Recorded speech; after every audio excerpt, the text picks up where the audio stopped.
official member or they are a member they are a voting member of that board. And then finally,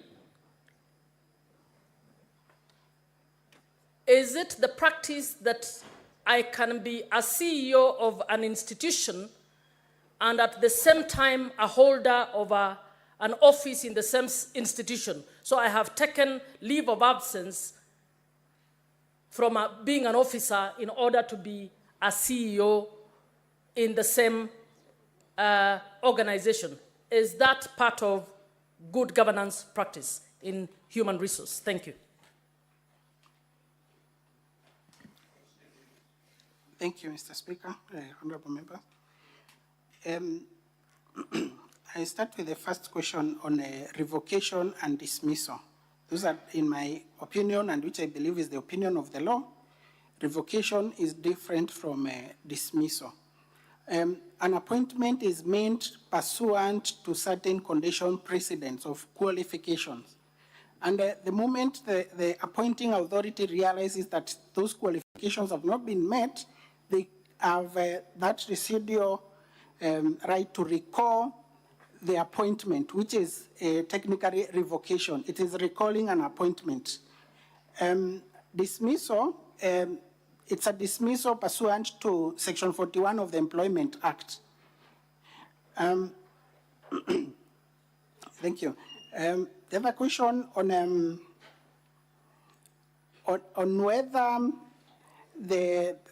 whether the counties, the Secretary of the County Public Service Board is an ex-officio member or a voting member, I confirm that the county secretary, the Secretary of the County Public Service Board does not have a voting right in the County Public Service Board. As such, she's an ex-officio member. And Article 251, Article 1 on their removal indicates, excludes actually ex-officio member. Says that a member other than an ex-officio member may be removed pursuant to that provision. So the Secretary of the County Public Service Board is not immune to provision of Section 58. Lastly, it is not good governance practice for a person to take a position of a CEO and continue to be a public officer in the same institution. The court has rendered its opinion on that severally, and it has indicated that you cannot freeze one position for 6 years, take another position, await the 6 years to lapse, and come back and purport to continue in that previous position that you had taken. Senator Sige.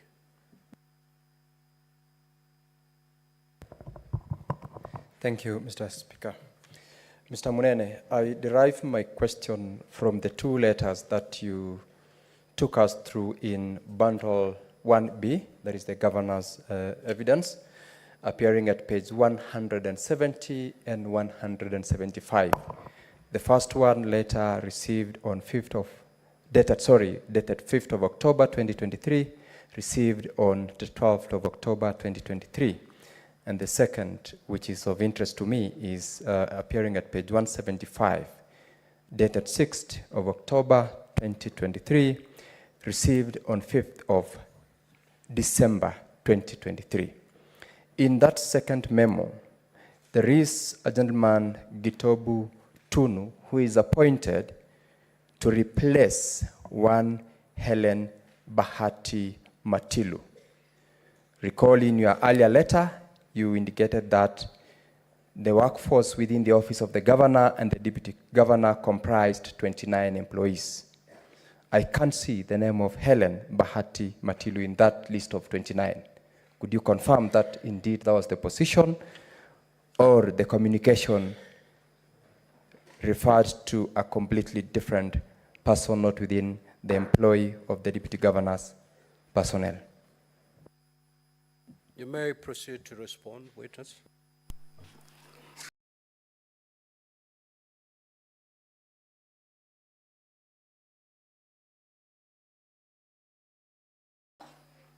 Is the one that being replaced, and in the letter that indeed in the letter that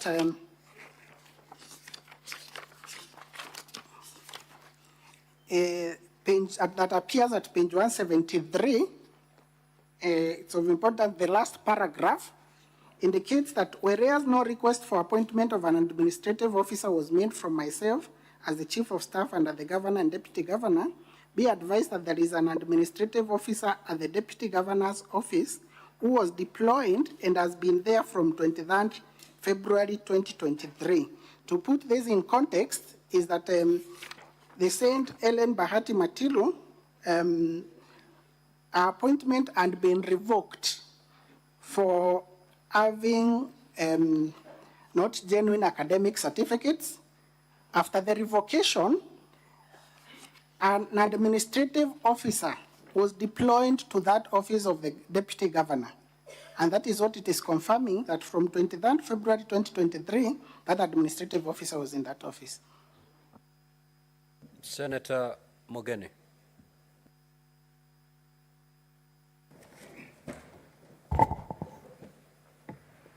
Yes, when I heard your introductions, you said you are county attorney. No. Yeah. Is CCM? Just put the record straight. Thank you, Mr. Speaker. I'm the CCM in charge of legal affairs, public service management, and administration. Okay, that's even better for me. So there is an issue that has always caused problems for us. I just wanted to get clarification from you. Issue of public participation. So as a county attorney, I just wanted you to shed some light to us. When you do public participation, do you use your professional staff as a county, or it's in order for MCS to conduct public participation on their own and prepare minutes? Maybe you could refer to page 355, volume 5, where I think minutes were taken and recorded by MCA. I've seen it in 340. It appears severally in the report that is before us. I wanted your comment. Then number 2, I just wanted you to look at the same bundle from page 27 all through to page 70, okay? So the number can I kindly get the copy? that is volume 5. I'm sure the lawyers will give you. Thank you. Okay. There are a number of photos. Senator Mogeni, you had not more than 2 minutes. I will, understanding order number 1, give you 1 minute. Have a look at those photos and just confirm to me whether there is, whether the people who did the public participation are staff of the county assembly or it was done by the public members themselves. Finally, I wanted you to respond to the issue that has been coming from court. Public participation needs to be quantitative, qualitative, and meaningful. If you go to page 463, the people who attended public participation are given as 3. Page 467, 3 people attended. 468, nobody attended. 471, 5 people. 485, 7. 541, 6. So, as an attorney from the county government of Meru, what would be your comment with the documents that we have where the attendance is given as 3, 7 people? Is that the normal practice when you do public participation? Thank you. Thank you, Mr. Speaker. Public participation, ordinarily, when it comes to the impeachment of a governor, is carried out by the staff of the county assembly. Although under the county government, we have a Directorate of Public Participation and Civic Education, which is at the county executive. So I believe probably because of perceived conflict, that is why the county assembly prefers to carry out public participation using their staff, the county assembly staff. In my opinion, and I believe in the opinion of the law, there has been a decision on public participation. I believe the decision that was legalizing the Finance Act 2023 to majorly dwelled on public participation. It means to be qualitative, quantitative, and there has to be a report to the parties or to the participants. They need to know what is the outcome of this public participation. Public participation means there are some number of pages in the document that has been computed. You find that there are few participants, 1, 2, 3. Others, like the document that I'm in, page 468, it appears that it has not been recorded as having any participants. I believe it's due to the exigencies of time within which the county assembly has to process an impeachment motion the moment that it has been tabled. They have to carry out public participation within 7 days, and they have also to debate that motion between 7 to 10 days, within 7 to 10 days. So in this particular case, public participation was allegedly carried out during the same day, on one day, in the 45 warrants. And a notice that was given for that participation was a 4 days notice. So the reason why that why we have a very low turnout, I believe partly is because of the short notice, and partly also because, probably those who decided to abstain did not support the motion. Senator Chirange. Thank you, Mr. Speaker. Mr. Witness, in Kanata Dixon Munene, in LSK portal, you have indicated that your workplace is Okubasu and Munene Advocates. Why is it so? And you are CCM of Meru. You are the CCM that has been appointed to serve in Meru, but in your LSK portal you have indicated that you work at Munene and Okubasu Advocates. Can you clarify that for me? Secondly, on the issue of the legal advisor, yesterday she contested that the legal advice or the letter that was being purported, being tabled as the memo, she didn't sign. And in her submission, she said that she needed to brief you before briefing the governor as a legal advisor. Number 3, and finally, Mr. Speaker, sir, when you look at the letter by Transitional Authority, the governor has been given personal staff. In your affidavit, you have indicated that the governor has pushed to reduce the number of staff. But quick assessment in page 171, 1B, volume 1B, governor has 4 drivers, so I presume he has 4 vehicles, and he has 5 support staff who are not indicated. Is this in line with the circular that was issued with Transitional Authority in your submission? Finally, under the same letter, all correspondence and communications should be and must be the county secretary. Are you the county secretary of Meru? Are you the CCM? Or are you the legal advisor? Can you clarify? Because you have witnessed in letters that has not even been copied to you as the CCM in charge of legal affairs. I thank you, Mr. Speaker, sir. Witness, proceed Thank you, to respond. Mr. Speaker. I start from the portal that appears, indicates that I practice in the firm of Okubasu and Munene Advocates. That was my former workplace before I joined the county executive.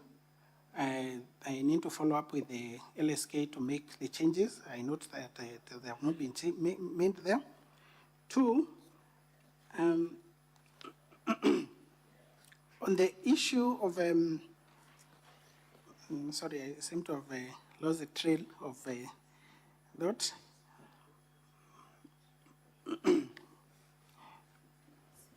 You didn't get the question? Sorry, Mr. Speaker, I didn't get the other questions.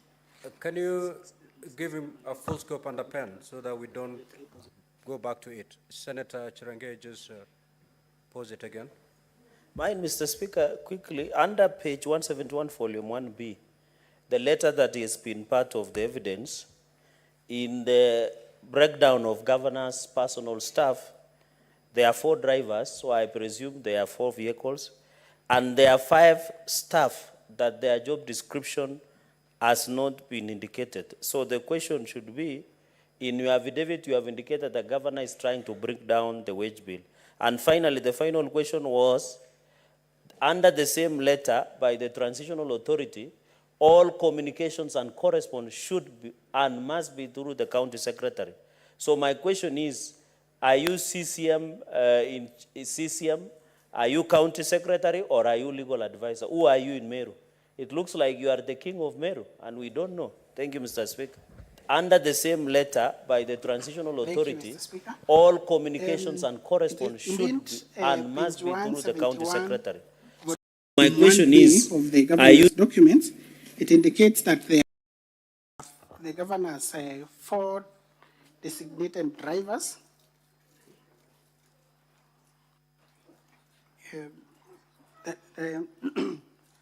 I believe the governor has 3 vehicles.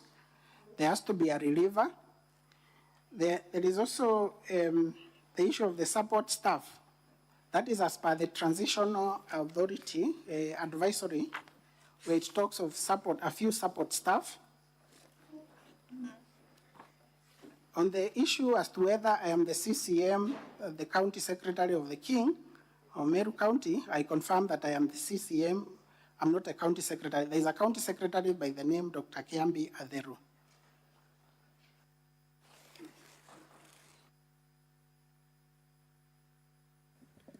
Senator Richard Onyonka.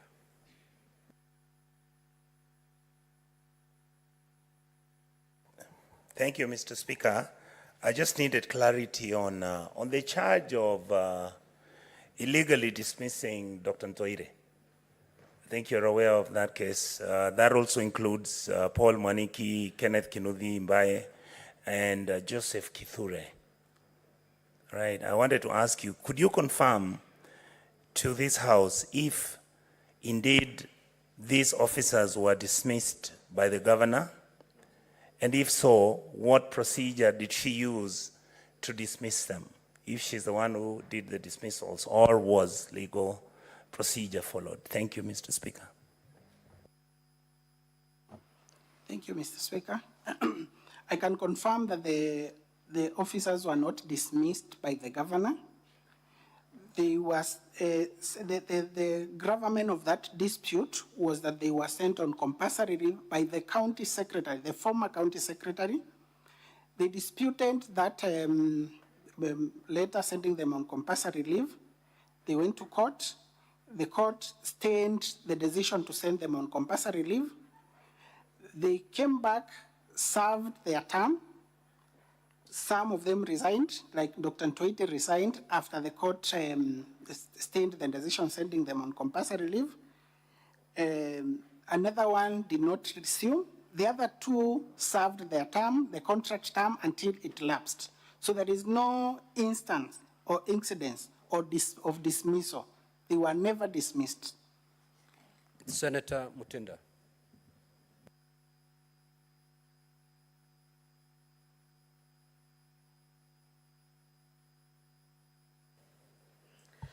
Thank you, Mr. Speaker.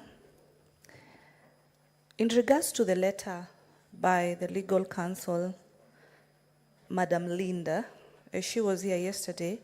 She really did indicate that, according to her, in short, this letter is just fake.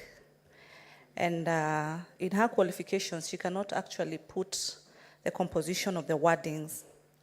I listened to you, and you also, at some point, really acknowledged that the standard of this letter is not to a level of a qualified legal person. At this point, are you on the same page with Madam Linda that truly this letter looks or it is fake? And secondly, there has been issues in some of the positions, case example, the chair positions in different boards, that there are no appointees. In your acts, it is key and mandatory to have chairpersons who form the composition of any committee. What was your legal advice to the governor as far as, case example, the County Revenue Board, which up to date does not have a chairperson? Thank you, Mr. Speaker.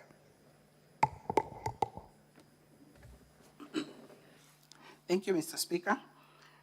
Honorable Member.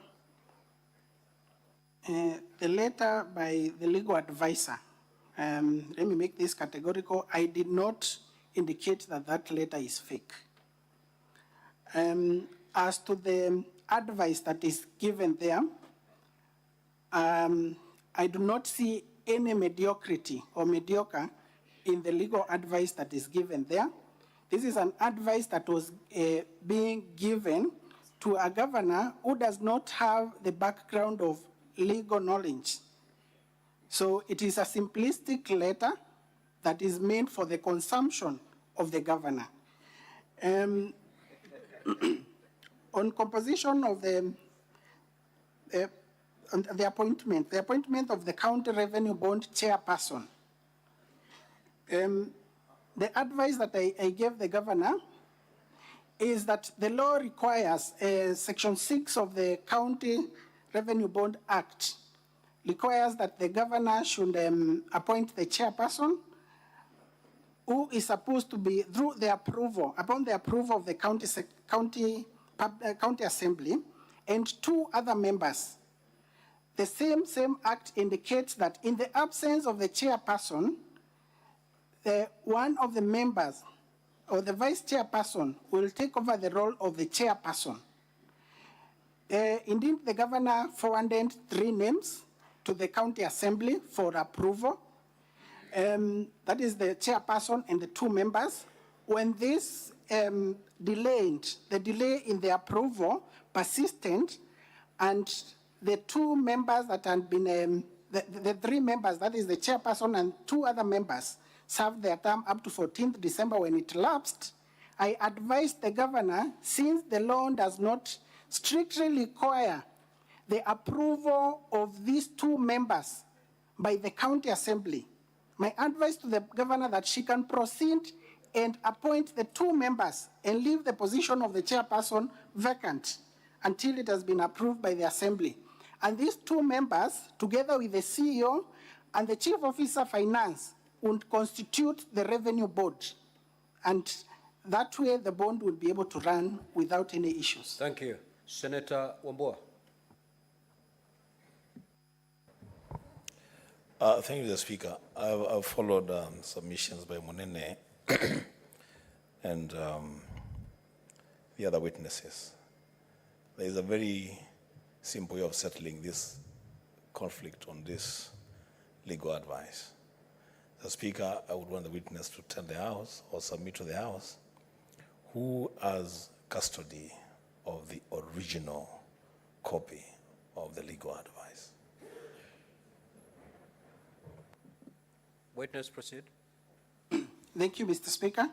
We can endeavor to get that copy of the original copy. Indeed, from the office of the governor, I believe this private secretary. Mr. Munene, you know we have to conclude this hearing by today. And you knew that that particular legal advice was there was a lot of contention that was surrounding this particular piece of legal advice. In the morning, the County Assembly Council, in fact, made an application that the original copy be produced. And I ruled that that will be handled when the team of the governor will get to the space where they will want to rely on that particular legal advice. If that legal advice is still your evidence, then before we close, it must be looked at by the honorable senator so that we conclude this debate as to whether it is fake or is not fake.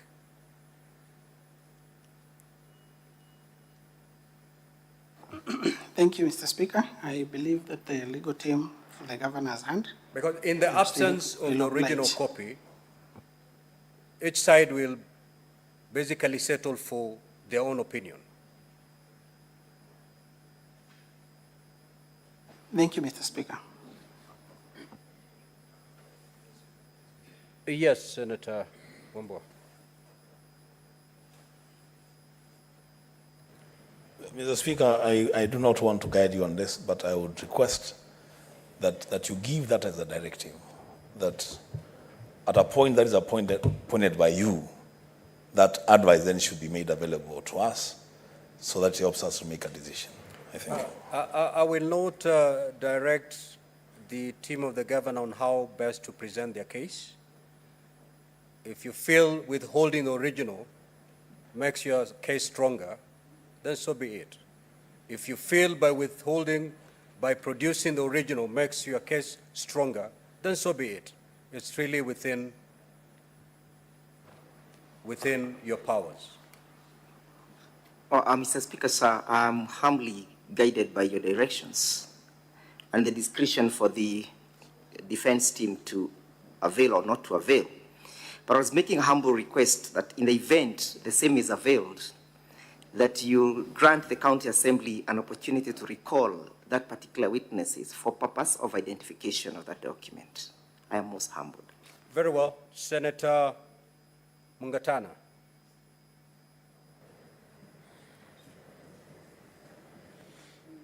Mr. Speaker, I am asking the witness this question again. The witness, Linda, explained very clearly to the House that she was requested or directed by the governor to work with you. Now, from my understanding, and that's why I'm seeking your clarification, working with you, working with the minister in that department means that she was working under you, technically. So can you clarify to us whether this legal advice, when it was being written, was it cleared by you? Were you aware of it before it left the department to go to the governor? Just clear for us, because then it might help us to know the authenticity of this letter. I thank you, Mr. Speaker. Thank you, Mr. Speaker. Honorable members.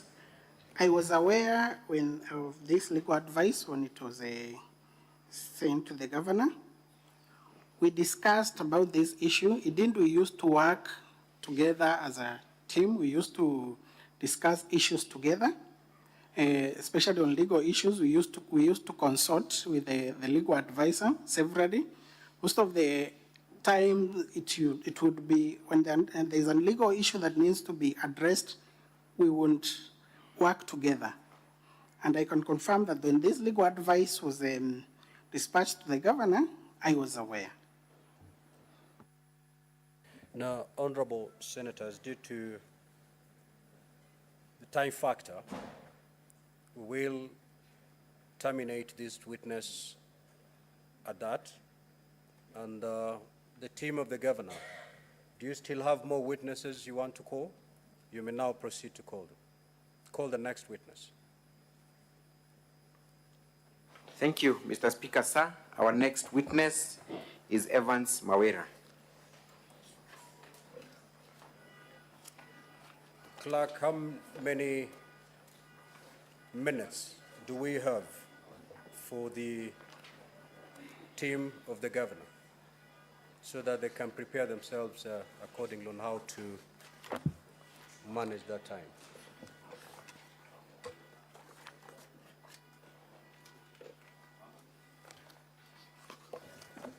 So the governor's team, you have 1 hour, 25 minutes, not just for this witness, but for all the remaining witnesses.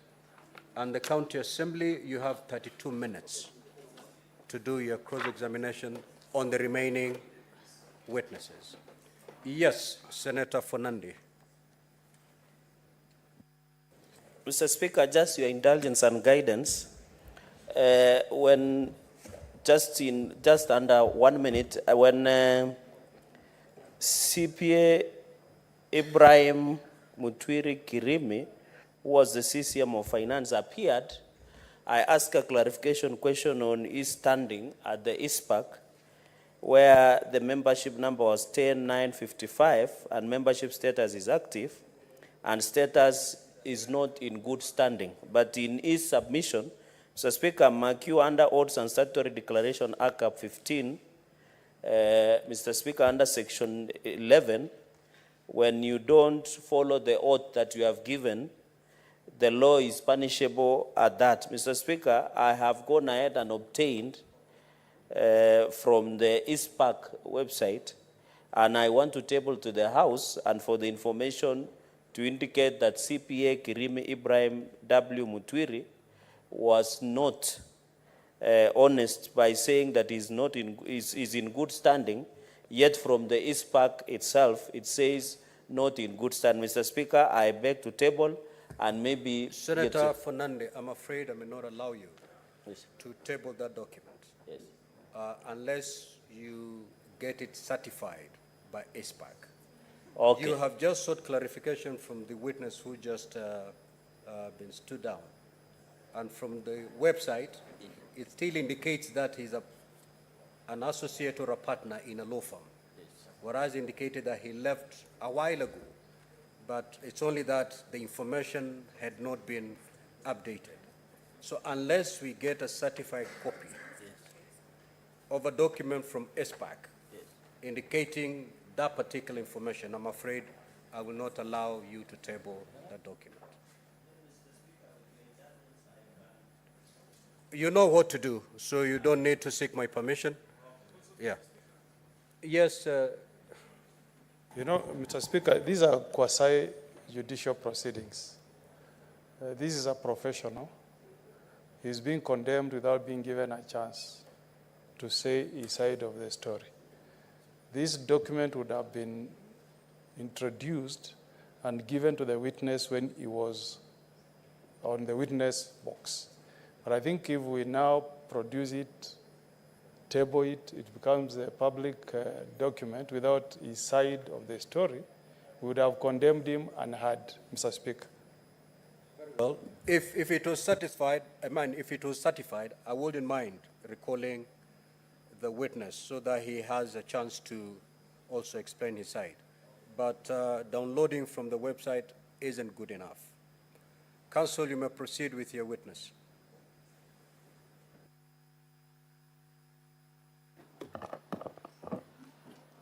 I, Evans Moira Karia, do solemnly swear that the evidence that I shall give before the Senate in respect of the matters before the Senate shall be the truth, the whole truth, and nothing but the truth.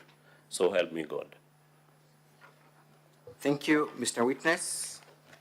Confirm your full names and the position you hold within Meru County. As I've stated, my name is Evans Moira Karia. I do represent a ward called Mitungu Ward, that is in South Imenti, Meru County. I'm also a second term serving MCA, and I was formerly the immediate former majority leader of the County Assembly of Meru, of the UDA party in the Assembly. And I was also the mover of the last impeachment motion that was prosecuted in this Honorable Senate, and it was deemed that all the counts were unsubstantiated. Thank you, Mr. Witness. You have sworn an affidavit that you have produced before the Senate. Confirm that it's the one appearing at page 36 of volume 1 of the governor's response. Confirm that that is your affidavit. I do confirm. You do confirm. Attached to your affidavit is also authority to swear, where several members of the County Assembly of Meru have given you authority to plead and swear this affidavit on their behalf. Can you confirm that? I do confirm that 17 members have given me the authority to plead on on their behalf. Honorable Senators, that document appears on the last page, just after page 50. It is not paginated, but it should be page 51. Just after 50, there is authority to swear that has been attached to the affidavit. Confirm that you have the authority of all these members of County Assembly to stand here and offer evidence on their behalf, and if that is the case, why do you have that authority? I do confirm that members who have appended their signature have given me the authority, and this is because it's a large number that they couldn't all appear here in the Honorable Senate to testify or be witnesses. Thank you so much. You have also alluded to the fact that you were the mover of the previous motion for impeachment against the governor of Meru. Confirm that that is the motion that has been attached to volume 2 of the governor's response. I do confirm. You do confirm? Yes. We sat here yesterday, Mr. Witness, and we watched the mover of the current motion, one Zipporah Kenya. Do you know of her relationship with the previous motion for impeachment? And what kind of relationship is there? Yes, I know one Honorable Zipporah Kenya, the mover of the present motion, very well. And she played a key role in drafting the previous motion and collecting evidence. And also, she sat down in the small team that finally came up with the motion that was brought in the previous impeachment motion in the Senate. And also, Zipporah Kenya, Honorable Zipporah Kenya, took the position of the Deputy Majority Leader due to the fact that once I decided to support the governor, I was removed from that position. We are heading there, Mr. Witness. For now, confirm that indeed you took the motion for impeachment last year from the current mover of the motion, that it was indeed a motion, but you took that motion from her. Is that the position? I didn't take the motion from her, but once the small team sat down, it was decided that the motion has to be moved by the leader of the majority party then, and that's when it became my motion. So it is your evidence then that the instructions to move the impeachment motion last year was a party position? Yes, I do prove, I do state that. And by party position, what party are you referring to and at what level? The UDA party, the leadership at the county level, since before we moved that motion, the then Secretary General of the UDA party had called me and told me that clearly that should not be prosecuted as the position of the UDA party, but the leadership at the county level insisted that it was a party affair. That is the UDA party affair at the county level. The governor was here last year and she's here again this year.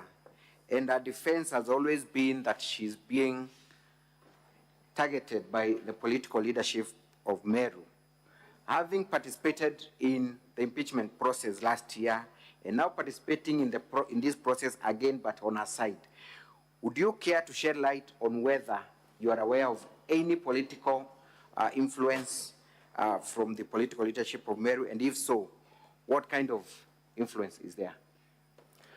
That is the position, and maybe, Honorable Speaker, I can give a little narration of how we came up with the second impeachment motion.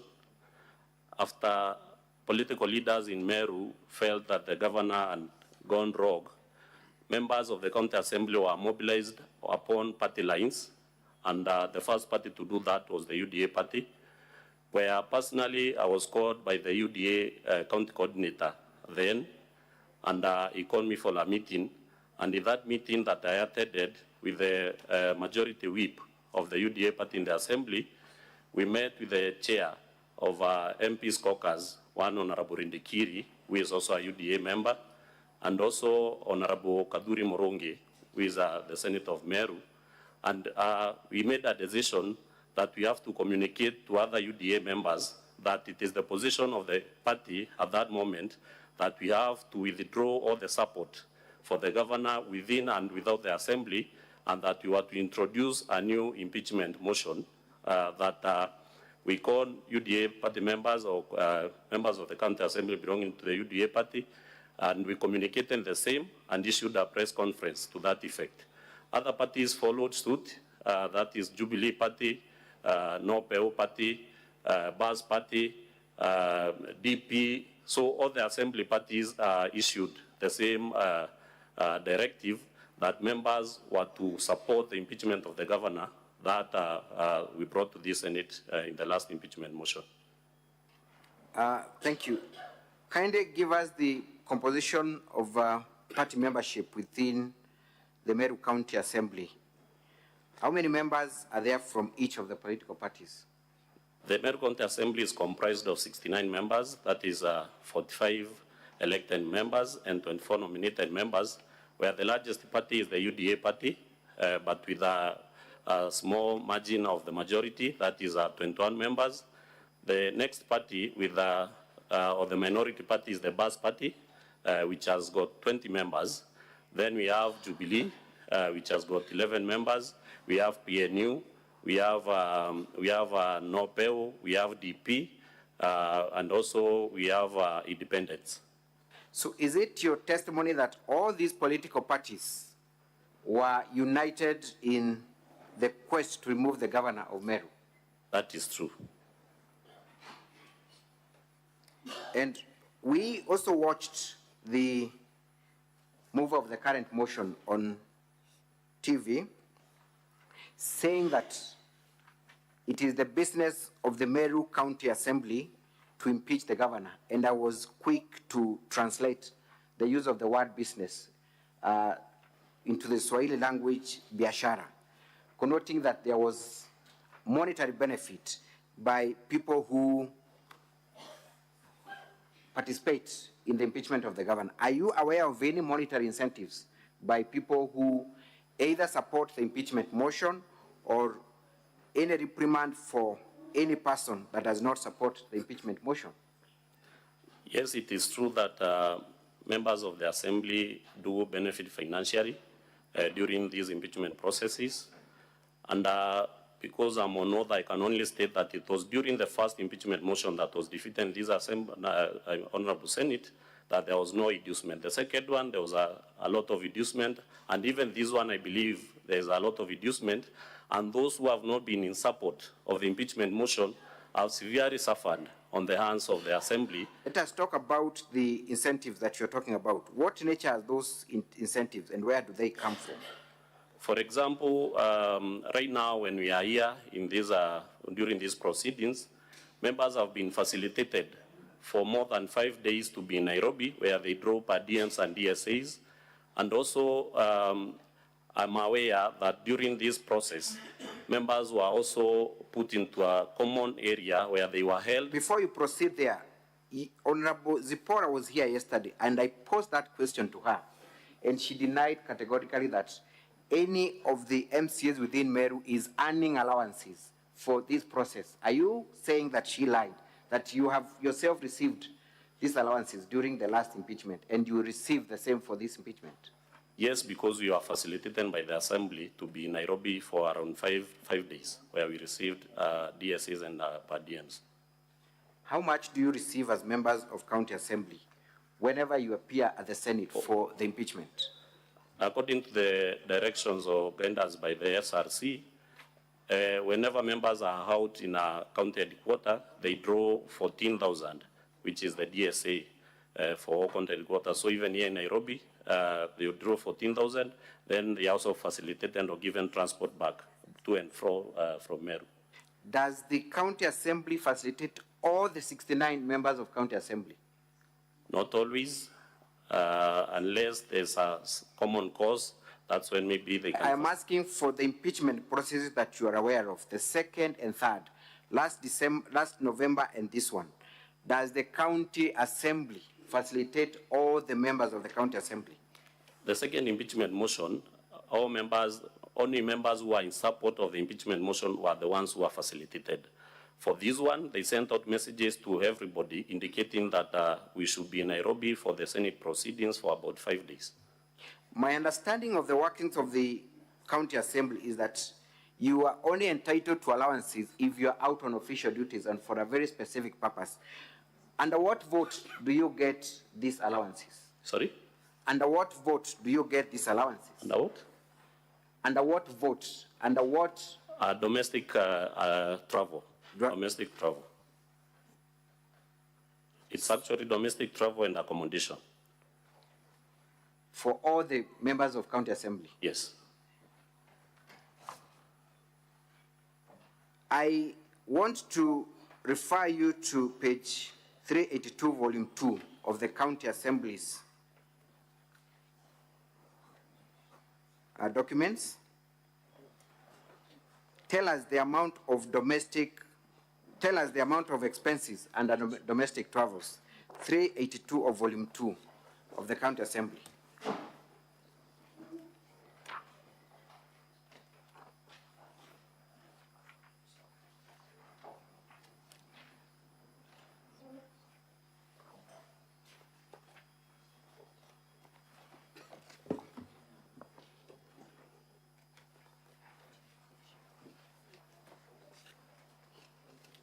Are you at page 382 of volume 2 of the county assembly's documents? Yes, I'm there. How much is amount indicated as having been utilized under domestic travels?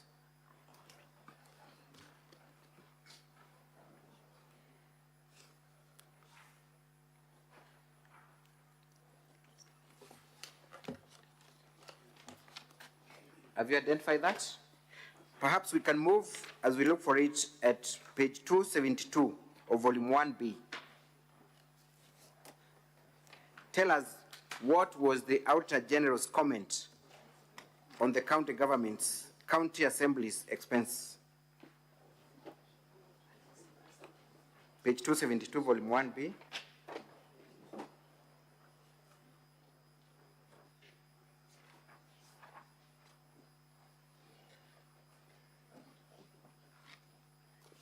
Are you able to see that? Yes. As the Auditor General flagged impeachment as a project of the county? It is flagged as an activity of the County Assembly of Meru. Motions for the impeachment of the governor, Meru County, 2 motions for the 2 impeachment attempts. Would the Auditor General flag a project if it had no monetary implication to the taxpayer? No, because it should marry the financial statement, so it indicates that there was some monetary implication in that activity. In your, have you now found page 382, volume 2 of the County Assembly? Tell us the expenses involved within the Meru County Assembly.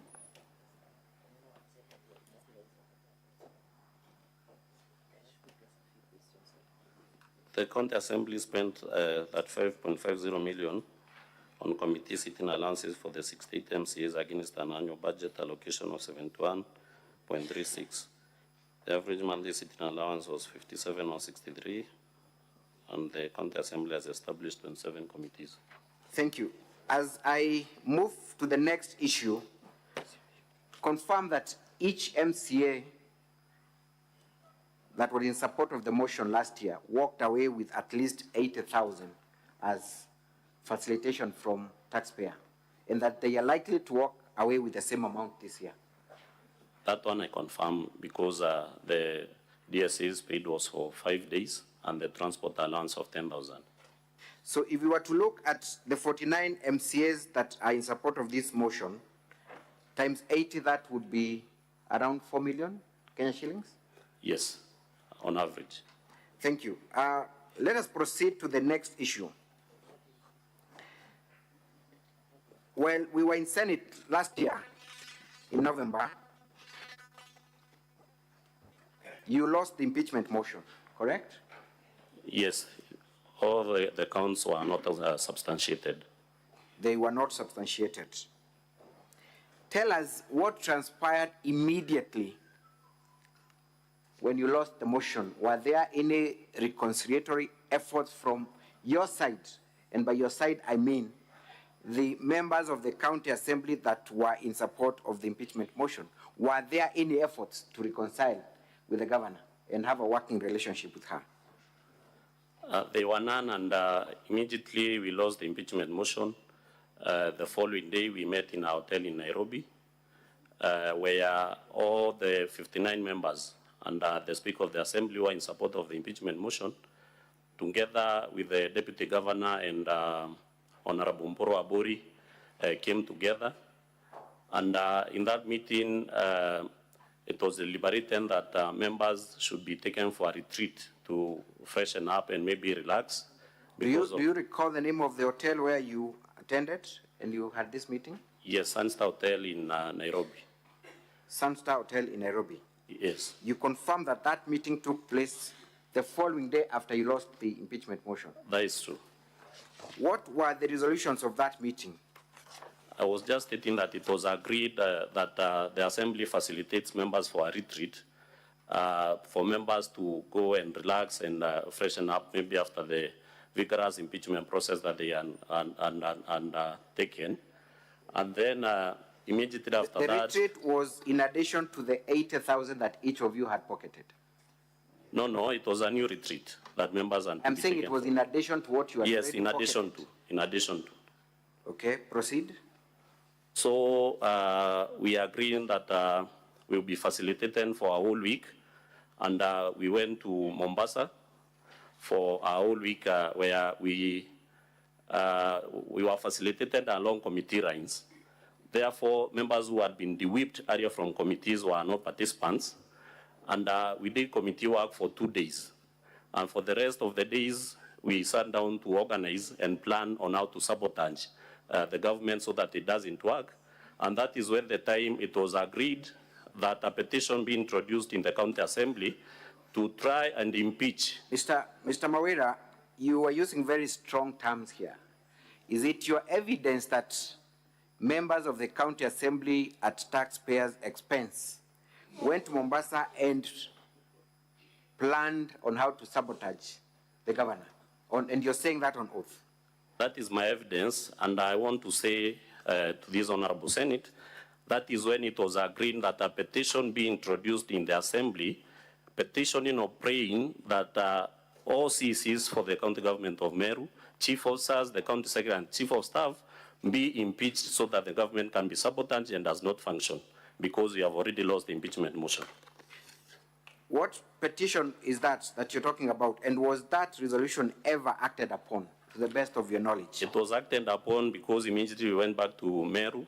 A petition was brought to the assembly, praying for or requesting that the county assembly conducts an investigation on around 7 CECs, I think 3 chief officers, and the county secretary and the chief of staff, that culminated to a report of the Joint Committee on Justice and Legal Affairs, recommending the impeachment of or the removal from office of the county secretary and the chief of staff, and also give members of the assembly freedom, or they were at liberty to introduce impeachment motions for 3 CECs, and that was tabled in the assembly. I want you to look at page 90 to 145 of the County Assembly's documents. That should be volume.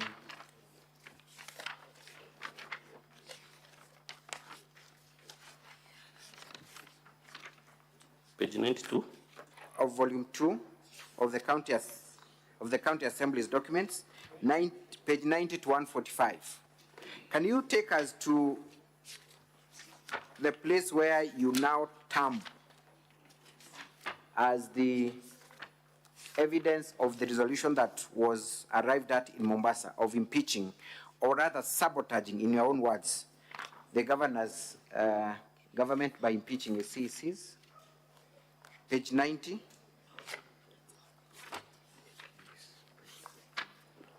Page 90 of volume.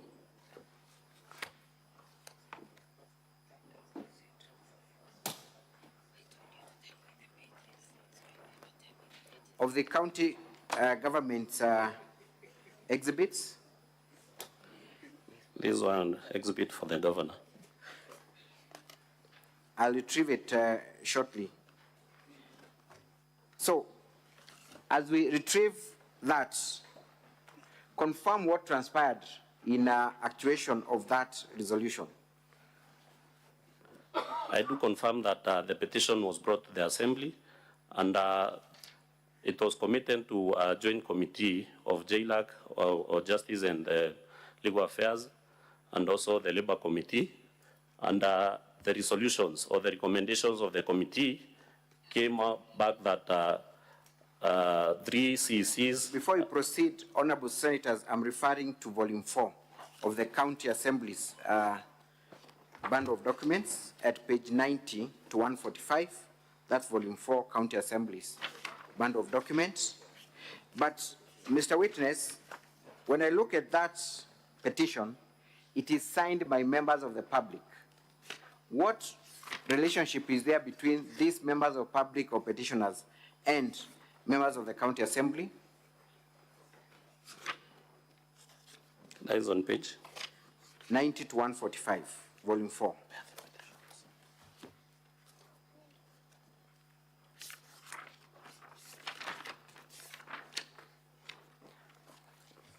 Yes, the petition is signed by members of the public, but in that meeting it was agreed that members of the County Assembly look for friendly members of the public who can introduce the motion, or the petition, sorry, and one is a perennial petition in the Assembly. One, Salesio Mutuma, who has signed that petition, has introduced more than, I think, 20 or 30 petitions in that Assembly. Is it your evidence then that these petitioners were procured by the members of the County Assembly for the purposes of appearing as if it was the public behind the impeachments? I've stated so. That is your evidence? Yes. How soon after the first impeachment was that petition brought before the Assembly? In less than a month. In less than a month.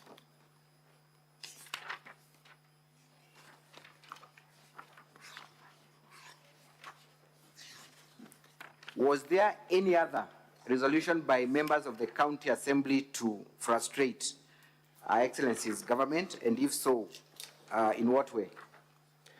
It was also agreed that we have to sabotage the government through the budget-making process, where members agreed that they will do an itemized budget, despite of the fact that the county government has always prepared an itemized budget, and also do an allocation to their respective wants at that point. I am having serious problems, Mr. Witness, to fathom that members of the County Assembly would sit and scheme against the executive. Are you sure of your evidence? And do you really want to go on record as a witness of events that really transpired? That is very true, because members were very bitter, because initially they had been assured that the governor of Meru was going. So who had assured them? You are talking of assurance. The who political had class of leaders, especially those at the national level, but come from Meru County. The Meru County. I want you to say that again for record purposes. Who, and if you're capable, you can mention names of people you think, or you know, not think, were giving that kind of assurance. I'm saying... Mr. Speaker, sir, while I do not like objecting, perhaps it would be important, Mr. Speaker, sir, that the witness limits himself to the evidence before the Assembly, so that he does not open Pandora's box and goes on a fishing expedition, mention names that will not be brought before you or before us for cross-examination or re-examination. That line will greatly prejudice our case unless we are assured that the names that shall be put on record will be made available for further re-examination. I am most obliged. Mr. Speaker, sir, if I may respond to that issue. It is the governor's case that she is a victim of political witch hunt by the political leadership in Meru. Those facts have been alluded to in the affidavit of the witness. We have annexed video evidence which we will play. it is only fair for council to allow me conclude on that issue, unless, of course, I'm touching on a live nerve that he's aware of. Mr. Speaker, sir, you may allow me in response. Council for the County Assembly. Yes, just take your seat. You know, yesterday I gave you some latitude because the Council for the Governor rose on a point of order on the very same issue. But I gave you latitude so that we run this smoothly. Kindly allow the Governor to present her case the best way she knows how. Having said that, Council for the Governor, do not veer off so far from what is already before us by bringing very new material, which then will not able the Council for the County Assembly to respond adequately. Proceed. Thank you, Mr. Speaker, sir. I will be pursuing that line shortly, Mr. Witness. It is your testimony that you had been assured that the governor would indeed go home. Yes, you see what happened, Honorable Speaker. Immediately after the first impeachment came to this assembly, came to this Honorable Senate, and all the counts were still unsubstantiated, we went back to Meru, and the president of this country, His Excellency William Samoei Ruto, and the deputy president initiated a reconciliation between the assembly and the executive, and the team from the assembly and the team from the executive led by the governor, while the team from the assembly was led by the speaker, stayed here at the office of the deputy president for 3 days. And we resolved all the matters that and brought us to the first impeachment motion. And therefore, when we went back to Meru, that was maybe for, I think, approximately from February, we had a cordial working relationship between the executive and the assembly. And that is the time that the assembly approved budgets for the school feeding program, the one cow, one needy family program, and so many others. But immediately when the political class sat down and felt maybe the governor had gone rogue, they started mobilizing us, members, intimating to us that now it was time to remove the governor from the office. So many members were reluctant because initially they had a good working relationship with the governor. But now we were mobilized along the political party lines, and that is when we were assured that for sure this time the governor of Meru will not come back to Meru as the governor. Thank you. You have alluded to a meeting that took place at Mombasa and another meeting that was convened in Nanyuki. Yes. After 1 month. Yes. Kindly explain to us what transpired in Nanyuki, and if you can remember, who attended that meeting, what was the agenda, and what were the resolutions? Just before Christmas, and when news for the famous blogger, one sniper, started circulating that he was missing, the county assembly members were facilitated to go to Nanyuki for committee work. And after finishing the committee work, 59 members who had supported the impeachment process were left for a meeting which was attended by all the MPs from Meru, the former CS for Agriculture, in the exclusion of the senator only. All the other political class was there. And we were urged and asked to remain united so that the cause that we had just lost, we can maybe later, at a later date, and we were told that is by 2024 June, the cause that or the fight that we had lost will be brought back, and by that time, for sure, we'll win it.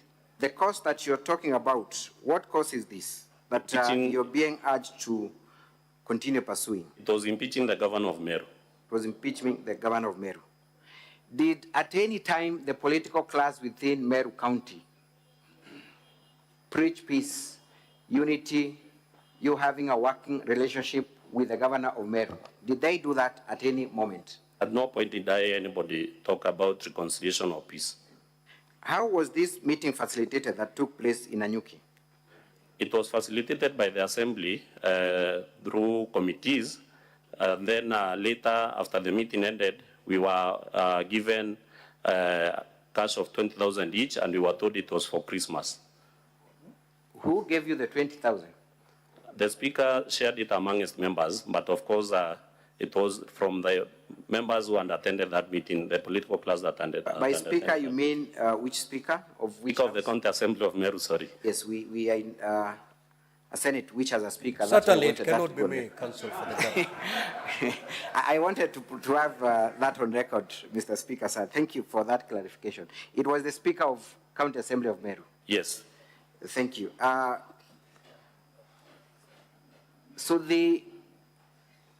many MCAs were in Nanyuki for the retreat? For the committee work, all members were there, the 69 members, but for the meeting, it was for the 59 members only who had supported the impeachment process for the governor. So each of the 59 got 20,000 shillings from the Speaker? Yes. Might you know where that money had come from? It wasn't disclosed, but we were told it was a Christmas gift from the political leaders who were there that time. I stated that all the members of National Assembly from Meru were there, in the exclusion of the senator only. The women rep was there, and also the former CS Agriculture was in that meeting. And you are talking about the political leadership across the political divide, not just one political party? Yes, across the political parties or the political divide. Were you given any timelines or any specifics on how you would prosecute the resolution that had been arrived at? Of course, we gave all the plans that we reached at in Mombasa, and then we were told to forge ahead with them. And then for the impeachment of the governor was to be reintroduced on or around June 2024. You have talked about other ways of frustrating Her Excellency's government. What other ways were agreed upon, if any, on how you would frustrate the governor of Meru? The main agreement was that one will sabotage the government of Meru through the budget making process from the CADP, the CFSP going onward. And also it was agreed that there were programs that were being undertaken by the county government of Meru that were making the governor very popular on the ground, and therefore they had to be stopped. And that was the school feeding program for ECD learners, and also the one cow, one needy family program that was being carried out by the county government of Meru. So is it your evidence that indeed members of the county assembly schemed to have the ECD school feeding program scrapped for the sole purpose of sabotaging the governor's governance within the county?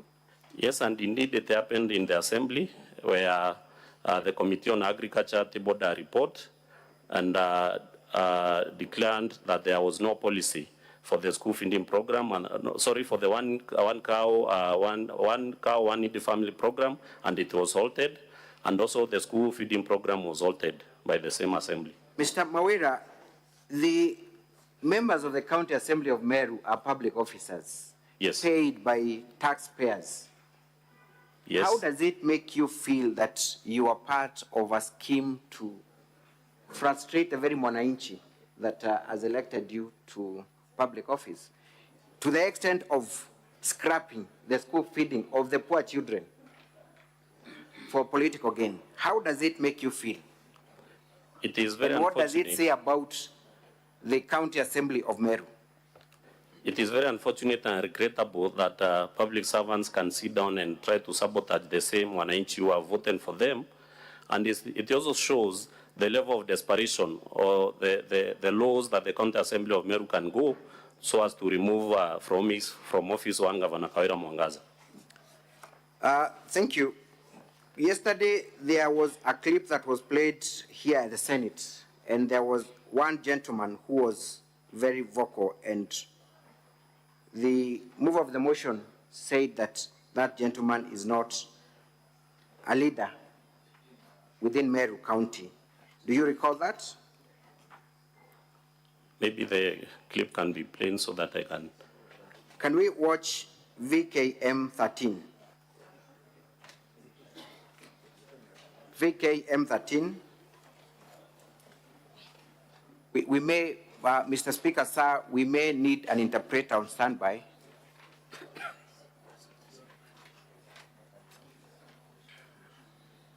Mr. Speaker, sir, with your indulgence, we may need a translator of the Meru language with your guidance. Sergeant at Arms, kindly usher in the translator. Thank you. Can we watch VKM 13? As I said, I want to tell the County Assembly of Meru, we can't wait any longer. We lost in the second impeachment. Give us the third and the fourth and the fifth and the sixth impeachment. And within a month's time, we want to see the County Assembly of Meru. Give us that. Finally, as I said, that today, when Kraito Morongi, when Mweshimiwa Munya, when Kadhuri Morongi, when Siasi Rentori, when Motuma Ntoidhikia, when Ayubu Bundi, when Indani Kere, and the other members of the assembly will sit down and have a cup of tea and they even say nothing, that today the redemption of Meru will be nigh. This time round, we can pause there as we wait for the interpreter is here. Thank you. We can proceed with the clip. This time round, Mr. Speaker, sir, honorable members, my name is Muthengi Mpara. I'm from KBC, Mwago FM, as an interpreter. Kindly, can we play the clip now?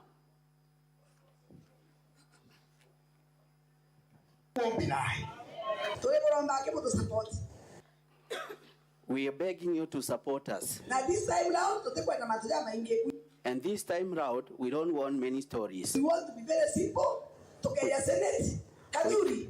We want it to be very simple. We'll come to Senate. Kathuri. I know you are there, our senator. Tutaleta huyo mama huko. Na this time round, hata sisi mtatuona kama wa mama. Akitoa kitambaa tunatoa. Okay, japoza himo kwa kuigelwa kiao. And amesema, and then we'll bring that mother there and we'll be ready.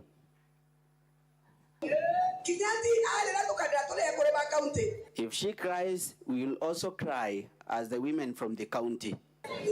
Sisi kama County Assembly ya Meru, we are determined kutaenda Meru kwa vyovyote vile. We, as the County Assembly of Meru, we are ready to help you for whatever cost. Actually, some of us have even made a decision. Actually, many of us have made a decision. Let it the Meru part only. You know, we understand Kiswahili, we do understand English. Thank you, Mr. Speaker. We can proceed with the clip uninterrupted when it is in Kiswahili and English. We are ready so that Meru can be out of the mess that it is.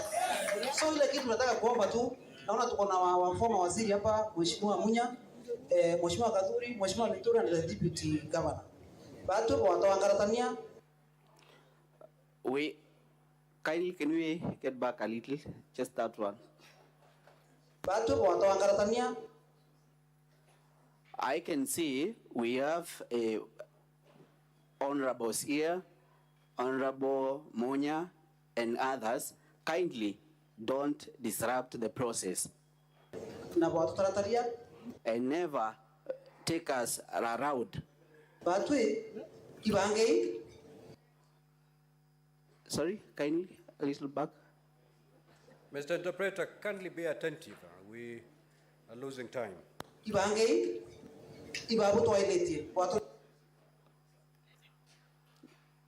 Maybe something like that can flow kindly, just a little something. Just prepare yourself. It's you who will help us. Don't let us down. And because we're men,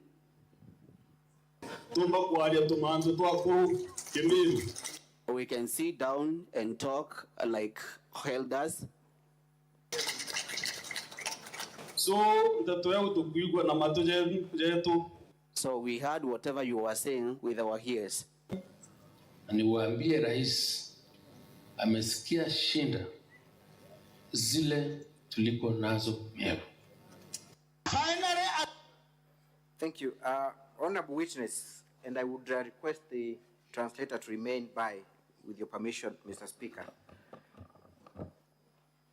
Mr. Witness, kindly explain to us, if you are aware, the venue of this meeting, who are in attendance, and what was being said, and most importantly, the gentleman who spoke first, who is he?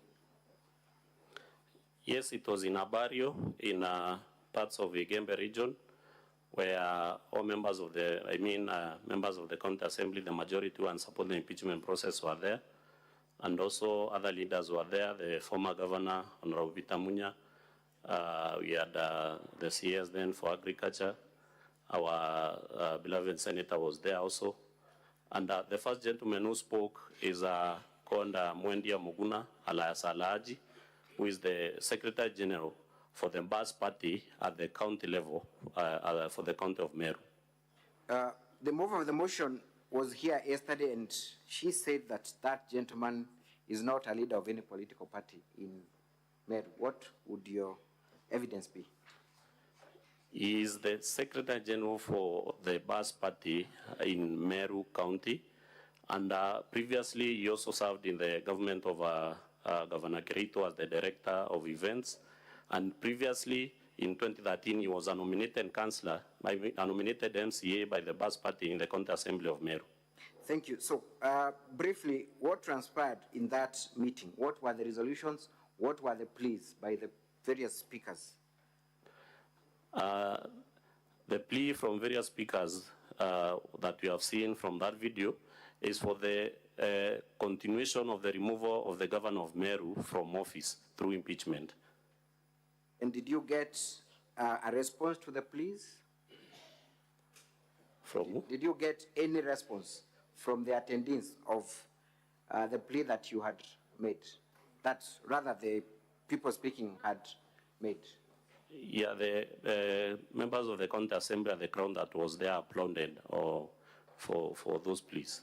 There is a certain lady in that clip who Yes. says, who we've just heard say, we will go to the Senate and take that woman, and this time round, we will take a woman who will also cry. Who is that person uttering those words? That is a member of the county assembly of Meru nominated by the Bas Party, and she was stating that indicating that because maybe the governor is a woman, and maybe the Senate saves the governor because of her gender, then the next impeachment process will be initiated by a woman, so that when they come to the Senate, if the governor sheds tears, they also shed tears to maybe for the Senate to sympathize with them. Is it then a surprise that this impeachment motion was brought by a woman?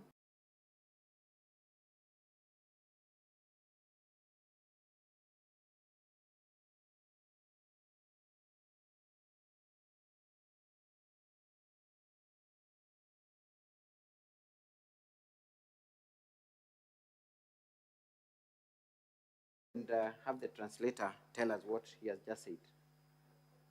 We can play it again for The Secretary General of Bas. We can pause.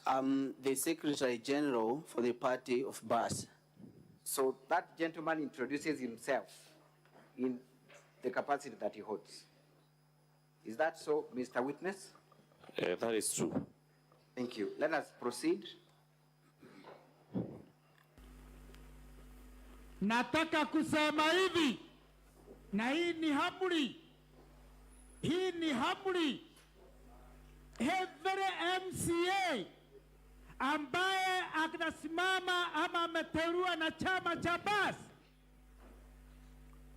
minority leader na uongozi wa assembly, kama kunaye amehasi akaondoka njia yenu, mwambieni kimo chake kimotoni.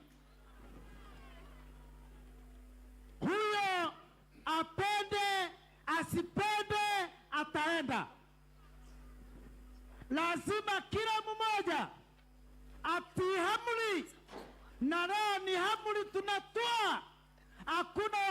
tutasimama kando, hata hiyo kiti ulichonacho tutachukua. Kwa hivyo tunataka kuambia viongozi wakishindwa na Kawira watuachie sisi wananchi, tuende tumtoe hiyo nyumba yake. Ukaona libaya latendeka, zuia kwa nguvu ya mwili. Ukashindwa kuzuia kwa nguvu ya mwili, zuia kwa mdomo yako. Ukashindwa kuzuia kwa mdomo, chukia kwa roho yako. Na hiyo ndio udhaifu wa imani, kuchukia kwa roho. Finally, we can pause and have the... Finally, I'm very excited now that Maua is not paying the cess or the tax.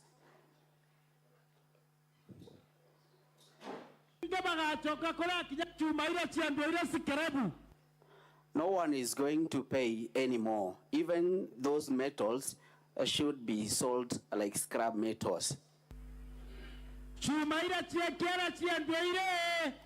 Those metals over there should be sold like scrap metals. We are going to advertise.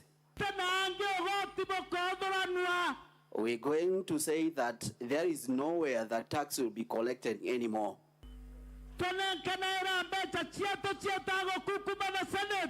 We'll never give out our money to be used in corruption during in Senate.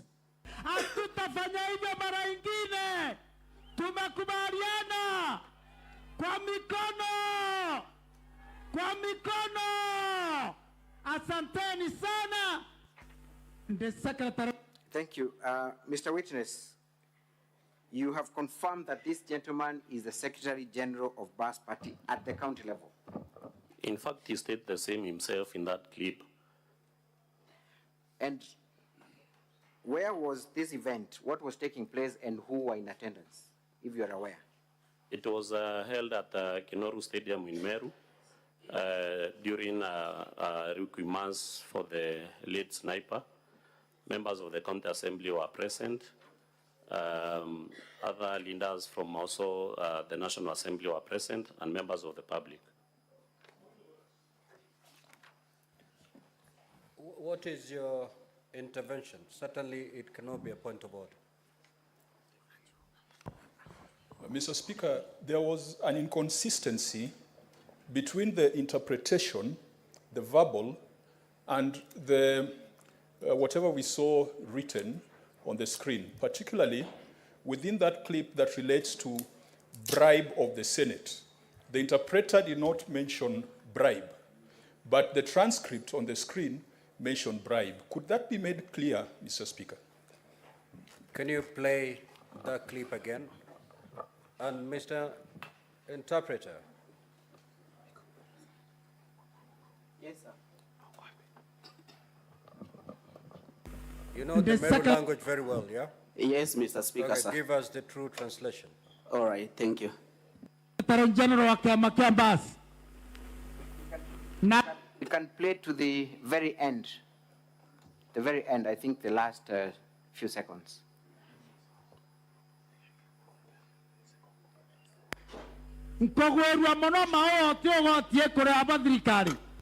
I'm very excited now that Maua is not paying cess or tax to the government.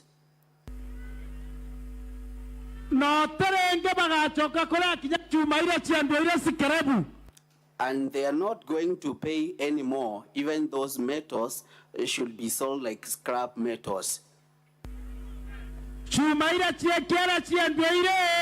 Those metals over there should be sold like scrap metals.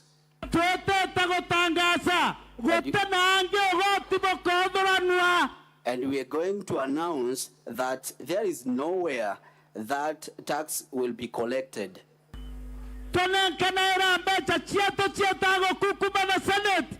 To give out our money to go and bribe a Senate. Hatutafanya hivyo mara ingine. Tumekubaliana. Thank you. We can pause there. I think for the sake of Honorable Kajwang, that is now clear. Mr. Witness, Is it now clear, Senator, for Homa Bay? You got it clearly?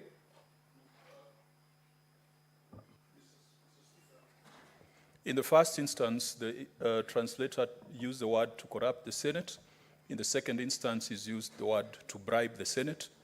Perhaps I leave it to the senators to confirm whether those are synonyms.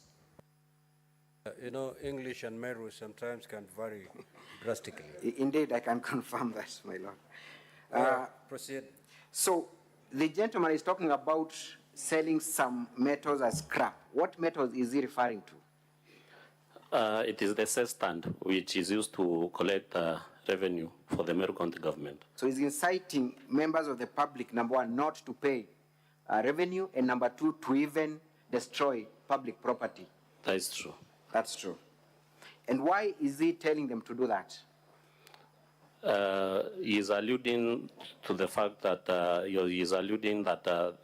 revenue collected by the county government of Meru is used to bribe the Senate during impeachment processes. Thank you. Can we now watch VKM 18? From the beginning. Mwere jasnaipa jole yale, tutatembea na hii familia kwa vyovyote vile Mungu akitujalia. The body of Sniper is over there. Viongozi tukishikana na hawa hakuna kitu tutashindwa, tutasaidia hii familia. So familia Sniper, personally mimi mwenyewe nitafanya maneno mimi mwenyewe, na pia wabunge tutasaidiana tuone hii familia imekaa vizuri. Na inaonekana mauaji yalifanyika na gavana wa Meru. Tunaomba gavana wa Meru leo na bwana wake wakamata leo. Mnakubaliana na mimi? Wasipomkamata leo, sisi wa Meru tutawasha moto Meru. Si basi tutoe sandaka tuweke hapo kwa Sniper. 247. Then account number 07 ndero akiro ina cash. For the one who has cash. Na cash uneja kebi. Those who got that cash should bring here. Bishop waja, Bishop Rungama. To the bishop here. Bishop, can you stand? Choaga ntoa yukia cash aroaje as a vote of thanks. Get a place you can receive that cash. We go dropping that cash over there. We can stop there for now. Mr. Witness, where was this event and who are the people that we have just watched in that video so far? That was also another requiem held at Kinoru Stadium, requiem for the late Sniper. And the speakers who have already been shown in that clip, we have Honorable Rendekiri, member of Parliament for Bori. We have also seen another public member from Egembe. We have also seen the Speaker of the County Assembly of Meru. What role was the Speaker playing in this event? He is passing the mic to Wana Alhaji or Mondia Muguna. Therefore, I deem he was the MC of that event. We have seen about Sadaka for a pay bill and some other forms. Kindly explain what you were able to understand. It was money being raised for the late Sniper's family, and the speaker is stating that money can be raised to the pay bill number provided, and he also states that whoever has cash can hand it over to the bishop for the same purpose. Was cash raised during the event, to the best of your understanding, not through the pay bill? Was cash raised? Because we see him giving a bishop that task of collecting cash. Was there any cash? Of course, because it was in a public meeting, there ought to have been cash that was raised in that meeting. Thank you. We have also had utterances by one person directed to the governor. Who is that individual? I didn't capture that. There is an individual talking about the murder of Sniper and saying that they are going to lead fire within Meru. Oh, yes, he's a political activist in Meru County. Thank you. Let us proceed and watch the remaining part of the video.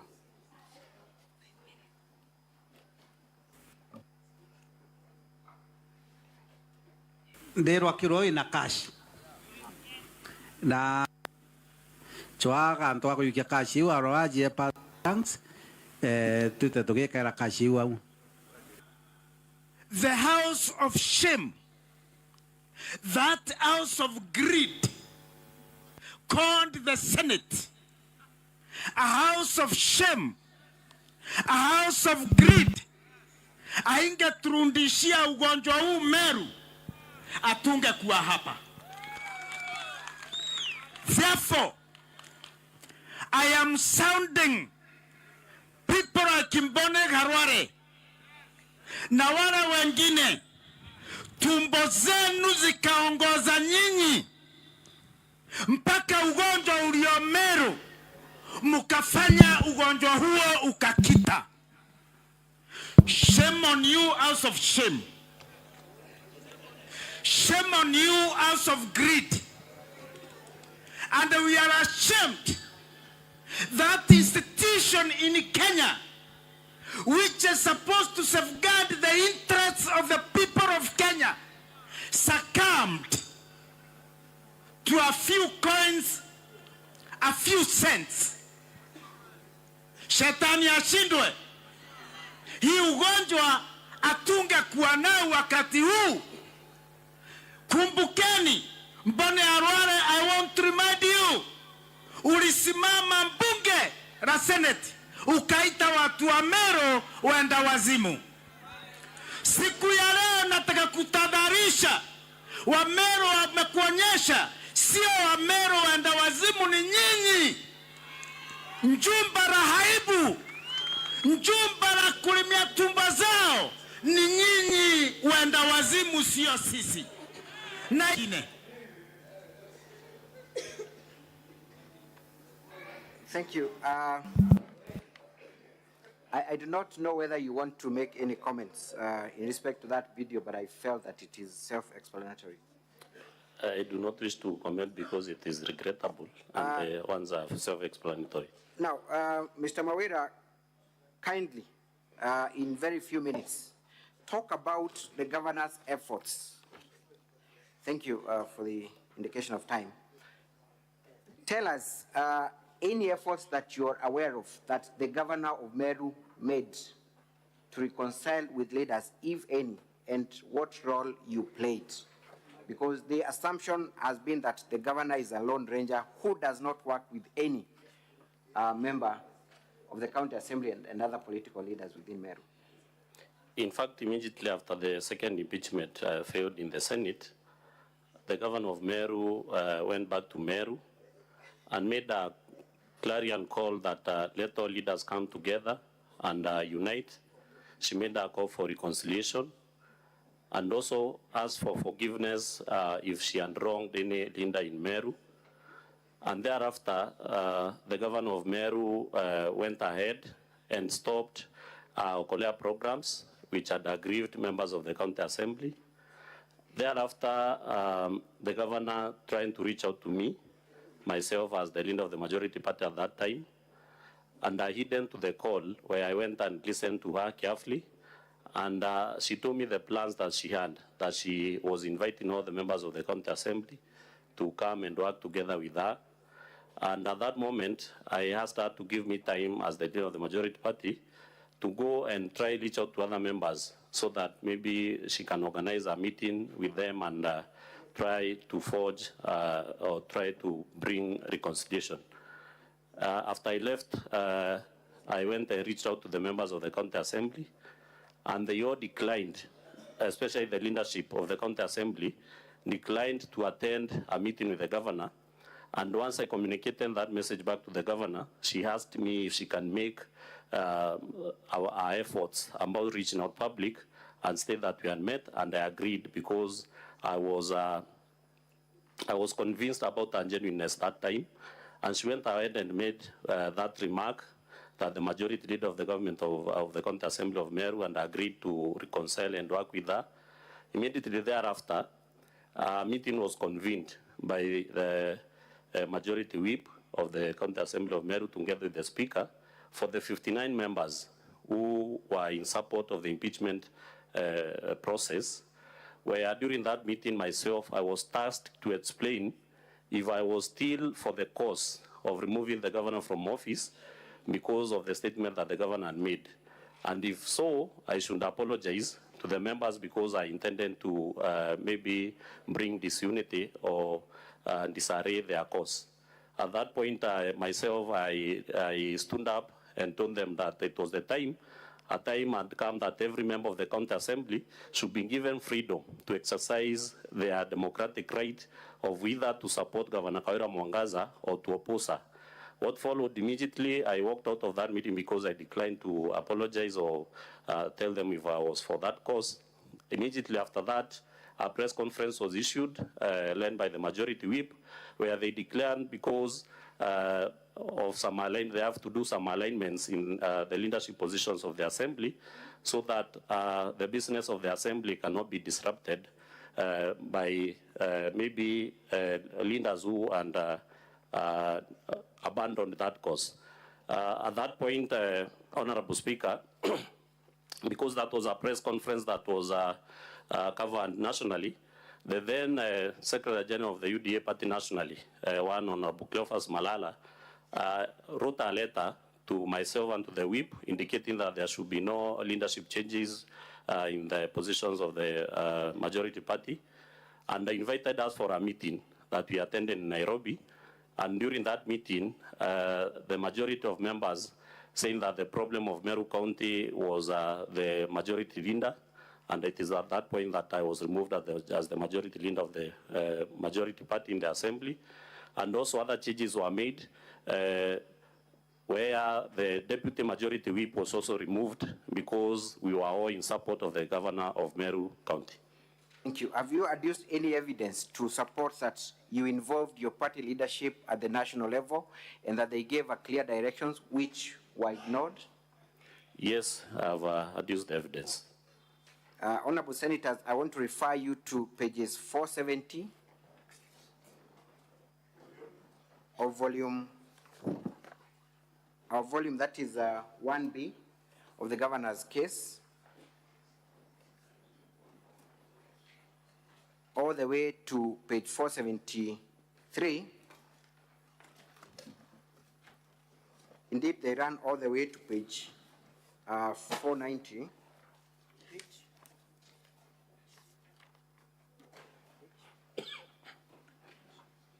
Page 470 to page 491. But we can go all the way to page 500, indicating the complaints by the members of County Assembly who are in support of the governor and who are being victimized for their move. For the sake of time, I would just leave the senators to refer to those documents. Mr. Mawira, what transpired after your removal from the County Assembly? Who took over your position? My position was taken by the member who was formerly my deputy, and that of the deputy was taken by the mover of the current motion, Honorable Zipora. And immediately after the changes were made and communicated in the assembly, the leadership of the County Assembly of Meru went further ahead, and removed all the 13 members who were in support of the governor then. You remember during the second impeachment motion, the governor had only 10 members. And when I was tasked to state if I was still for the cause and I walked out, other 2 members followed me, so we became 13. The 13 of us were de-whipped from 3 key select committees. That is the Committee on Budget and Appropriations, County Assembly Committee on Public Accounts, and Committee on Implementation. And then after, every person of the 13 who held a leadership position in any of committees of the assembly were removed from those positions through a vote of no confidence. Therefore, members lost chairmanship of committees, they lost vice chairmanship of committees, and also those who served in the speaker's panel initially were also removed, and the speaker's panel was expanded to 18 members, 8 members, so that it can incorporate the members who, out of the 56, who are not earning any responsibility allowance in that assembly. I want you to clarify on that issue of expanding the speaker's panel. What was the initial number of members of the speaker's panel? The initial number that the assembly had approved was 11 members, but in our standing orders, the members of the speaker's panel should be 5, that is the speaker, the deputy speaker, and 3 other members, but it was still expanded to 18 members, so that it can take care of members who are not earning any responsibility allowance and they were in opposition to the governor. And when you talk about speaker's panel, what kind of allowances, if any, do they draw? Of course, when you serve in the speaker's panel, you draw some responsibility allowance, and also you benefit from trainings, capacity building, skills improvement, and what have you. And you said the maximum number of members allowed as per the standing orders are 4? Yes. How much money are we losing as taxpayers for the expanded speaker's panel, in your estimation? In my estimation, every member who serves in the speaker's panel draws around 26 or 27,000 every month as responsibility allowance. They also have special meetings that they draw allowances. And also, of course, they do benefit from DSAs and per diems when they attend trainings and capacity building workshops. Anyway, let us look at page 262, volume 1B. There lies the report of the Auditor General confirming indeed that 18 members of the County Assembly of Meru have been included in the speaker's panel for the purposes of drawing allowances. Are you able to see that? The one on that page was before the expansion of the committee, the one that was composed of 11 members. Yes, proceed. But later it was expanded to 18 members. It is indeed true that they draw benefits from taxpayers' money. Thank you. In your assessment, what does that communicate about the County Assembly of Meru? It clearly shows that the County Assembly, especially the leadership, was going to any length to make sure MCA will decide to either support the governor because of the victimization and intimidation that has been happening, and of course the financial losses that any member who decided to support the governor was undergoing. Thank you. For the sake of time, I want to conclude.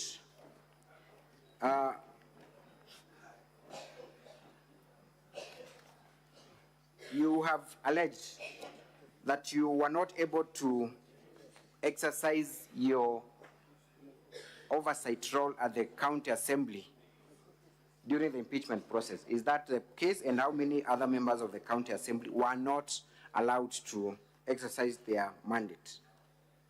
That is true, because in the first instance, we were denied entrance into the chambers by strangers. Later, the sergeant at arms also... Can we watch VKM20? Video VKM20.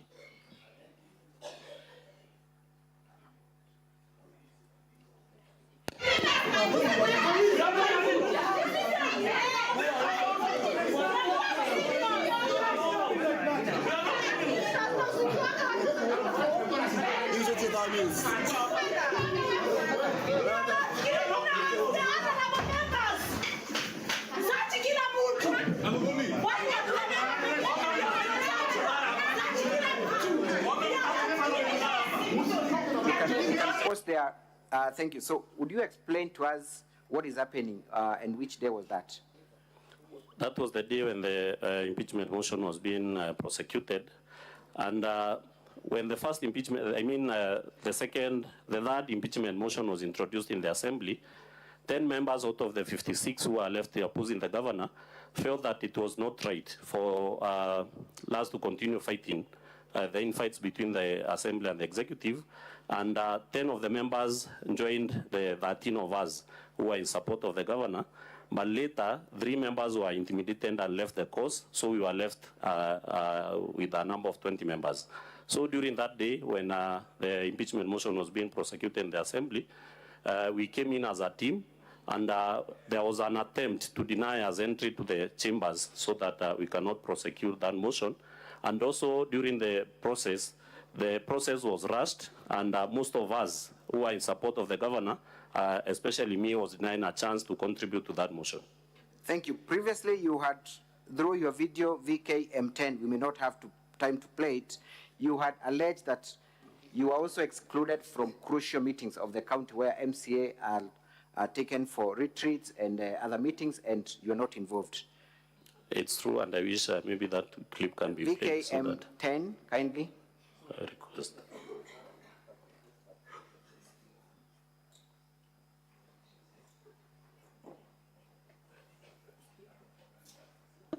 Nonto bara bangi baretere Mombasa for 15 days na batu bararegere tuitano auga betize training lakini na karigara training iriku betize Mombasa for 15 days na bangi Tanzania 10 days na batu supporta dirikari ya Meru tutia We can have the translation quickly. Kindly, Can we go bit by bit kindly so that we can you understand?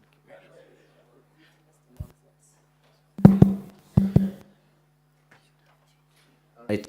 Okay. Kindly play.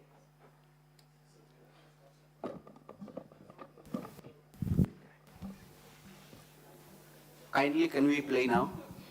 Batu temania toe MCAs ba Meru. Maybe we could start from the start, kindly. Batu temania toe MCAs ba Meru bara ba supporta governor ni. Let's meet here as Meru MCAs who support the governor. Mama, nonto bara bangi baretere Mombasa for 15 days. Because others went to Mombasa for 15 days.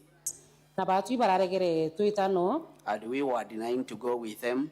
Auga betize training lakini na they said they were going for a training. Karigara training iriku betize Mombasa for 15 days na. But we are having questions. Which kind of training are they going? Thank you. We can proceed to where the current witness is speaking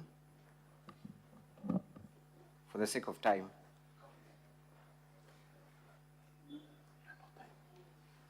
Na tumenye maendeleo jaraja kuja mashinani.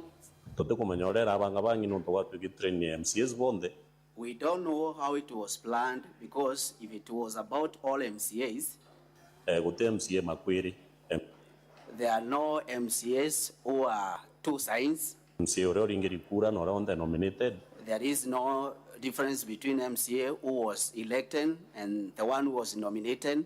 Ni MCA wa mbunge ya Meru. They are all Meru MCAs. Lakini tukoria clerk. But when we trying to ask the county clerk, wa mbunge na tuirere patwe where instructions. He's saying that he was given instructions. After kamukonji kakudidwa.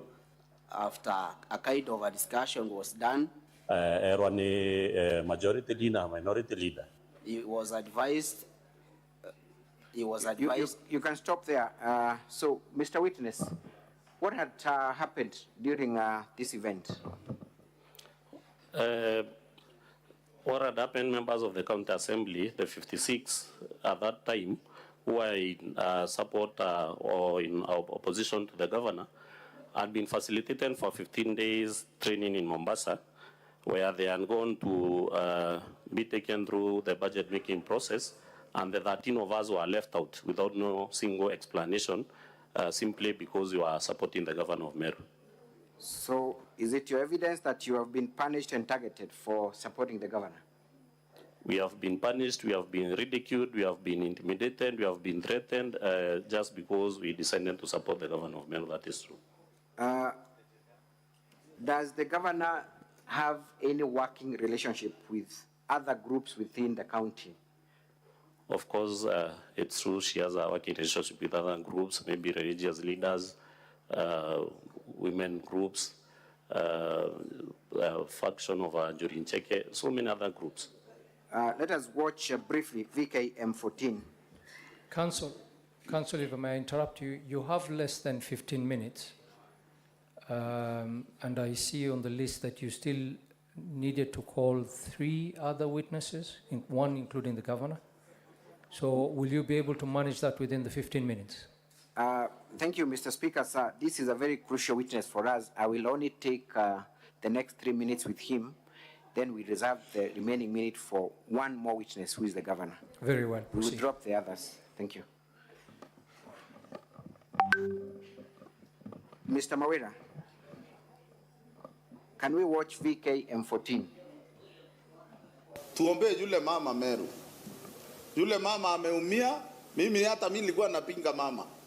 Lakini siku ile tulikaa vile aliambiwa na rais, aende akae chini na kila kiongozi, si kama walemavu pale tulikaa na yeye chini na tulizaelewa mama. Na mama akakubali kufanya kazi na walemavu.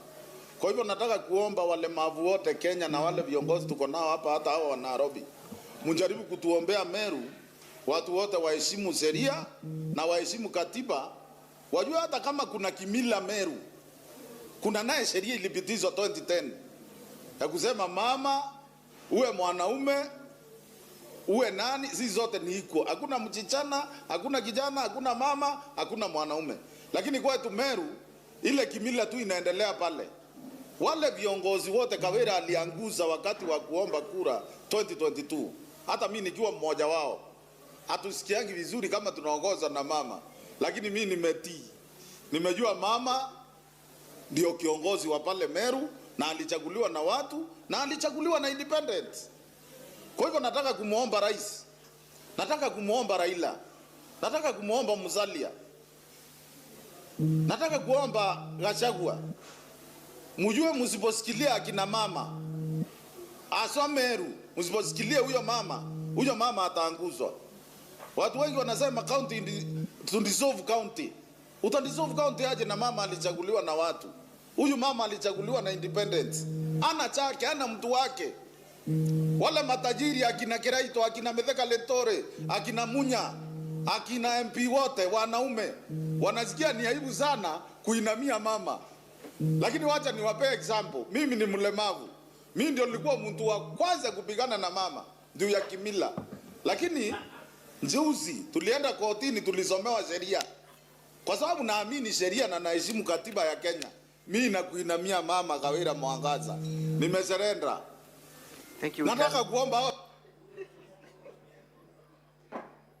we can proceed just for a few more minutes.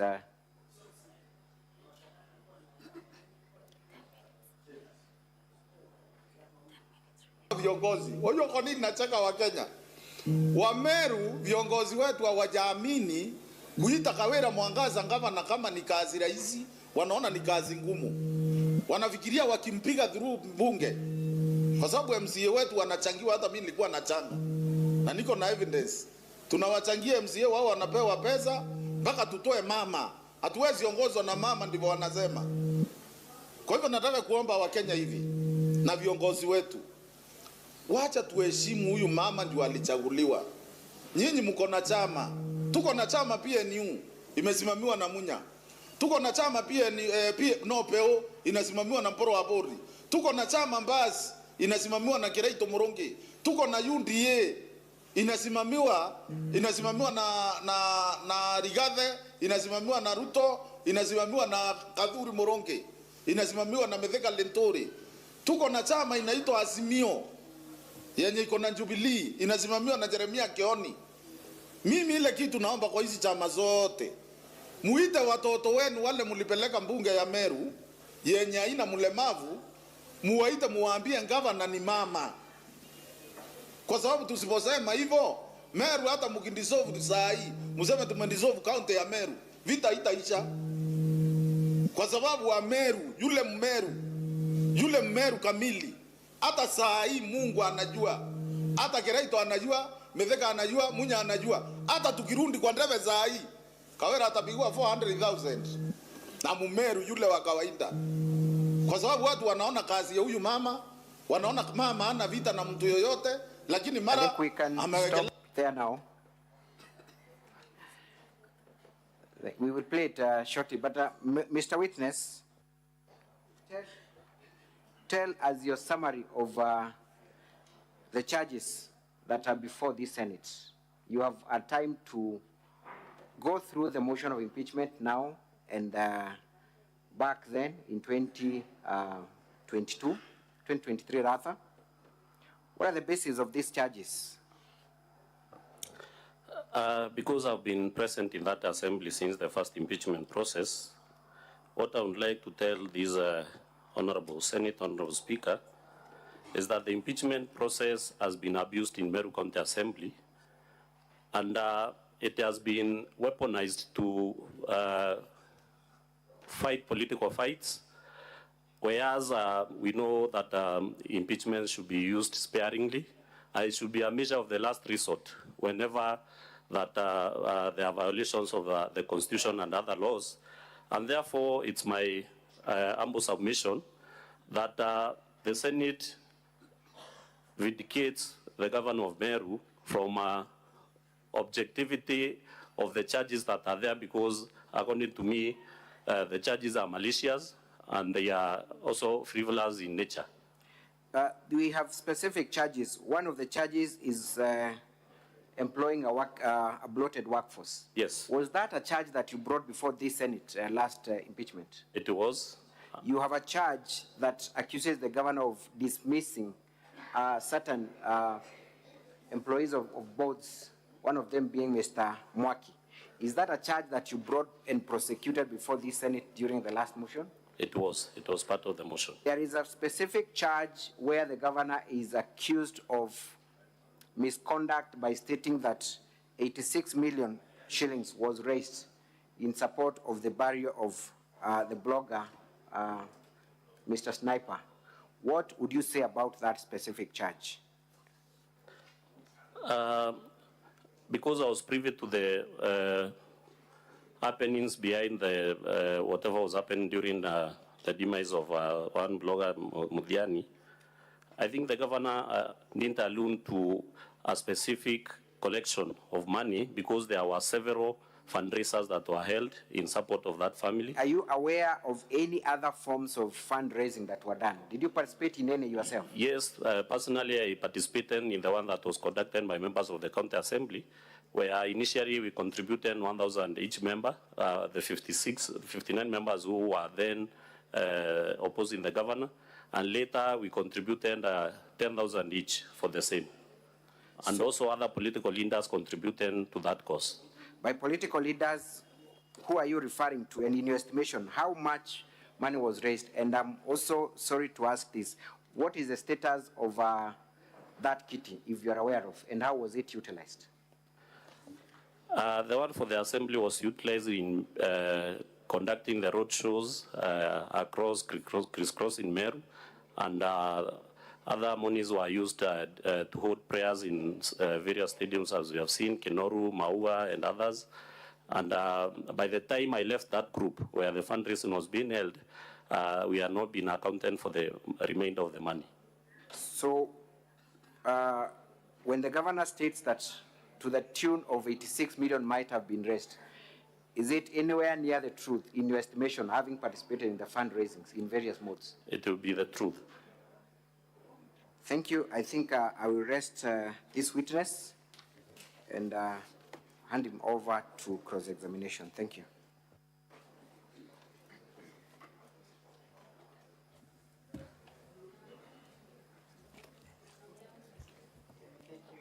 Mr. Speaker, sir, we'll be very brief with this witness. Mr. Witness, confirm that you moved the motion for impeachment last time, yes? Yes, I confirm. And that you live by the statements that you have indicated in your affidavit that you have testified to, yes? Sorry? And that you confirm and want to rely on the affidavit that you have filed. Yes, I confirm. And that you remember on the 7th of November 2023, you took the same stand and testified before this assembly as a mover, correct? Yes, I confirm. And you remember a question was put to you whether or not the impeachment then was politically instigated, correct? Yes. Do you recall your answers? I may not recall the exact answer. I'll give you the answer. Honorable Speaker, I'm referring to the answers of this House at page 53, dated 7th of November. Mr. Mudhombi Thionkulu was the lead counsel then, correct? Yes. And you remember him putting this question to you, and you answered in negative, that it was not politically instigated. You remember? You recall or you do not recall, Mr. Witness? I don't recall. Read for me the answer, maybe. You remember Mr. Mudhomi asking you whether it is true from the governor's allegations that the impeachment was politically instigated, and your answer was Evans Mawira Kawira. Kawira. You said it was not true. Have I now refreshed your memories? From the records, yes. Do you still want to hold that preposition? Of course, everything that was in that You motion want to was still not hold, excuse me, substantiated. Mr. Witness, I want a yes or a no answer. Do you still want to hold that preposition, or you want to run away from it? As at then, I hold that position. You hold that position? Yes. What has now changed? So many things. The one, that you are no longer the leader of the majority in the No, assembly? no. Yes. Number two? The governor reached out and called for reconciliation. I did a lot of soul searching. Thank you. I consulted widely. It's okay, don't answer questions that I have not put to you. You have testified at length how people were induced to bring that particular motion, correct? Yes, and I've stated the facts. That is the motion that you brought on the 7th of November, correct? Yes. So you brought motion out of ulterior motives of being induced as at then, correct? According to the circumstances then. You allowed yourself to be induced, yes? As per the circumstances then. So on that day, when you took the stand on the 7th of November 2023, you did not speak the truth to this at Senate, but you spoke out of inducement, correct? I'm saying as Correct the or not correct? I circumstances want at that an point. answer, not a vague answer. Correct or not correct? Not correct. So then, were you induced that particular time from your evidence? I've narrated all the events that led to One the of the introduction events, that motion. Mr. Witness, was that you are induced, correct? One of the events is that you are induced. I didn't say you were induced. I said you are mobilized according to party lines. How were you mobilized? Of course, I stated that we met as the leadership of Was financial gains, correct? Including 20,000 shillings that you were given, correct? That was later, after okay. after But you the remember second the Christmas impeachment. gift, correct? After the second impeachment had failed in the Senate. You remember the Christmas gift, yes? I'm saying later, after the second impeachment had failed in the Senate. You received a gift Yes. for the work well done, correct? A Christmas gift for our work well done. Christmas was not even, Christmas was oncoming. So, Mr. Witness, if you allowed yourself to be induced that particular time to bring that particular impeachment motion, how truthful is your statement today? I was not induced. I said we were mobilized on party lines. On party lines? Yes. So which party do you belong to? UDA. UDA. Yes. So UDA mobilized its MCAs to bring the motion. UDA at the county level, Meru county level, mobilized the MCAs to introduce an impeachment motion. Does that mean that the UDA party is against the governor or was against the governor? I stated in my statement. Does that mean at that particular time the UDA party was against the governor? At the county level, yes. Nationally, the Secretary General had stated that that was not the party position. Which other party was against the governor as at then? The parties that were mobilized, we have BAS party, we have PNU, we have Jubilee, and other assembly parties. You spoke about receiving 80,000 shillings. You correct? You remember? Facilitation to be in the Senate. Who gave these 80,000 shillings? It was paid from the assembly. It was paid from the assembly. Did you receive or did you partake of it? Yes, I received. And it was a motivation for you to appear, correct? It was facilitation to be in the Senate for the 5 days that you were here. A facilitation. Yes. Today, have you been facilitated? I've seen that you have received a message. Today, have you been facilitated? Facilitation, yes, we have been facilitated, but it has not already been paid. But it will be paid because we have received a message from the clerk saying that members will be facilitated for 5 days to be in the Senate. Notwithstanding whether or not you appear for Governor Kawira as a witness or of the witness for the Senate, for the Assembly. Yes? Witness for the governor. The County Assembly has equally facilitated you, correct? I have received that message. That you'll receive your per diems for participating? Yes, yes. So it was usual for the County Assembly to facilitate its members? The previous one, only 59 members were facilitated. It is usual for the County Assembly to facilitate its members, correct? Because today you have received a message that you receive facilitation, correct? Yes, we have received the message. And therefore the County Assembly considers its members as equal, correct? No, no, no. Mr. Witness, I want to refer you to your affidavit. But before I refer you to this affidavit, have you critically read the motion before this assembly for the impeachment of the governor? I've gone through the motion. Have you answered those allegations in your affidavit? And if yes, kindly point to us the particular paragraph that answers to the allegations. The particular allegations? Excuse me, just take your affidavit, take it. Yeah, and lead the Senate to the particular paragraph that has responded to issue number 1.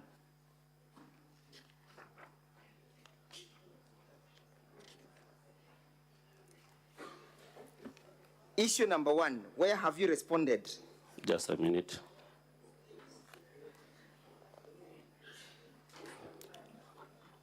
I've responded to the issue of money that was raised for the... Not the money that was raised, the issue of illegal revocation.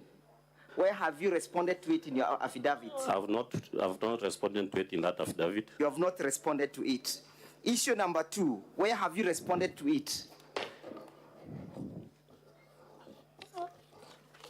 I've stated... Do you know what issue number 2 is all about? Yes, yes.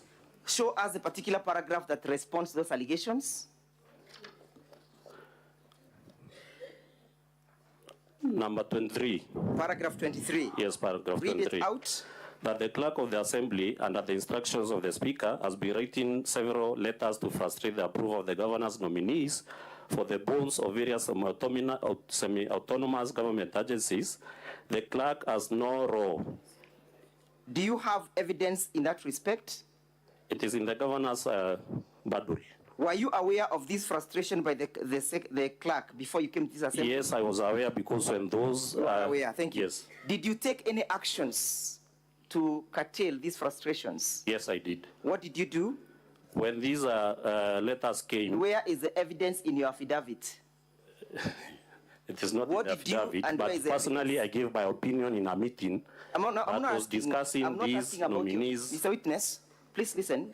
Yes, I'm not asking you to give us your opinion. You have given so many of them, so we do not want to entertain any further opinion. Okay. We want to go to the facts. Okay. Where have you pleaded in your affidavit that you took actions against the clerk for frustrating the works of the governor? I didn't take any action against the clerk, but I have responded to that count number 2. Yes? I didn't take any action, but in my affidavit I have responded to that. Us in your affidavit where you have responded to issue number 3. Can I have the affidavit? And I put it to you that issue number 3, now 23, does not respond to the allegations contained in the notice of motion, issue number 2. Sorry? I put it to you that paragraph 23 of your affidavit is not a response and is not evidence that relates to the allegations of failing to appoint chairpersons. I don't agree to that. Let us go to issue number 3 and point us in your affidavit where you have responded to it. I have not responded to issue number 3. Thank you. Let us go to issue number 4. Point us in your affidavit where you have responded to it. I've responded to it where I stated that I'm aware that count was initially in the previous impeachment motions. Where in your paragraph?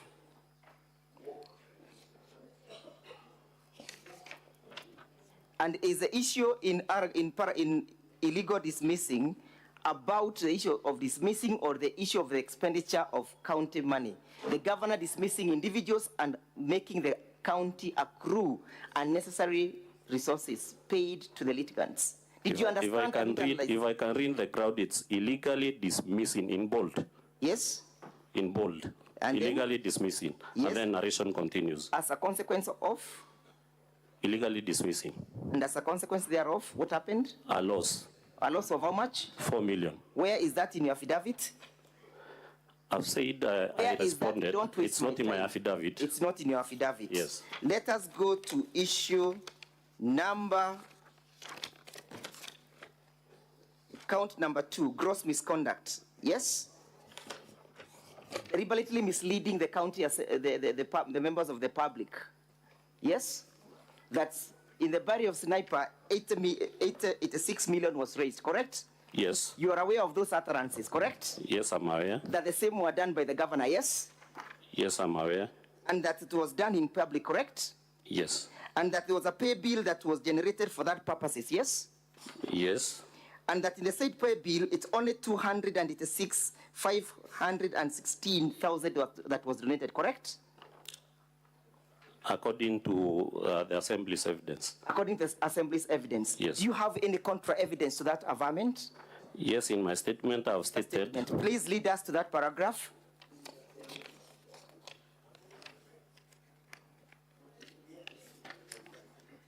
Lead us to that particular paragraph. Just a minute. You're also aware that the governor made averments and allegations that the window to the sniper has moved on with another MCA, correct? I'm not aware of that. You're not aware. Kindly, let's play video 1A and 1B in our videos. You yourself, did you changa to that particular pay bill? Yes, no, not to the pay bill. How did you changa? Through the WhatsApp group created for the assembly members. How was the money collected? It was collected through a member of the assembly. Through a member of the assembly? Yes. Through who? Which member?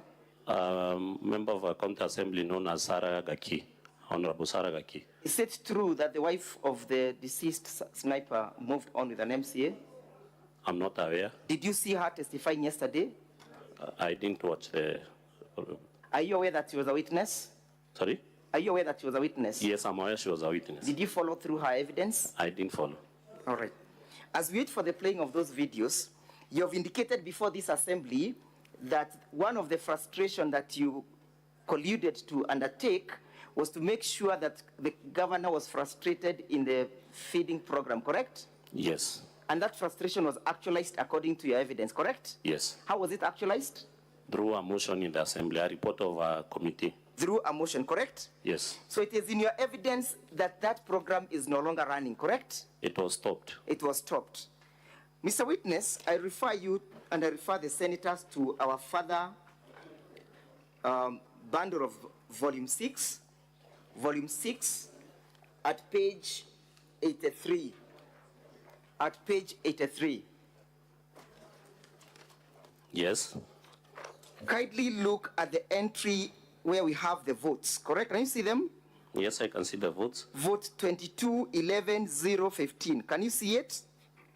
Yes. Confirm that this is a Meru County budget estimate for the year ended, for the year 2024-2025. It is. Confirm that you participated in this process, correct? I did participate.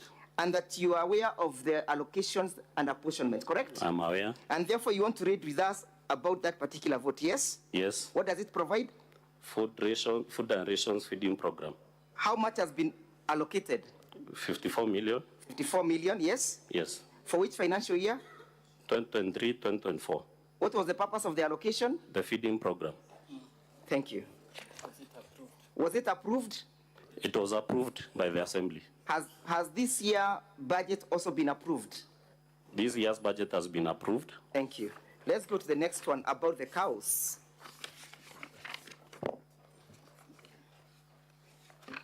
It is your evidence that the county assembly has colluded to frustrate the governor's programs, correct? Yes, please.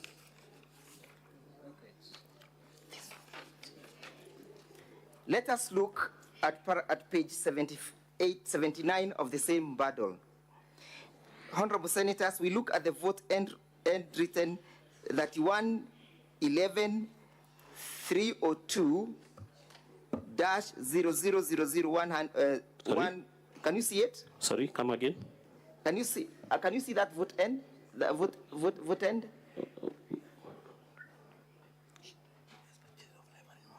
Yes, yes. Can you see it? Yes, I Again, can see it. confirm that these are the financial year 2024-2025. Sorry? Confirm that these are budget for 2024-2025 approved. Yes. And that the county assembly has approved that budget, correct? Yes, it has been approved. And that even 2024, 2023, 2024, the same was approved, correct? But you saying it's the budget for the 2024-2025, and there's nothing that has been approved for that vote. Yes. What was the reason for failure to approve? Because the assembly halted the program. On the failure to have policies, correct? Yes. Is there a policy that exists in that respect? It was introduced in the assembly, and the assembly Is there a declined to policy approve. that exists in that respect? I'm saying the policy was introduced in the assembly by the CC Agriculture, and the assembly failed to approve that policy. Is it mandatory for the assembly to approve anything or everything? That was the requirement that they had, the recommendation in the report. Are you aware that that policy was rejected through the public participation? No, it was not subjected to public participation. So the county assembly must at always time act according to the demands as they come, according to your evidence, correct? Sorry? The county assembly must always pass anything without scrutiny, correct? Even without looking at the viability of the project, correct? It has to look at the viability and... Thank you.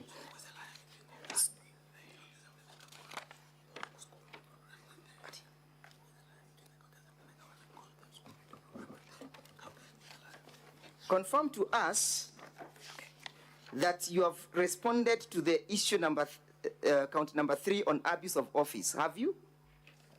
And if yes, point us to that evidence.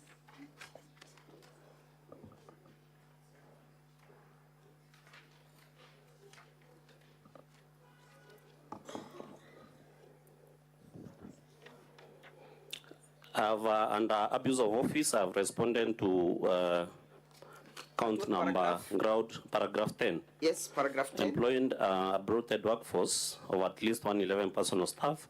Yes. And I indicated in my affidavit that it was... Paragraph 10. Yes, I indicated in my affidavit that it was... Paragraph 10. Can you read out paragraph 10? Employing a bloated workforce of at least... Paragraph 10 of your affidavit. I didn't say paragraph 10 on my affidavit, but let me see. I've asked you whether you've responded to paragraph Yes, I've responded to...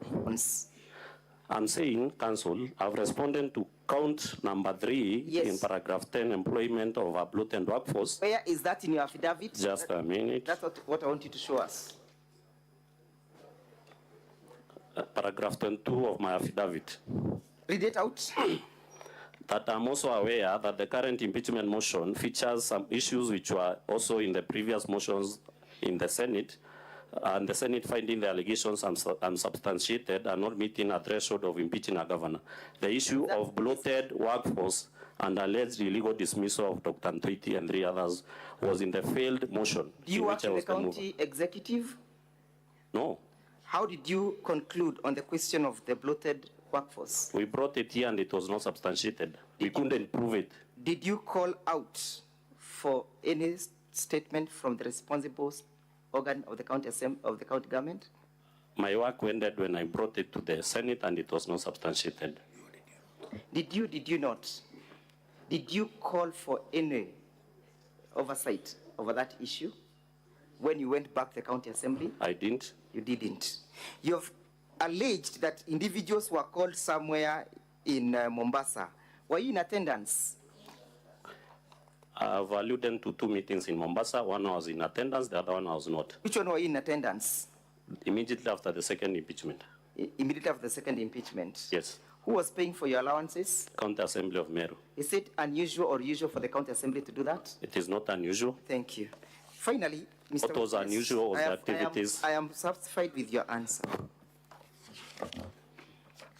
Mr. Witness, confirm that county government must spend money in accordance to the budgetary allocations. and prudence, correct? Yes.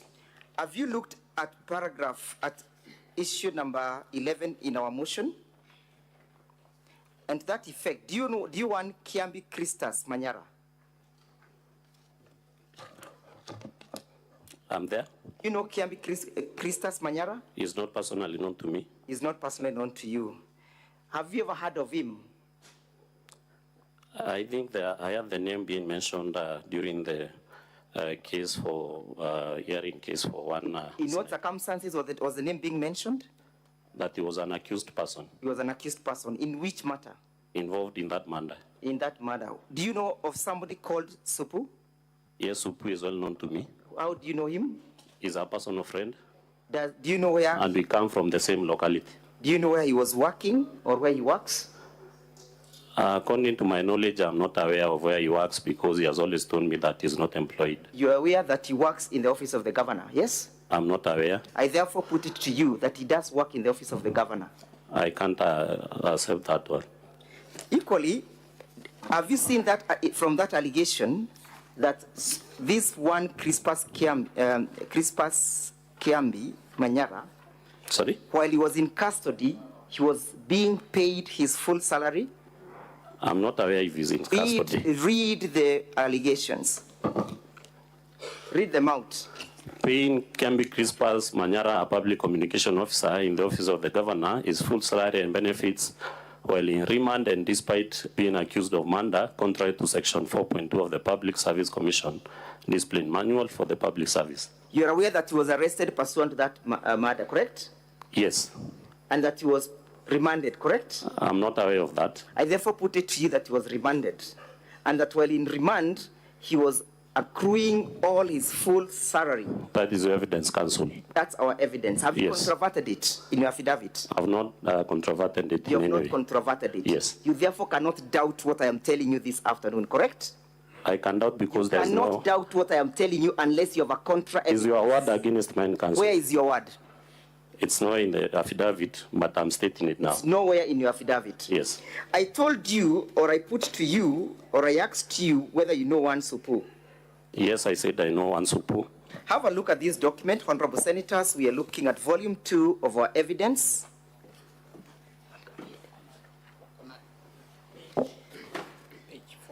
Page 443 of our volume 2. 43. And we can be playing the we can be ready to play the video. Can you see serial number 1? Serial number 1, yes. Do you know, can you read out that name? Vincent Mureithi. Vincent Mureithi? Yes. First of all, who is the originator of that document? The acting secretary, Meru County Public Service Board. Sorry?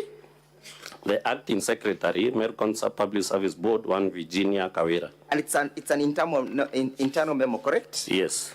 And the internal memo speaks to the appointments of contractual employees in the office of the governor, correct? They do. And therefore, whatever appears therein is a list of those individuals who works there in the office, correct? That is true. And that Vincent Mureithi of ID number that works as an assistant director in that office, correct? That is true, according to the memo. That is Vincent Mureithi alias Supu, correct? Yes. Let us play that video. And you know, as we await, that the said Supu and Manyara at page 428 of our bundled volume 2, sorry, 429, I beg your pardon, of volume 2, contains the information of the individuals who are charged with the murder of one sniper, correct? Yes, correct. And you can see accused number 1 is Vincent Mureithi Karemi, alias Supu, correct? True. Number 2 is who? Murangeri Kenneth Guantai alias Tali. Do you know him? Personally, no. Do you know that that is the governor's brother? According to you. Let us look at number 2, number 3. Boniface Kileji alias DJ Kaboom. Number 4. Christus Manyara alias Chris. Christus Manyara alias? Chris. And that is the Christus Manyara who works in the office of the governor, correct? The one that you have seen is working in the office of the governor is Vincent Muridi Kirimi. Let's look at that as we play the video.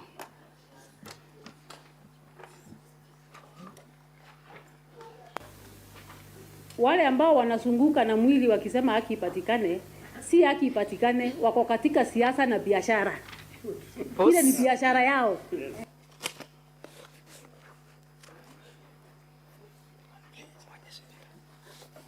Do you know whom she was referring to as those people wanazunguka na mwili ya sniper? In this video? Yes. I'm not aware of the specific people because it was a group of people. Could it have been the mover of the motion? Maybe yes, because members of the county assembly were there. Could it have been you? Personally, I was not there. Okay. Let's proceed. Wameweka pay bill, wanachukua pesa, wanajaza mafuta kwa MCA, zingine wanakula. Huyo mama ambaye anachangiwa pesa wakisema ni haki kwa sniper. Kitu ya kwanza tunataka ajengewe nyumba ya ghorofa. Number 2, anunuliwe Prado. Number 3, afunguliwe trust fund ya education ya watoto wake. Kama wajafanya hiyo, hawa ni wakora na wezi wameibia huyo mama kupitia hiyo familia. Ni makatero na ni biashara na okay, proceed. Siasa ya bure. Na matapeli. Hiyo wamefungua kama biashara, wanakuja kusanya pesa, wamechukua huyo mama, wamemficha kwa MCA fulani anakaa hapo, wanasunguka na mwili. Ingelikuwa ni mmoja wao wangefanya namna hiyo. Ingelikuwa ni mtoto wao wangemzungusha mwezi mzima. Lakini kwa sababu wanataka pahali watajijenga kisiasa, wanataka pahali watakulia maana wamesota. Nilisikia wakisema ya kwamba hawana pesa kwa mifuko wanatembea na OB. Sasa wamepata njia ya kutembea na pesa kwa mfuko kupitia maiti. Hiyo ya kutembea na mwili wa sniper ni mambo mawili peke yake. Biashara na siasa. Hakuna justice wanatafuta. Wangelikuwa wanatafuta justice, watoto wangapi wamekufa Meru? Watoto wangapi wamepotea Meru? Huko Ndumo Oruna huko upande wa Tigania wangapi wanakufa? Mbona hatujaona hao viongozi wakitembea wakisema ya kwamba tunahitaji haki ya vijana wetu ambao wanakufia? Why this one? Why huyu peke yake? Kuna MC ambaye aliuawa na ikasemekana sijui nani amemuua. Mbona tukiona hii ni siasa na biashara? Na wamelaaniwa wanaozunguka na huo mwili. Wamelaaniwa. Mtu ambaye ni mshtakiwa the key suspect mkuu ambaye ni Supu. Mnahitaji pause. Have you heard what the governor has said? Yes. What has she said? Supu. She mentioned Supu. Mshtakiwa, mstuhumiwa, anaye daiwa. Play it again.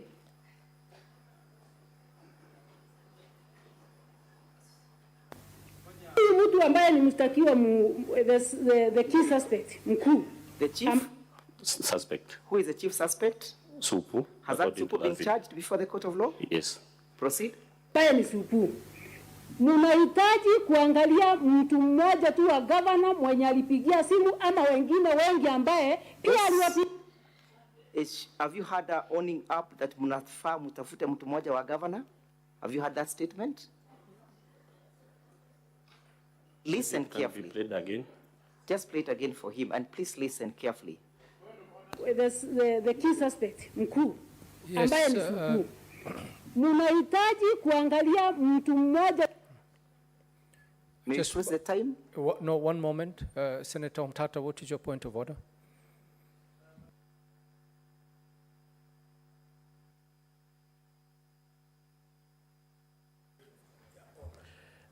Mr. Speaker, sir, my point of order is that this matter is live before a court of law under criminal proceedings, and I think we should exercise a lot of precaution and deference to the court process, because I think that we are beginning to tread into the area of testing the evidence and the witnesses in that matter, which is not before this court, and that is, I think, sub judice for the rule of law. Mr. Speaker, sir, we can then abandon it and go to the next clip, 214. The same clip at 214, minute 214. The same clip, minute 214.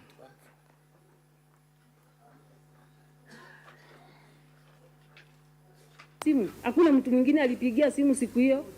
Ndio mbebe kijana ati mseme ati kwa sababu Sibua alimpigia simu, you want to charge him. Wale ambao wamewasukuma kisiasa kwa sababu mnasema ya kwamba mmepewa pressure, political pressure.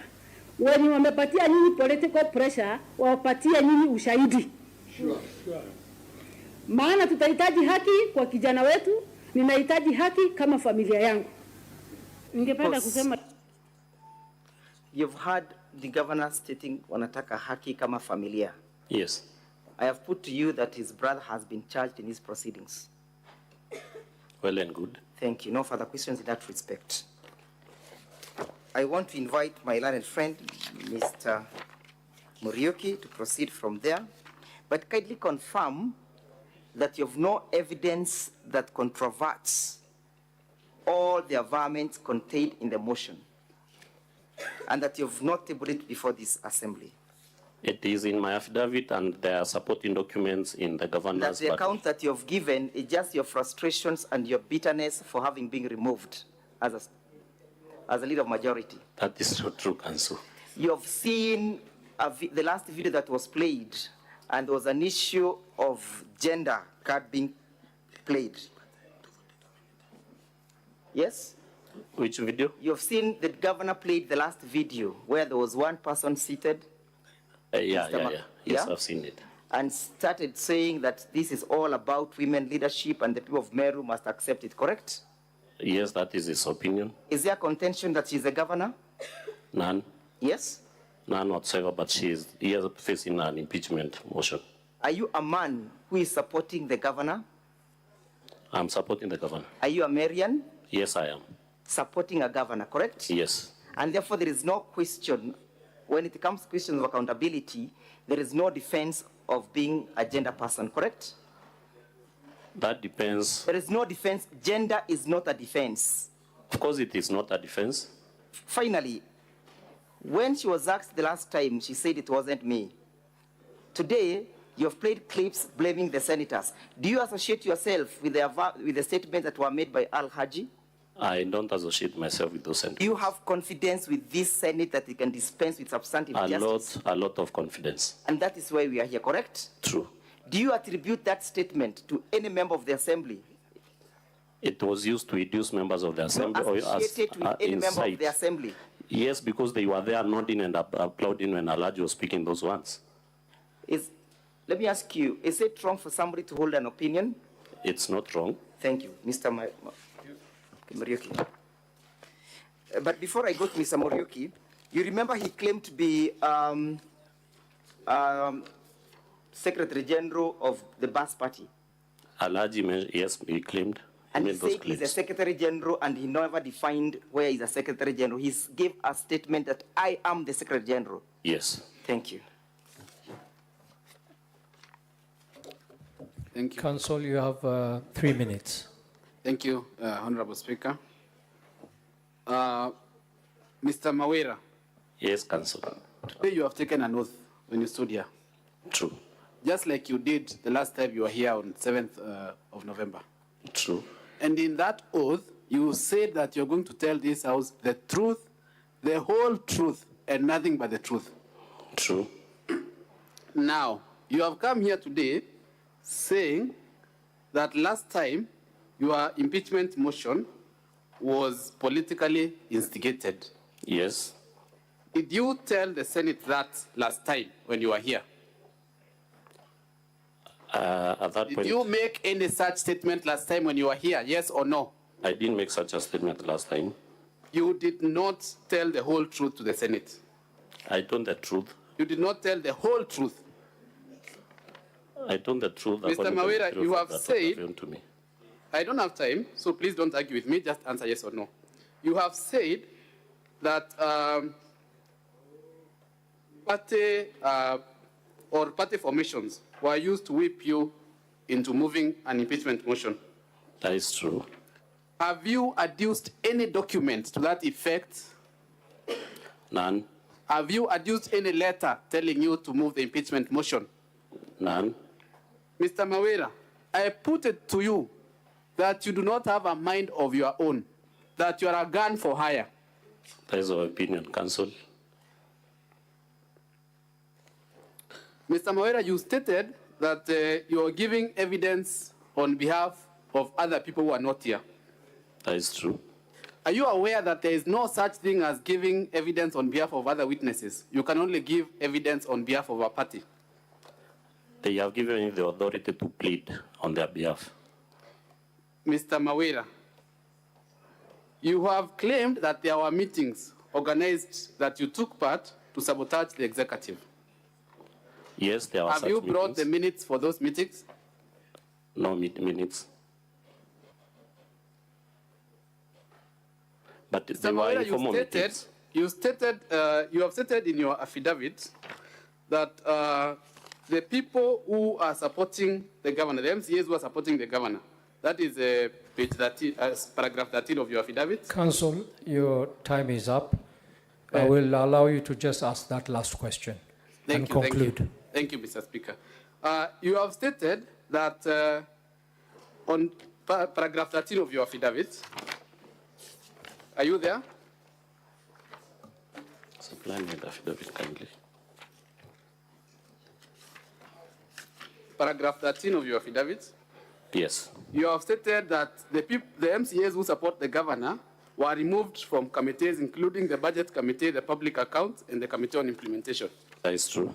Who is the chair of the Budget Committee? Honorable Mwirigi from Kibiritia Ward. Is he a witness for the governor in this case? Yes. Who is the chair of the Gender Committee? Honorable Murogocho. Did she support this impeachment motion? Not. Who is the chair of the Transport Committee? Honorable Kidenji. Did he support this impeachment motion? No. Who is the chair of the Finance Committee? Honorable Caleb. Did he support this impeachment motion? No. Who is the chair of the Committee on Delegated Legislation? Honorable Saragaki. Did she support this impeachment motion? No. Thank you, Mr. Speaker, sir. But in that paragraph, it is clearly stated that in Speaker, MCs. I have done with my questions to the Thank witness. you. Thank you. Thank you, Council. Thank you, witness. Honorable Senators, we will now give you an opportunity to ask questions. Mr. Speaker, sir, I have just 1 minute of re-exam, just one. You have, okay, Council, you have 4 minutes remaining. Thank So you. I will utilize one. Okay. Mr. Witness, Yes, please. I will just need you to confirm the names that have just been read to you now. Are they members of that committee? Were they still members then, or what transpired? Which committee? Their names that Council has just read to you, confirming that they are still holding their positions in the committees, yet they did not support the... These are members who have in 1 minute, kindly. They are members who have joined in support of the governor just the other day when the impeachment motion was introduced. But when we were whipped, we were 13, when we were whipped from committees, and that is what I've alluded to in that affidavit. Thank you very much.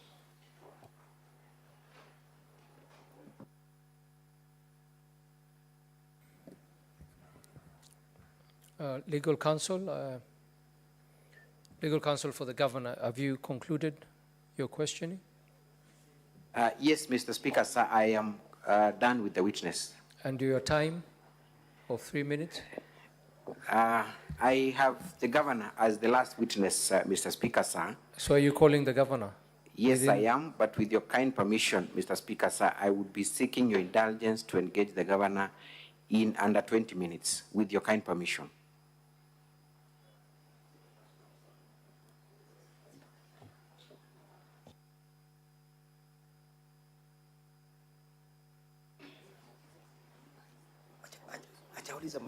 Council, what we'll do is we'll first take questions or clarifications from the senators, and then we will. I don't know if we're going to give you more time, but we'll get back to that issue once we finish with the senators. Most obliged, Mr. Speaker.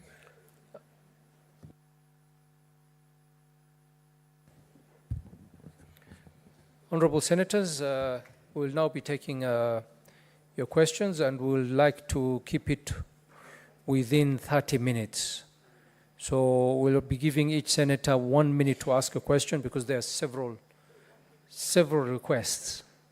and we need to get to as many people as possible. So one question, 1 minute, and be very brief. Senator Murango James Kamau.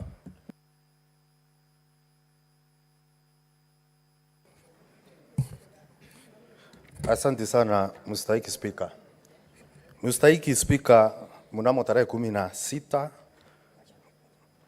mwezi wa Oktoba mwaka 2023, wakati tulikuwa tukiangalia pia mswada uliokuwa umeletwa hapa kuhusu kung'atuliwa kwa gavana Kawira, Mheshimiwa Mawira ambaye ako mbele yetu pia alikuja na akaapa, na pia alikuwa ameweka hati ya kiapo ambayo alikuwa amechukua kusema ya kwamba yeye ako na kichwa kizuri, ako na uwezo wa kuaminika, wakati na akatia kindole ile hati ya kiapo ambayo alileta katika Senate hii.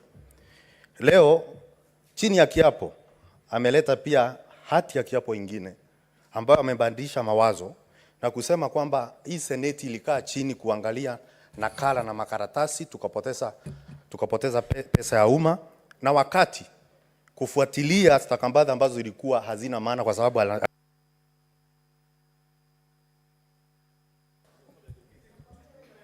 Senator, ulikuwa uulize swali yako katika dakika moja. Umeanza hadithi mingi. Sawa, uliza swali. Sasa nauliza, Mheshimiwa Mawira, uliokokea kanisa gani kwamba tukuamini leo na ulitundanganya wakati tulikuwa tunaangalia maneno wakati huo mwingine? Asante Mr. Speaker.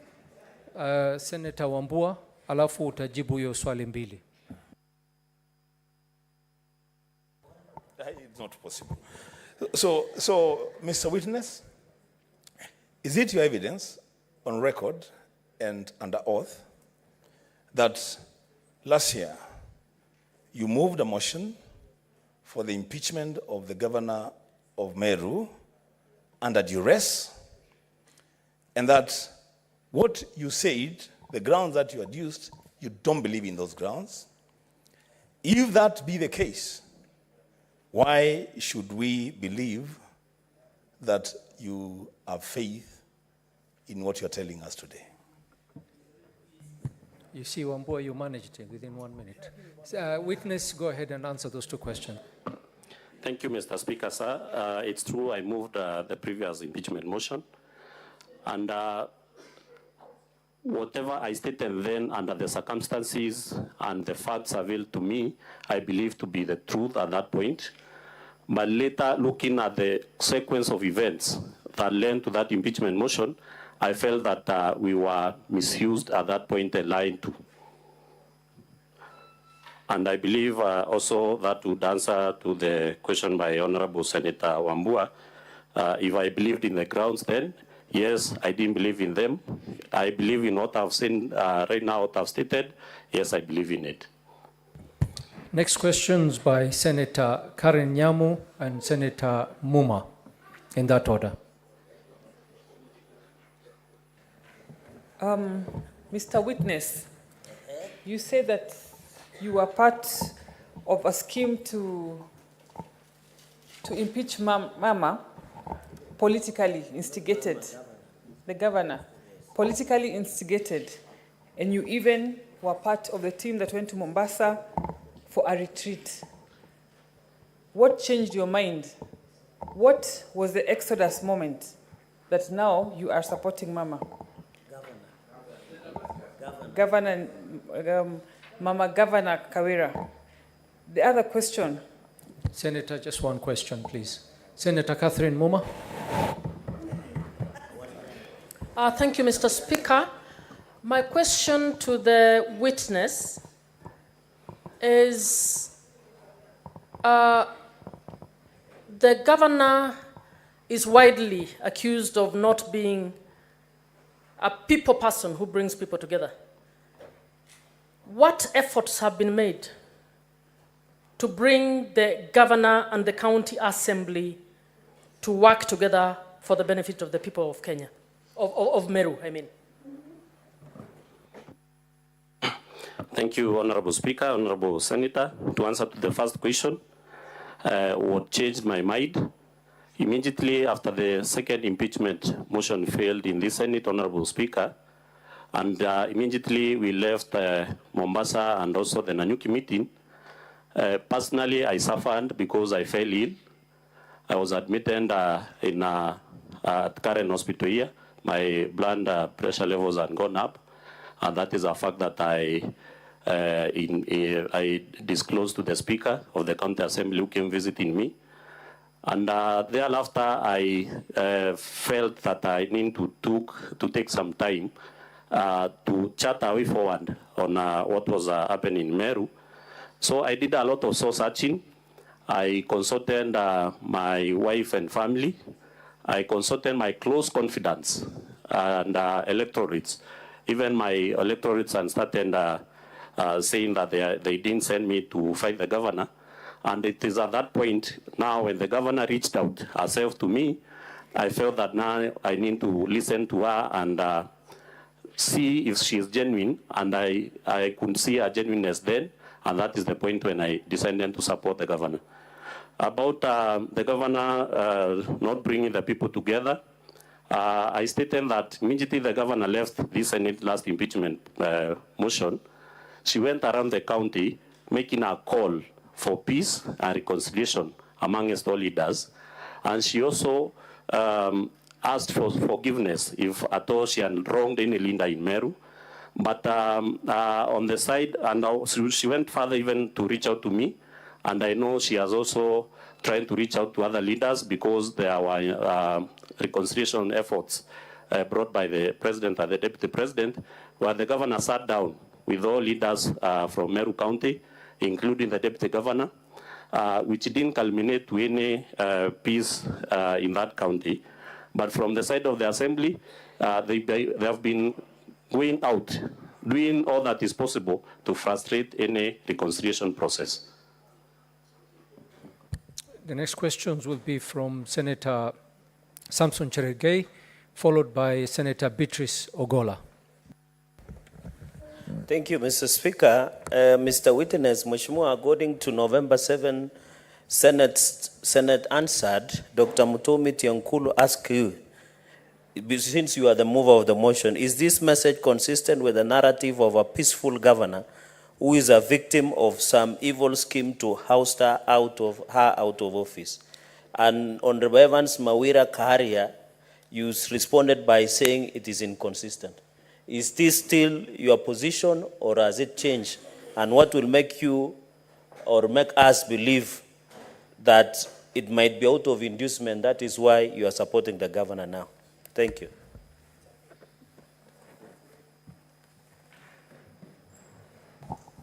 The Honorable Witness, a video was shown to you and the Senate on a funeral of one alias sniper, and there was bashing of the Senate and some senators, and then there was a funeral of sniper.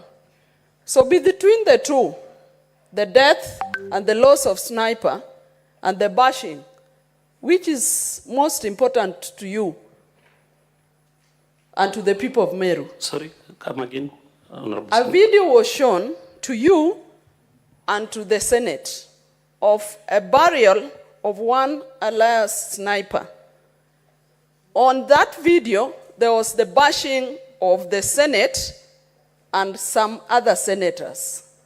So between the bashing of the Senate and the loss of sniper,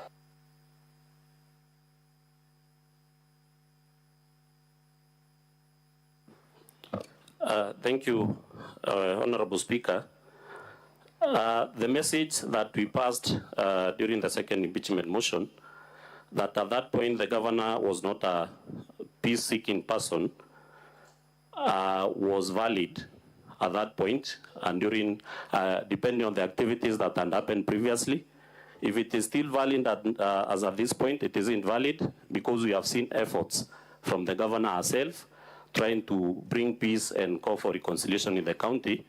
And Honorable Speaker, if there is one sign that can tell you the governor is peaceful, I'm the one who was here crucifying the governor. I moved the motion to impeach the governor.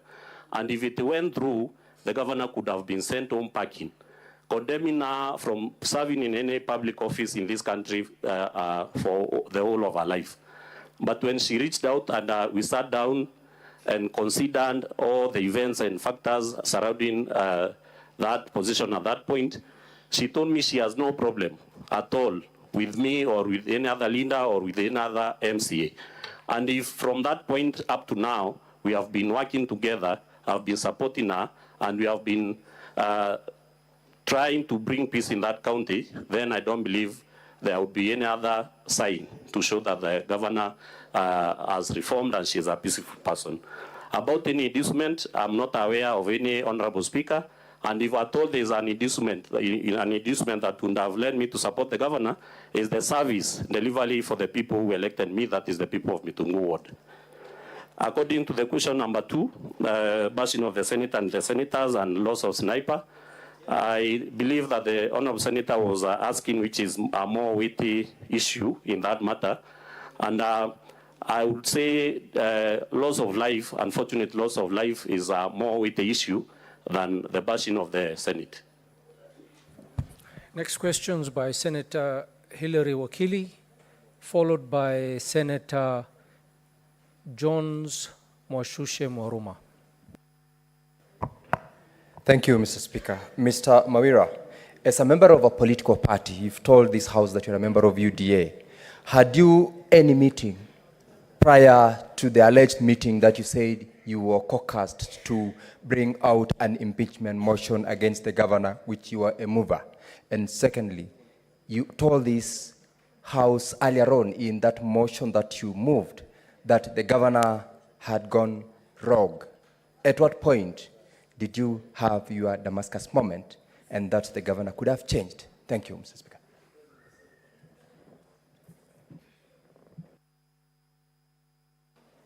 Thank you, Mr. Speaker. Honorable Kawira, in your own assessment, if the governor happens to be acquitted, perchance, do you think there is a possibility of the governor working with the assembly? And what needs to be done for that to be achieved? Or do you think the situation is irredeemable? Thank you, Chair. Thank you, Honorable Speaker, Honorable Senators. The question by Honorable Senator Sigei. The first one, there was no meeting for the party, but there were informal meetings, commonly known as Kamukonji, in the Assembly, where in fact, Honorable Speaker, the leadership of the House and members felt that they needed to punish the 10 members who had not supported the impeachment motion in the Assembly. And it was my opinion then in that meeting that there is no need to punish these members because of entirely their political decision or their democratic right of either supporting or not supporting. And furthermore, they had not stopped the Assembly from impeaching the governor at that point. Therefore, at that point, I told the informal meeting that I did not see any need for us to punish the 10 members. And I'm made aware that in the last or the previous impeachment motion, I've seen the governor had gone rogue. And I've said, considering the facts and events that had previously happened, there was some element of truth. And what changed, or when did I change, is when the governor now started preaching reconciliation and peace, and in our own act, even went ahead to stop the Okolea program that most of the MCAs were disgruntled with. Therefore, at that point, I saw that the governor was genuine and had agreed to change. Question number 2, if the governor is acquitted, is she likely to work with other leaders? That is very true. Because, Honorable Speaker, if you can follow the sequence of events from the first impeachment motion. During the first impeachment motion, the governor was being supported by only one MCA at that point. During the second impeachment motion, the governor had the support of only 10 members during the second impeachment motion. During this third impeachment motion, the governor has a support of 20 members, and it is only that 3 more were intimidated and coerced that they abandoned the cause of calling for dialogue. We could have been 23 members. Honorable Speaker, if at all the Assembly can be set free, the victimization, the intimidation, the threats that have been put upon us, members who are supporting the governor. I want to tell you, if that is done today, you see more than 40 members of the county assembly working with the governor of Meru. We even wrote a letter to this honorable senator, honorable speaker. I don't know if it came out clearly. We wrote a letter, the 13 of us, to the devolution committee of this honorable senate, calling them to come to Meru and at least help us set the assembly free, help us set the MCAs free, because it is out of fear that now when you support the governor, you'll be victimized, you lose your committee positions, you lose your allowances, you lose everything, all privileges, even to a point of being denied an opportunity to contribute in the assembly, even to a point of being thrown out of the assembly because of your contribution. If we address that, the problem of Meru will have come to an end, and I want to promise you that, this Honorable Senate. Thank you. Honorable Senators, the questions have been very similar. So I hope the next members who want to ask a question will ask different questions going forward. Senator Kisang, followed by Senator Beth Siengo.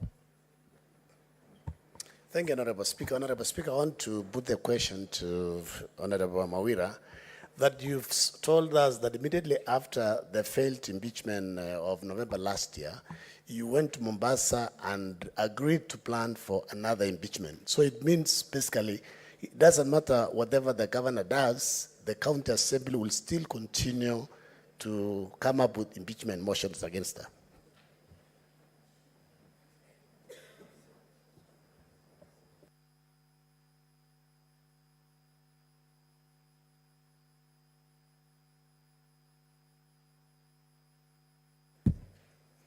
Thank you, Mr. Speaker.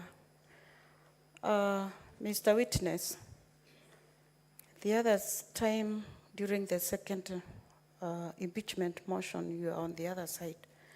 When you went back, you saw the light. Did you make efforts to reach more? You have talked of 20. Are you willing after this to reach more to see the light? Thank you. Thank you, Honorable Speaker, Honorable Senators.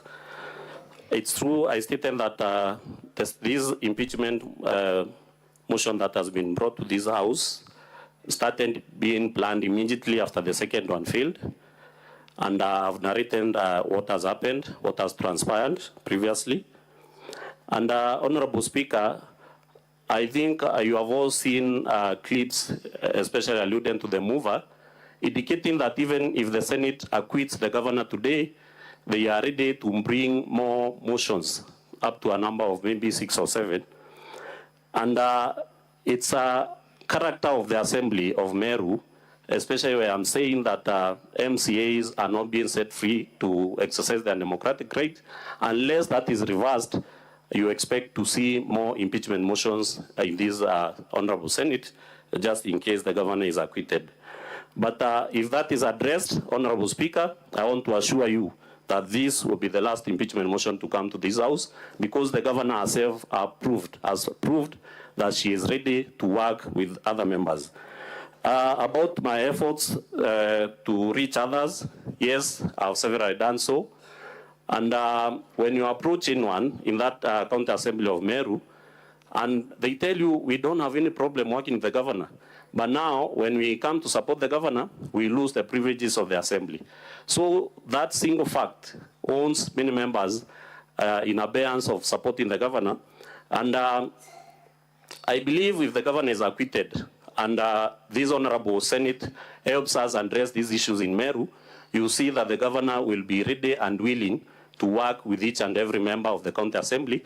And nothing proves that more, Honorable Speaker, than the evidence that has been placed before this Senate, that the governor herself and the executive team have agreed to allocate 33 million shillings for each and every ward, which was a bone of contention previously for the allocation of the ward fund. Therefore, I believe if the Senate finds it objective and finds it depending on the facts and evidence that has been placed them, that they acquit the governor, there will be peace in Meru. Senator Danson Mungatana, followed by Senator Agnes Kavindu. Thank you. Thank you, Mr. Speaker. A very quick one. A video was played here in the course of your evidence, and in that video, this Senate, Mr. Speaker, was called a house of shame, a house of greed. In fact, it went in Kiswahili and said that we are wenda wazimu in this house. Mr. Speaker, I just wanted the witness to tell me and this house, what was the purpose of that? Was he adducing evidence to annoy us or to abuse us? What was the purpose of that evidence? Because evidence is supposed to build your case. What did it build in terms of the case? And Mr. Speaker, secondly, I wanted to invite the Speaker to make a ruling on whether we can allow any form of evidence to be adduced. I cannot speak in this house like that. Why should someone who is a... Thank you. Senator Agnes Kavindu. Thank you, Mr. Speaker, for this opportunity. Mr. Witness, you've said that you've been whipped on party lines, the previous impeachment motion. Don't anyone have a right to stand with their own understanding? If you knew that the governor was not right or was right, why then did you agree to take over the motion, which actually the lady told us that she's the one who drafted it, but you took it over because you were so sure that the governor was going to be impeached so that you can take the glory? I believe even in this Senate, we have parties and we have people who can stand on their own and make decisions and make the right decision.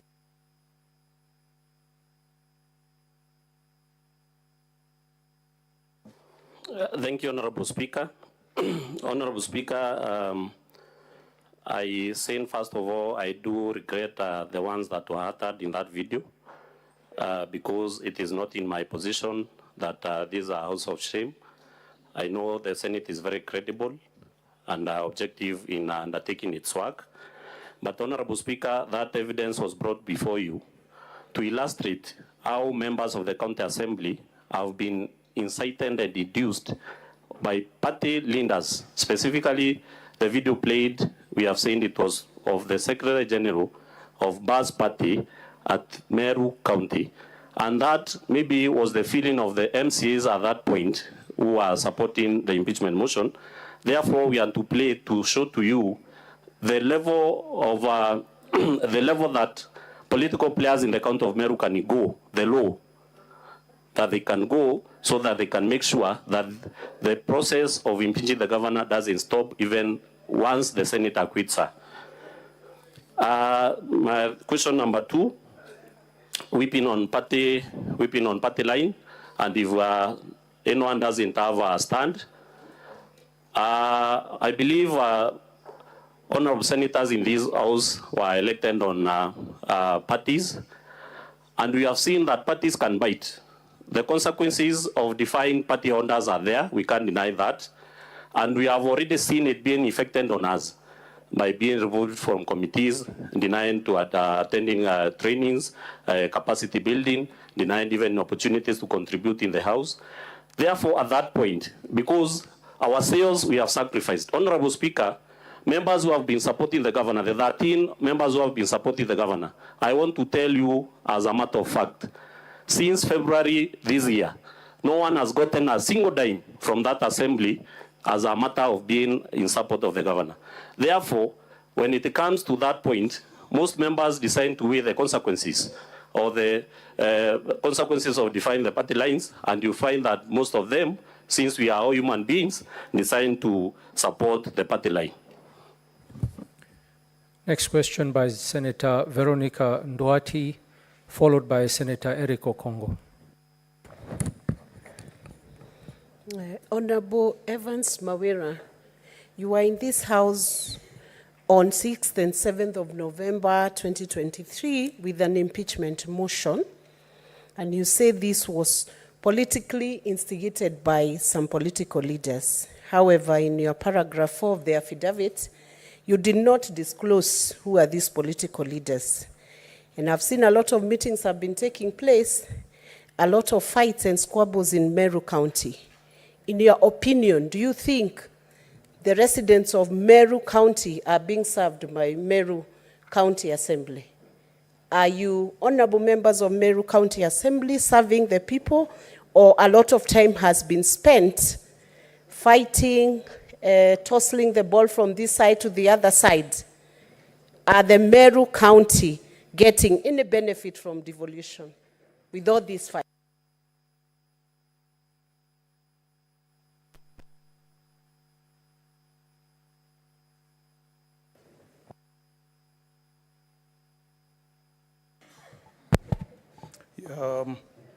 Yes, Bwana Witness, I just wanted to get your experience as a member of County Assembly.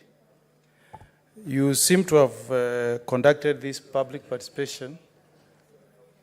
The entire process was done in one day.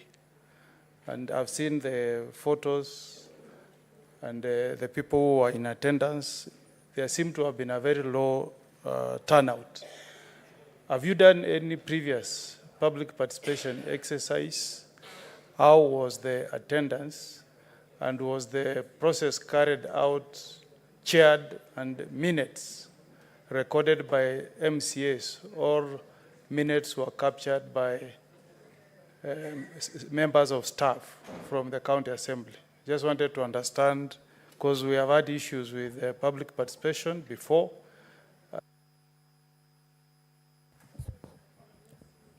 Witness. Thank you, Honorable Speaker. Honorable Speaker, to address the first question, it's true that there's a lot of political infighting in Meru County. This can be attributed mostly to the losers during the previously general elections. And I'm being asked if the people of Meru are being served by the County Assembly of Meru, members of the County Assembly. I'll come to that.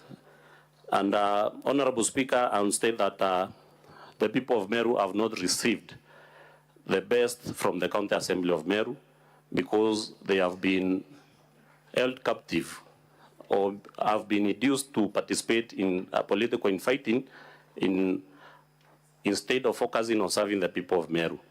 The question of who are those people, Honorable Speaker, I previously mentioned what has been transpired in that county. But Honorable Speaker, even to the reason of safety of my life, I would want not to mention the names expressed in this Senate. It's as dangerous as that, Honorable Speaker. Honorable Speaker,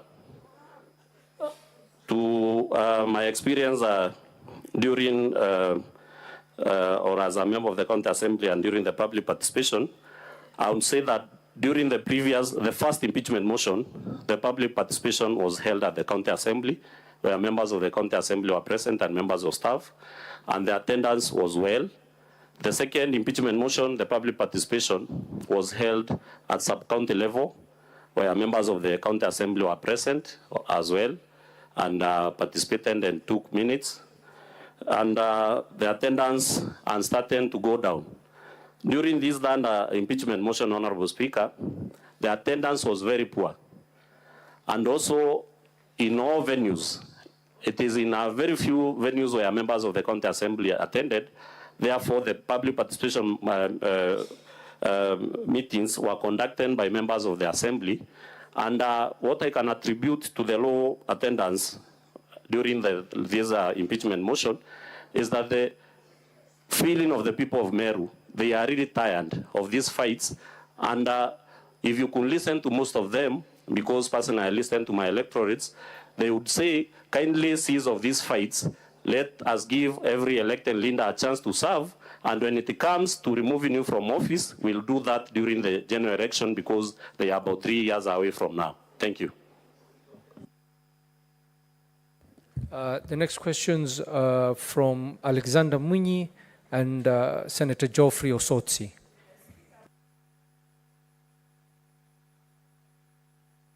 Asante Bwana Spika, swali langu kwa Mheshimiwa, wakati wa kutimuliwa kwa Governor Kawira mara ya kwanza na mara ya pili ulikuwa hapa ukiunga mkono aweze kutimuliwa, na unasema kutoka wakati huo ulienda upande mwingine ndio aweze kuleta watu pamoja, na wakati umeenda kwa hiyo kikundi ama kuleta watu pamoja, ndio mheshimiwa mmoja alisema ng'ombe 20 ya pesa nyingi ilikufa, ndio tukasikia tukaona kwa video watoto walikuwa wanasaliwa kwa karibu na hospitali, hakukuwa na hospitali naendelea kwa Karai. Wewe ukiwa mtu wa kuleta watu pamoja ulisukua hatua gani, ama wewe ni mmoja wale walipatiwa pesa ndio waweze kwenda kuunga governor mkono? Asante Bwana Spika.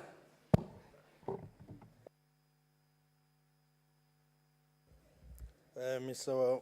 Mawira, I want to refer you to your affidavit, which is on page 39, where you have said that the anger and malice was directed towards the 2024-2025 county fiscal strategy paper, where 56 MCAs openly went against the previously agreed Ward Equalization Development Fund and allocated 45 million in each of the wards whose elected MCAs were against the governor, and 15 million to the wards whose elected MCAs were supporting the governor. This is after they had agreed, been advised against tabling a ward development Senator, fund. ask your question because you only have 1 What minute. I want from the witness is Just give him 30 seconds to ask the question. what I want from the witness, Mr. Speaker, is this particular statement confirmed that this is an illegality because it's against Article 10 of the Constitution. It's clearly discriminatory. What is your view about this? And was this physical strategy paper approved?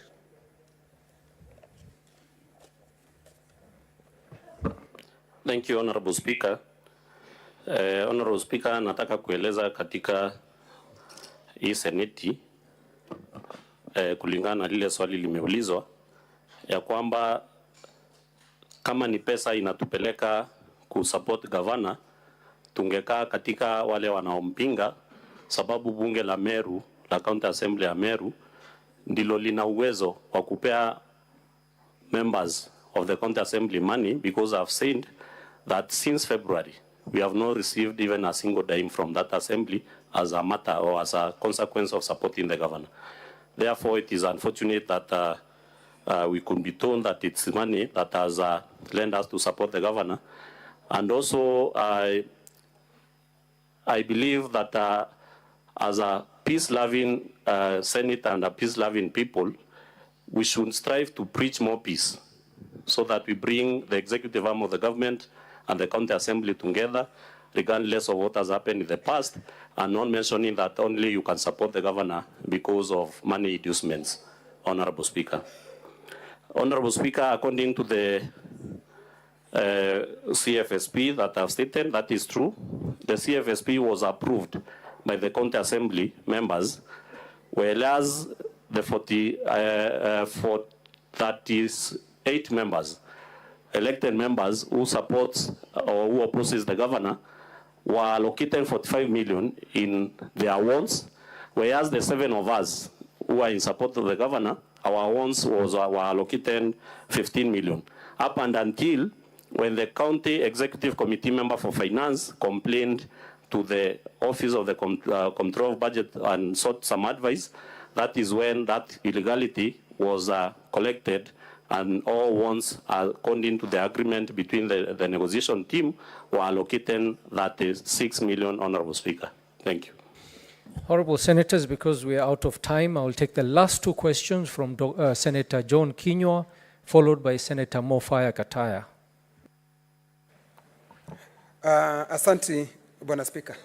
Mheshimiwa Mawira, shahidi. Sijui ni kuamini leo ama ni kuamini wakati ule mwingine ulipokuwa umekuja hapa, kwa sababu sijui niseme, kwa sababu Biblia inasema mimi nitumiwe kama chombo.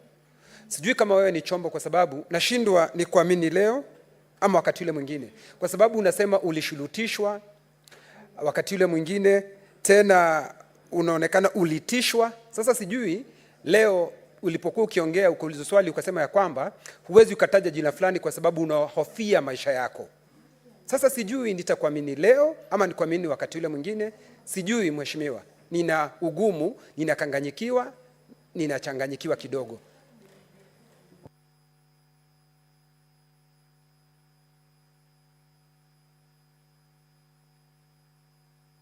Honorable Speaker, Honorable Mwangaza, I have just captured your confession that once you left this house, once you had brought the motion of impeachment against the governor extended some gestures of reconciliation to the MCAs.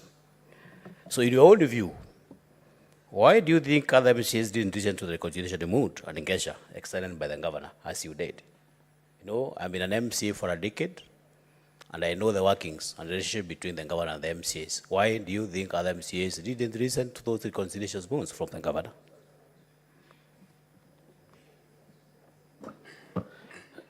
Thank you, Honorable Speaker. Honorable Speaker, in reference to the question by Honorable Senator Kenywa, I have stated and given facts that led to me bringing the second impeachment motion to this Honorable Senate. And Honorable Senator Kenywa, if at all there's a time you should believe me, it is now. Because if I agree to testify in this Honorable Senate, and knowing the circumstances and knowing the facts that I was here previously, that shows you the level of commitment and sacrifice that I've gone myself to show and prove to you, Honorable Senators, and the country at large, because this matter is a matter of national interest right now, that the governor has been fought incessantly, political fights, and that is why we are here right now. Therefore, those are the facts that I can attest to in this Honorable Senate. Reconciliation efforts by the governor, while responding to question number 2, it's true that she has reached out, and why are other members not agreeing or accepting this olive branch being extended to them by the governor? The reason I've said is the assembly will punish, or the assembly leadership will punish each and every member who attempts to even work with the governor. To an extent of the MCAs in Meru County Assembly, especially the elected ones, cannot be seen even following up for a project in the executive wing of the government. Because if you are seen there, you've been deemed as a traitor, you'll be punished, you'll be removed from committees, you'll be denied assembly privileges, and therefore this makes it very hard for other members to try and forge a working relationship with the governor. Thank you. Thank you, witness. Counsel for the governor,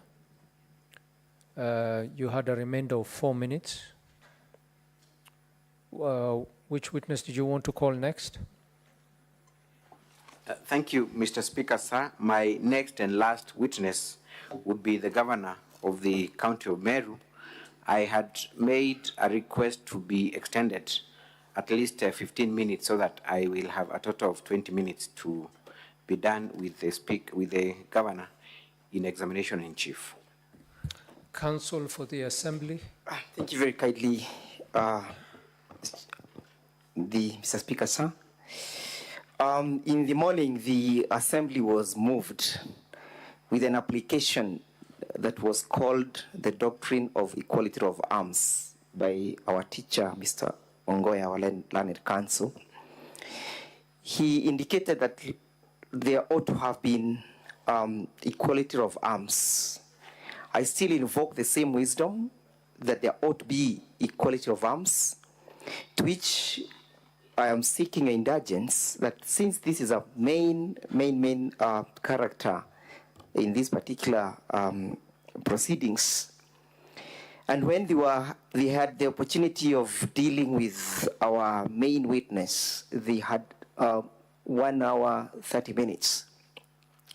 It would be therefore suffice to indicate, Mr. Speaker, sir, that in the efforts of making sure that we are all balanced, there is equality of arms, there is proper access to justice, there is fair hearing, that you apportion us the same equal time so that we can have to do justice to this case. Remember, it is we who have accused the governor, and we need sufficient time, if they so pleases the Senate, that they grant us leave to have at least 1 hour, 30 minutes, so that we can dispense with justice, so that at least at the end of the day, people can feel that justice has been done. I so beg. Council, I think you've requested for an extra 15 minutes, but as put by the Council for the Assembly, you did in the morning, your lead counsel requested that we fair and we give equality of arms as per the timings yesterday. Now, Council for the Assembly, I doubt if we can give you 1 hour, 30 minutes. But in all fairness, they're asking for an extra 15 minutes. And you did utilize your whole 1 hour, 10 minutes of cross-examination. So to be fair, we will give you also 20 minutes to cross-examine the key witness, and they will have an extra 15 minutes of their 4 minutes which they have. So we'll say roughly we'll give them 20 minutes and you will get 20 minutes to cross-examine the witness. I am well guided by your wisdom. In the event that we shall not make it, I'll still seek leave for indulgence. I'm most obliged. Thank you. Counsel for the Governor, you may proceed.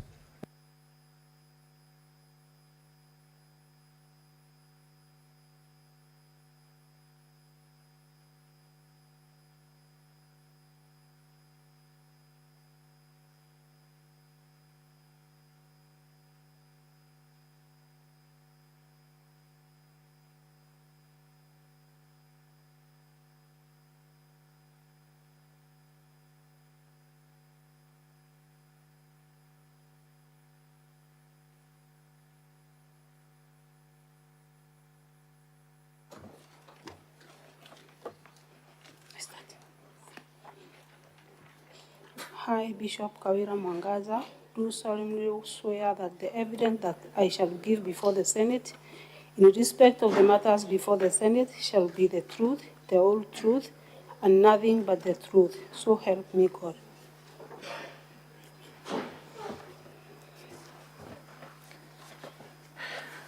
Good evening, Madam Governor. Even to you, Akili. Thank you. You are appearing before the Senate for the third time, courtesy of the County Assembly of Meru, who seeks to have you removed from office by way of impeachment, and they have cited 3 main grounds for impeachment. One is that you were invited to appear before the County Assembly of Meru, but you did not. Could you explain to the Senate why you did not honor the summons at the County Assembly? Thank you, Honorable Speaker and Senators. I did not appear at the County Assembly of Meru because there was a court issue with the impeachment, and I was afraid that I would go there and then it will be termed as contempt of court. Thank you. You have talked about there being a court issue. Are you aware if the court had stopped the impeachment process at the County Assembly level? Thank you, Speaker. The court had issued a court order for the same. And subsequent to the impeachment, did you take any action against the County Assembly for disobeying court orders? Yes, after they moved and they debated about the impeachment, I moved to court and sued for contempt of court. Thank you. Subsequently, you wrote to the Speaker of this House informing him of the court processes and the orders that had been issued. Do you recall doing that? Yes. What was the date of that letter?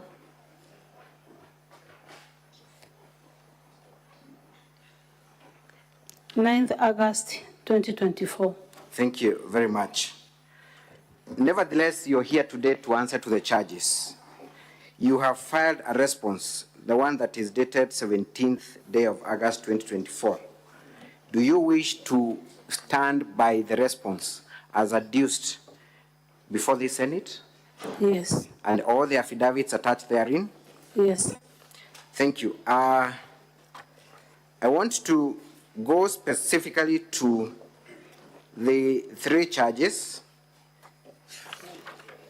and I want you to guide me on any evidence that you have adduced, and if the same has been adduced by other witnesses, then you're free to state that indeed that issue has been addressed to your satisfaction. The first ground for impeachment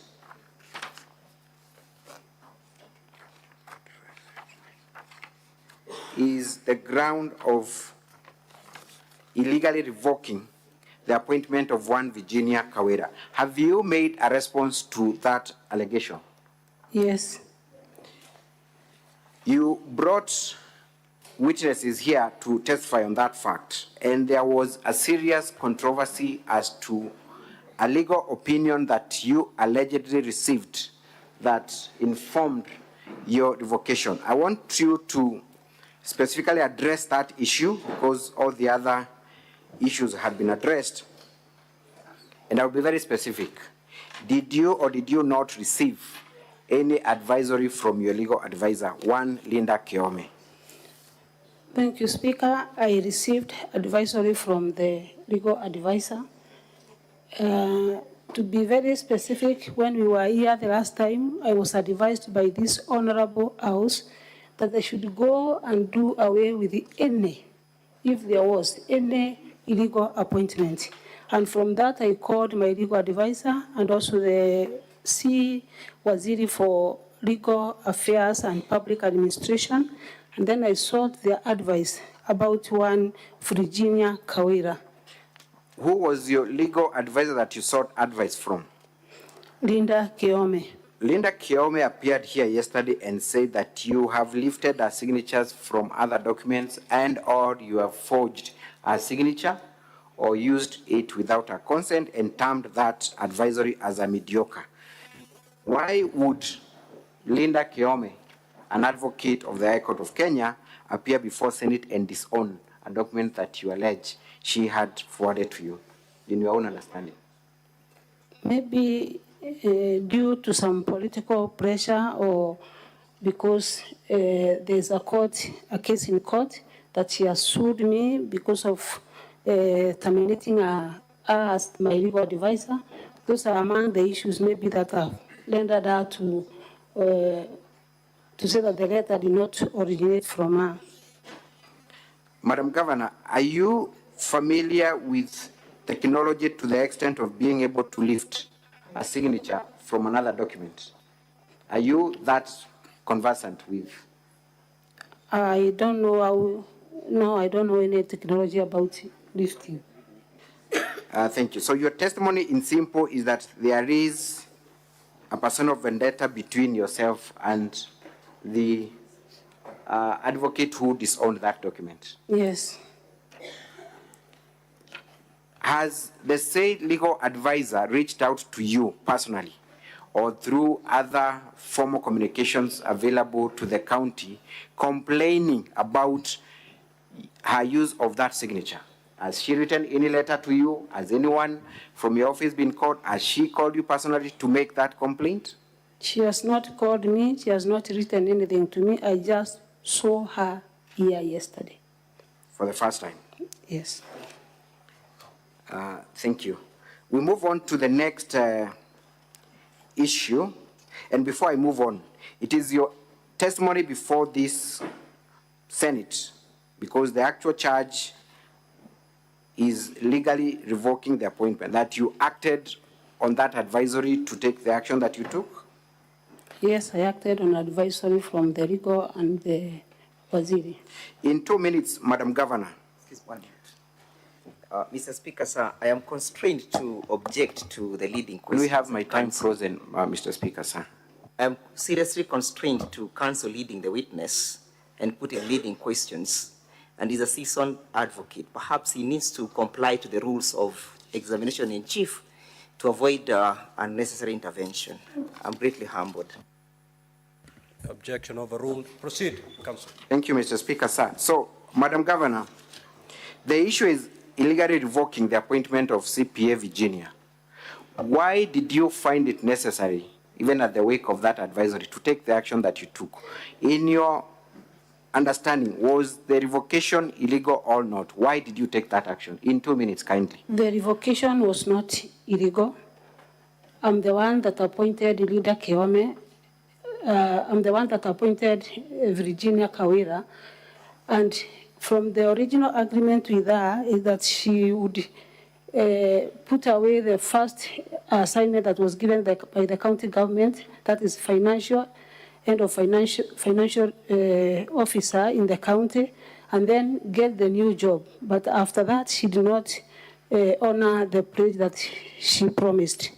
So by the time she took over the role of the CEO of the County Public Service Board, had she relinquished her previous post? No. How would that have affected service delivery in your government had you allowed that to proceed? It could have affected the government because having or holding that position for 6 years, as the government, we cannot recruit any other person.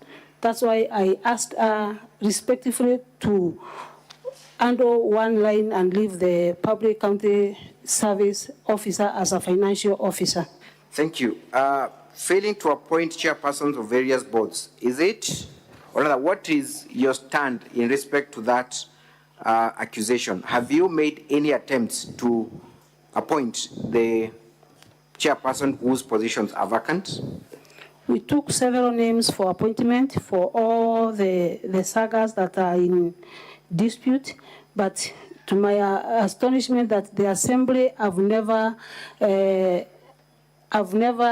given a reply or given us a go ahead to have them as the board members. Your CEC, Legal Affairs and the Public Service was here today and testified to that effect. Do you stand by the evidence that he produced? I stand by the evidence that he produced. The other issue is refusing to implement the recommendations of the solutions of the County Assembly. Have you ever received, in your capacity as a governor, any resolution addressed to you by the County Assembly of Meru requiring you to take action against one Harrison Gatobu Nchamba and Dr. Kiambi Aderu Thambura by way of removing them from office? Have you ever received any letter? I've never received any letter. I've never received any resolution for the same. Has the County Assembly produced a single communication that is specifically addressed to you as the governor requiring you to take action for a recommendation they made? The Assembly have not produced any single letter or any resolution to me, addressed to me. The report is seen to have been received by Harrison Gatobu Nchamba and the County Secretary. What is your comment on that? I'm not aware whether he received any resolution or any letter on my behalf. Would it be prudent for the County Assembly of Meru to forward a recommendation for the removal of these two officers through the same officers that you were meant to take action over, or they were meant to just address you directly on this issue? That could be the best way. They could have done just to write to me directly rather than to the Chief of Staff or the County Secretary. Thank you. You have also been accused of illegally dismissing 3 individuals from the County Revenue Board, from the Liquor Board, and the Meru Microfinance Corporation. Did you have a chance to interact with the same accusation during the last impeachment? Yes, it was among the impeachment. Have you taken any other action since the time we left Senate in respect to the three names that would have formed the basis for the new impeachment? Have you taken any other action? Sorry? Have you taken any other step towards these three individuals? Have you dismissed them afresh? Have you recalled them? Have you done anything to their detriment since we left Senate last year? Yes, we wrote to the County Assembly of Nairobi, where one of them was an employee. In fact, he was being employed at the county government of Meru and at the same time an employee of Nairobi County. Thank you so much. I want to move on to the next issue very quickly. You have been accused of gross misconduct by deliberately and knowingly misleading the public that Kenya shillings 86 million had been raised through the pay bill that has been provided for the burial arrangements of a blogger in Meru. Madam Governor, we have watched you in a clip making certain utterances. What informed those utterances, and on what basis would you claim that 86 million had been raised through, rather for this purpose? Thank you, Honorable Speaker and the Honorable Senators. Yes, I stated that the contributions were made to the magnitude of 86 million. This is because for more than 2 months, the leaders and also the members of County Assembly went around Meru County in all stadiums. That is Kinoru Stadium. They earned a fundraising in that stadium. They raised a lot of money, even though they did not disclose how much was raised from Kinoru Stadium. They went ahead to Mairitatu Stadium, where there were thousands and thousands of people. They raised money from there. They raised money from Maua Stadium. All members of National Assembly and also MCS, they raised a lot of money. Again, they had to cross-cut across Meru County. Thank you, Madam Speaker. What was your connection with this issue that you had to make this statement? How was it concerning you that you had to make this statement? How was it your business that you had to make this comment? It was Give that context. Thank you, Speaker. For me to make the statement, the leaders and also the MCAs were accusing me of being one of the killers to the young man. And from there, they went ahead and we've started verifying this house in connection to me that when I came here, maybe I bribed or so, and from that is the time I addressed the media to clear my name and also to shed light about the money that was raised, and at the same time to assist the young family get justice not only for the young man, but also for the fund that were raised during those times. This is an incident that was widely covered, and a lot of disquiet was in Meru. What did you do to the family of the deceased, if any? Did you take any action? Did you reach out? What did you do, Madam Governor? I tried to reach out to the family, but unfortunately the person that I sent there, one of my supporters, his home was touched because he was associated with me. I continued now to call media, at least to see that the money which was raised was given to the family. Thank you. Let us watch VKM4 and VKM8 very quickly.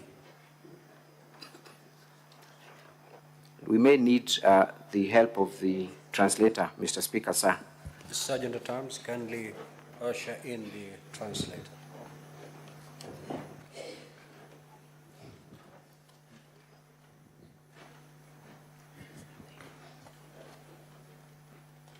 If we could have the time frozen as well, Mr. Speaker, sir, as we wait for the help of the translator.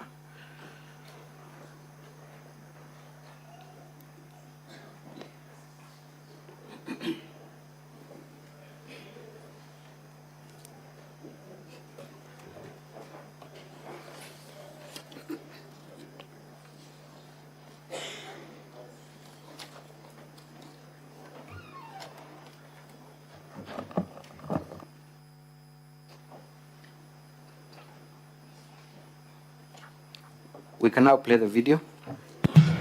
Onyo.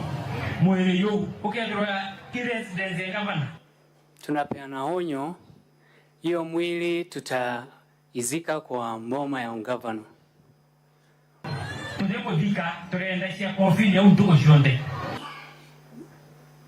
Isikiki vizuri. Can we repeat that part kindly?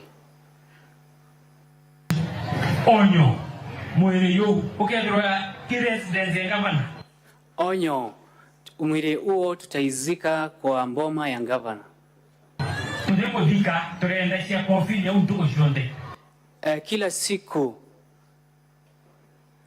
tutakuwa tunatafuta mwenye aliua sniper. I object to that line of translation. It is grossly misleading, Mr. Speaker. Sir, I fully understand the Meru language. It has nothing to do with How many translators do we have out there? We have...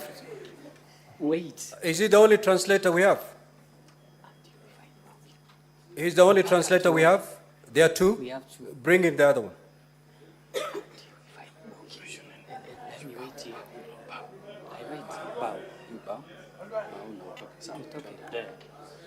As a translator, there can never be any doubt cast upon you.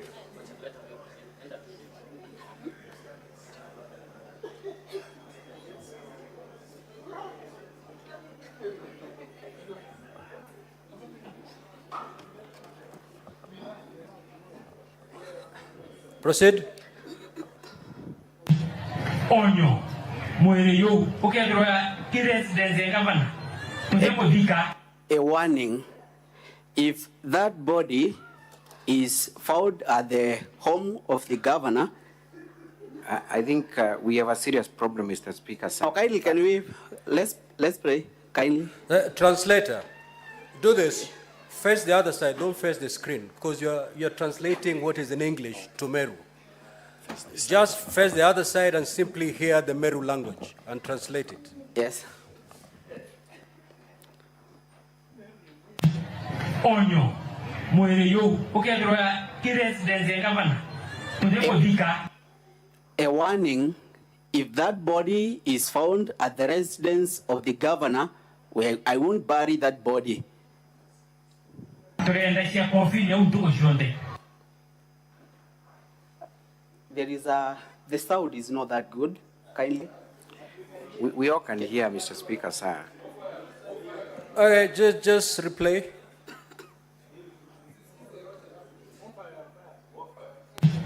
Onyo. Mwere yo. Ukiadroya kiresidence governor. A warning, if that body is found at the residence of the governor, I won't bury that body. It will remain there forever.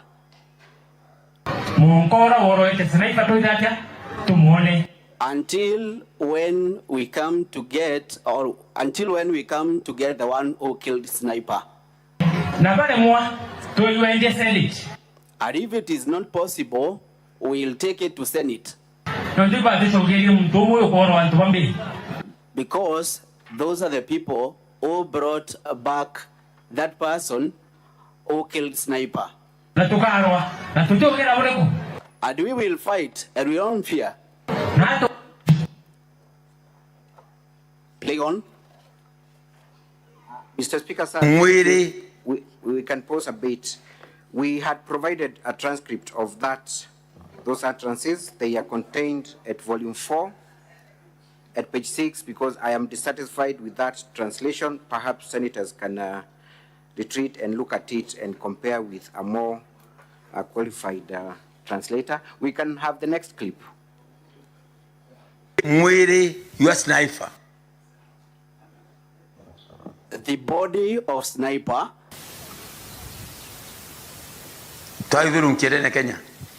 We'll take it round in Kenya. We'll take to Senate. We'll take to Tigania. We'll take to Imenti. We will take to Igembe. County. and we will take to the county. Thank you very much. Madam Governor, what transpired after those utterances were made against you and connecting you to the death of Sniper? And kindly, as you answer that, be mindful of the fact that it's an issue that is alive in court. After a lot of public rallies and the leaders accusing me of killing the sniper, a team from DCI came to my place. They searched everybody, took all our phones, and made even my last son, who is 16 years, to write a statement for the same. And after that, they arrested my brother, who is my small brother. I tried to ask them as to why they did so. They said the investigation is still on, and I believe that justice will be served also as we serve justice to the sniper's family. My brother will also be served with justice. But to me, Honorable Speaker and this Honorable House, I've never even thought of killing, leave alone killing. Even thinking it's very far from me.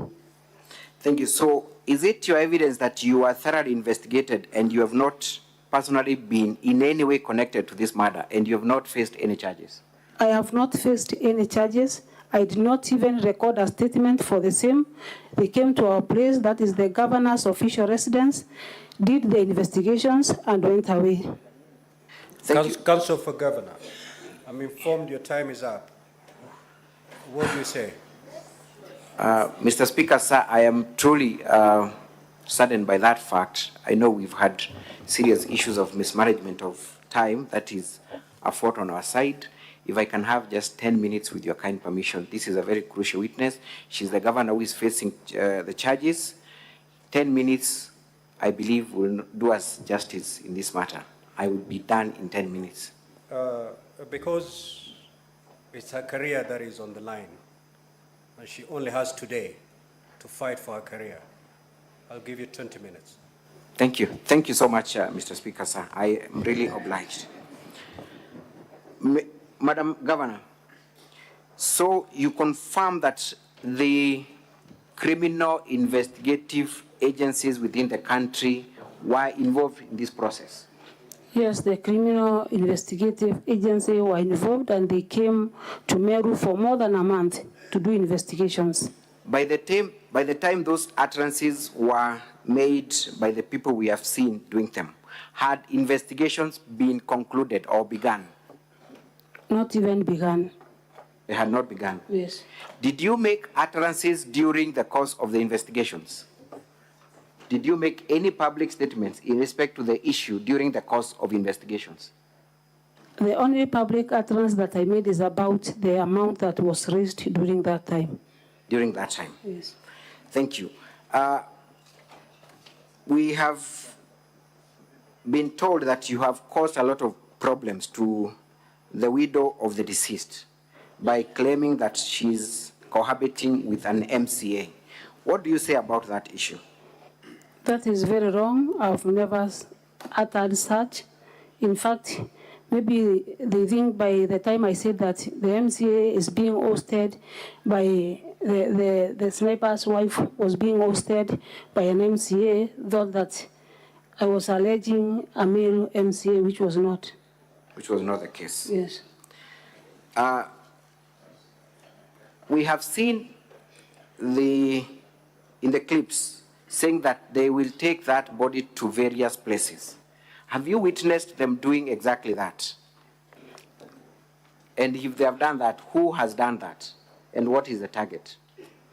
The target was just to victimize the governor, and they had the purpose that immediately they raise alarm and also continue telling people the lies that I'm a murder sniper. I will take plea and immediately they will impeach me and bring another impeachment motion out of that. Thank you. Madam Governor, there is an accused person in that murder one Chris Camby, and you have been told that you have continued to pay him despite him being a murder suspect. Number one, I want you to confirm if you know the said individual and if he works in your office. I learned after the investigations were over that he's an employee of county government in the Department of Communication. There is a letter of appointment that appears at volume 2, volume 6 of the County Assembly's documents. Who is the author of that letter of appointment? Virginia Kawira, Secretary, CEO, Meru County Public Service Board. Was that position, in your understanding, a competitive process, or those are among one of the staff that work directly under you? It was a competitive position. You've also been accused of, or rather an issue was raised, and I know it will come up during cross-examination, of your association with the main suspect in that murder case, one Supu. Have you adduced evidence to show that he's not a member of your staff, neither does he work for the county? Yes, he's not a member of my staff. He doesn't work even in our county. What would be the connection between him and the county of Meru? Was he ever employed by the county? The County Public Service Board advertised positions, various positions. He was among the people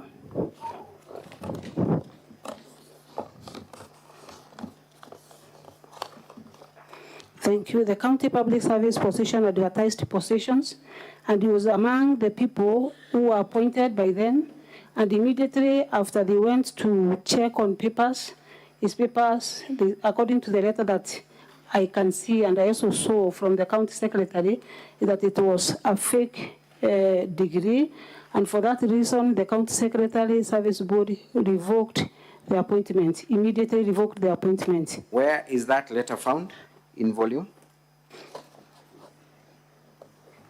Volume 2.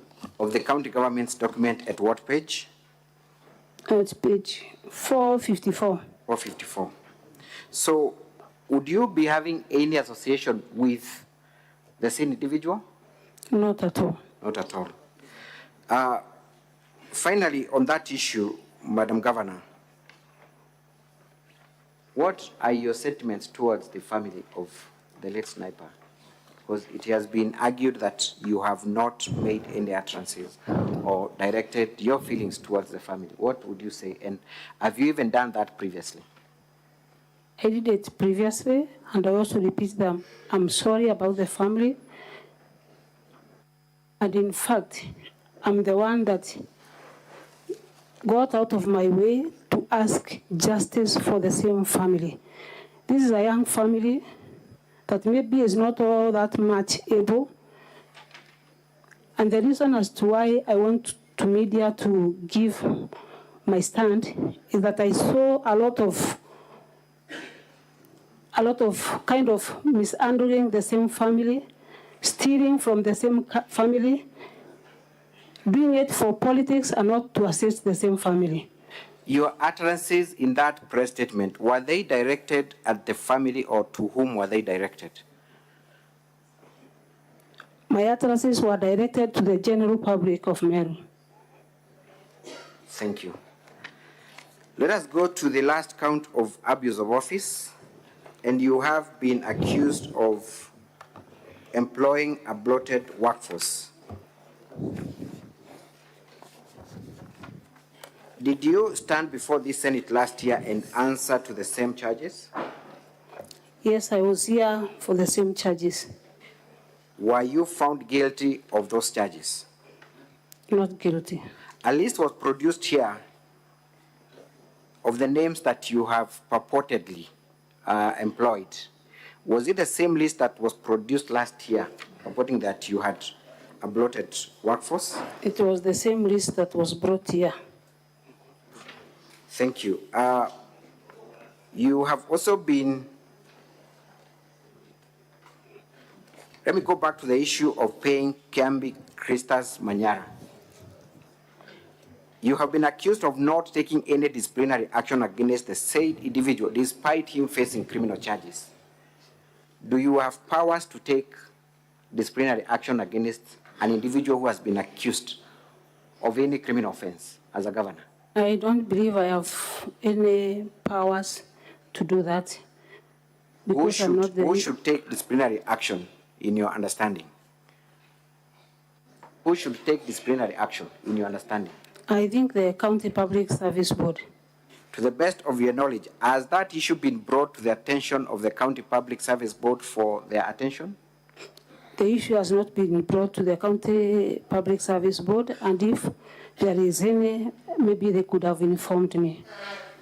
Thank you. We also watched clips by the mover of the motion touching on two main issues. One is the issue of the death of certain cows within your county, where 20 cows had died because of an outbreak of a skin disease.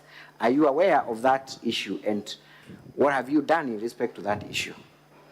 Do you have any data of any form? I saw the issue on this screen that is yesterday. For the veterinary services that you offer in Meru County, for the last 2 financial years, we have vaccinated over 200,000 against various diseases. So that one, I only saw the clip, but I did not see any dead cow or any even people supporting the same. You were also accused of poor service delivery, where even mothers within your county, specifically within Kegocho Hospital, are giving birth by the roadside.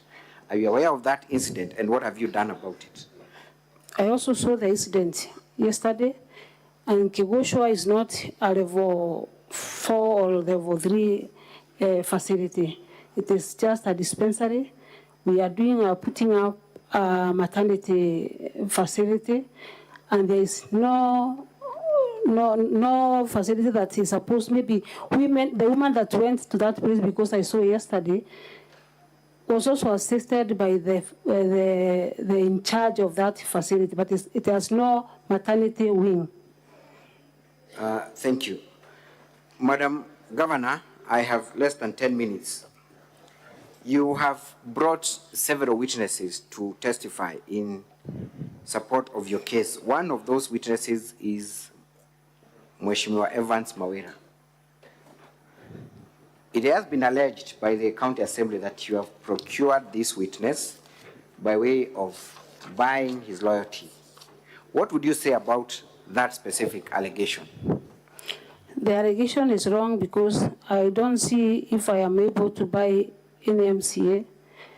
Immediately after the third impeachment, I called Mawira as the majority leader by then, just to bring us together and also bring other MCAs as their leader. And from that time, he has faced a lot of challenges, as he said, because of joining this other camp and also refusing to fight the government. This is your third impeachment motion, Madam Governor. At the point when you first brought at the Senate, how many MCAs did you have in your team that would support anything that the county government executive would do? How many MCAs did you have? Having been elected as an independent candidate, the first time when the impeachment motion was brought here, I had only 1 MCA out of 69 MCAs. And then I did a lot of effort to bring them together. The second impeachment, I had 10 of them. That is from 1 to 10. And after the second impeachment, I went ahead, tried to look and see how we can work with them together. And I can proudly say that up to now, I have 23 MCAs on my side. The 23 MCAs are out of what membership of the County Assembly? Out of 69. Out of 69. What other efforts have you made to bring about unity and reconciliation in the Meru County? From the first impeachment, the issues were about the first gentleman of Meru. We discussed as a family and agreed that you will never participate in any county meeting or even in anything apart from just accompanying me to the church, just to make sure that the MCAs are comfortable with me. The issue of first gentleman appeared in this Senate, and therefore we sat as a family, and that was over for him attending any meetings that pertains to the county. Again, I thought it was the issue of money because it was raised in this Senate. The first financial year, that is 2022-2023, we allocated 10 million per every ward. That is the equalization or ward fund. They call it ward fund. They said it wasn't enough. I went ahead, increased it by 5 million, up to 15 million. They said again the money wasn't enough. They wanted more money. This financial year, we've given every ward that 3 million to see if at all there will be peace in Meru. Those two steps I took as early when I realized that there are issues with the MCAs. There's also an issue that I should have stopped my programs that I do with the church. That is the Korea program, whereby we go as a church, donate cows, donate blankets, donate mattresses to the poor. Again, the MCAs and the leadership was not happy with the program. They said I should rest the program and I should not continue doing anything to do with the charity work in Meru. For the sake of unity and bringing people together, I stopped my charity work that I've been doing for the last 15 years. I've taken a lot of steps to see that we work together, even by writing to the devolution committee of this Senate to come to Meru and at least see what is the problem. I wrote twice to this, to the devolution committee, and to my surprise, I'm still waiting to see if they will come and see the issues that are ailing Meru. Immediately after that impeachment, I went around across Meru County saying sorry if I had wronged anyone. In fact, at one point, I said sorry 70 times. Each sorry for every MCA, and another sorry for the speaker. 70 times if I had wronged anybody. I asked for forgiveness so that the county will take progress. I want to thank this Honorable House from the advice that they gave me to go and try and sit with every leader. I started with Injorin Cheke. I went to them and asked for a sitting. We sat, we talked, and then we amended everything what was not going well. I sat with the MPs. I sat with every leader who is in Meru. The only person who did not avail himself for a sitting to see that Meru moves forward is the Honorable Senator of this House. The rest, we've talked, we've sat, and we have no issues at all. Yet, Madam Governor, you're here yet again, even after all those efforts. Clearly, the senators might be inclined to think that you have a problem, and the people of Meru and across the country imagine that you are the one with a problem. Where is the problem then? Why are you here? Maybe I'm here because of various reasons. One is the threats and intimidation to the honorable MCAs, as the witness who has just left the stand said. Number two is about the external forces from the leaders at the county level. We have a lot of leaders from county level.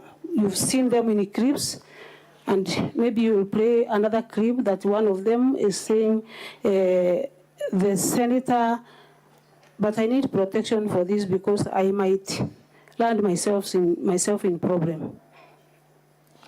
You can make the application directly to the speaker for that line.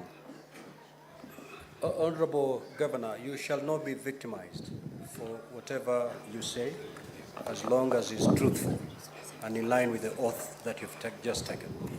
Thank you, Honorable Speaker and the Honorable Senators. Because I'm here, let me say the truth.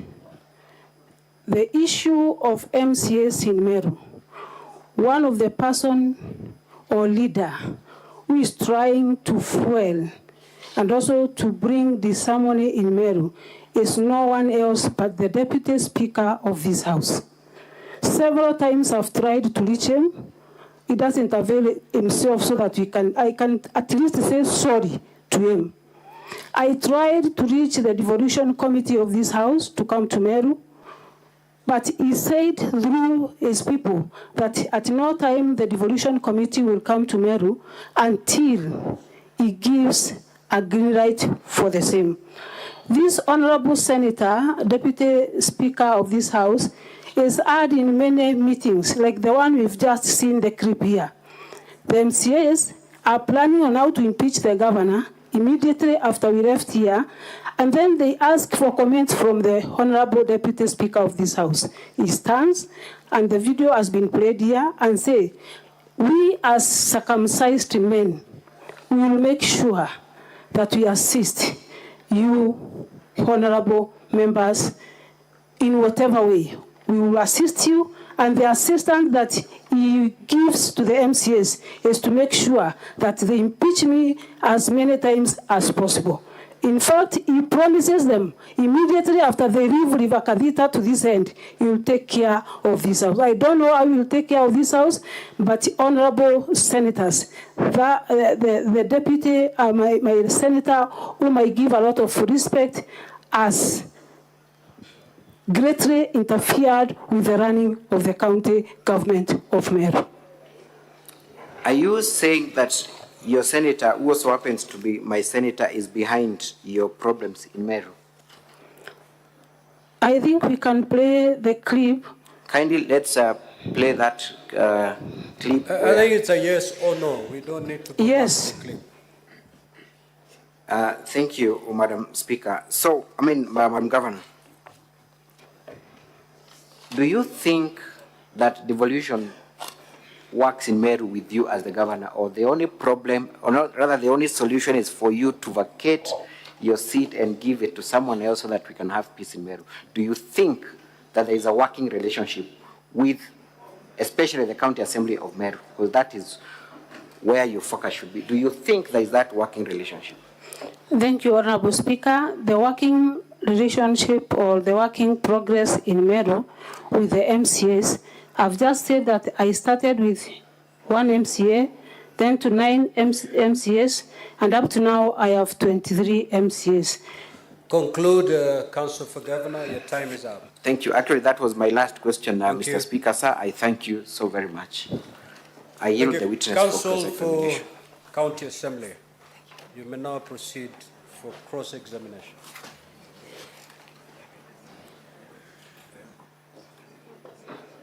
Mr. Speaker, sir, with your kind permission, kindly I beg your indulgence to advise us as to extension of time. We had agreed previously that shall be equality of times, but I leave it to you as we progress. We will consider. Just utilize your 20 minutes fast. Most obliged. If at the end of the 20 minutes, I am well you're guided. not done, you know exactly what to do. I am well guided, Proceed. Mr. Speaker, sir. Madam Governor, good evening. Even to you. The last time you were here, you indicated that you're a victim of misogyny. You remember? Yes. Do you still hold that preposition this afternoon? Yes. You still hold the position that you're a victim of the gender card? Yes. And that it's because of the gender card that you've always been brought before this assembly? Yes. Do you reckon that the move of the motion was a woman? Yes. Do you reckon that the motion was equally supported by the men and the women of MCAs of the Meru County? Yes. And you still hold the preposition that you're a victim of the gender, correct? A victim. Should female governors be held to account? Yes, they should. Should they be told when they are wrong? Yes, they should. Are they bound by the law? Yes, they are bound. Are they exempted by any clause that you know of? No. And therefore, Madam Governor, when we tell you that you illegally revoked the appointment of Virginia Kawira, and that you contravened Section 58, subsection 4 and Section 5 and Section 59A of the County Government Act. Yes? No. How is that victimization? It was not a How is that victimization? How do we victimize you as a woman when we say you violated Section 58 and Section 59? How do we victimize you as a woman? I did not I'm violate asking, any section. listen to my question. How do we victimize you? I'm not asking whether you violated. I'm asking, how do we victimize you as a woman? I did not violate. I know you didn't violate. That's why you're putting a defense. But I'm asking, how do we victimize you? The question is, how have we victimized you?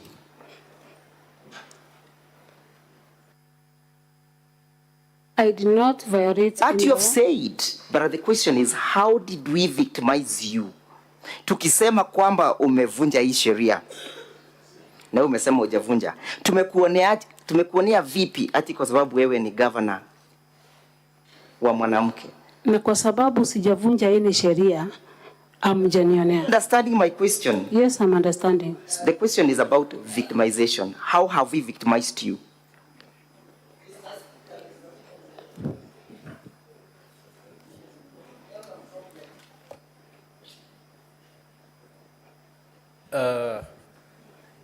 The council has tried to put it in English and Swahili, but it's not sinking well. I wish I could allow Meru, but that language is not allowed here. Now, let me try to assist the witness maybe to understand.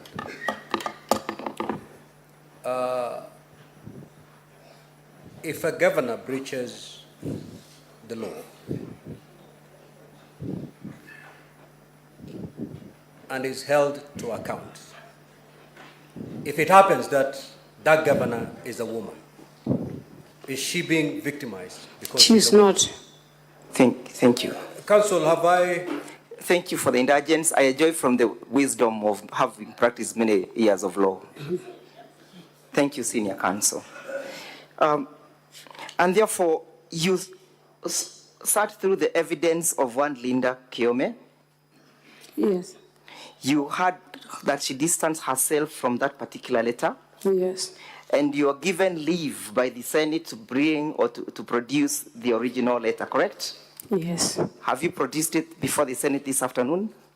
We made the calls. Have you produced it? I have not. Thank you. Who is in custody of that original letter? I think the office of the legal advisor. Think or you know, who is in custody of that letter?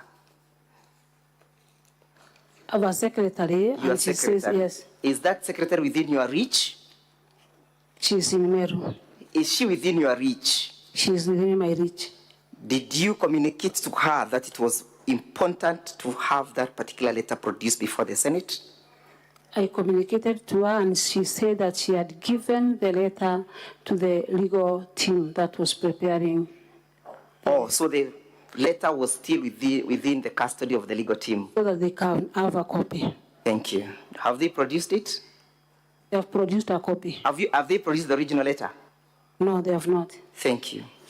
How can we tell and how can you dispute the allegation of forgery? How can you distance yourself with the allegation of forgery in that particular letter? There is no forgery in that particular I'm asking, letter. how can you, in the absence of the original letter, how can you distance yourself?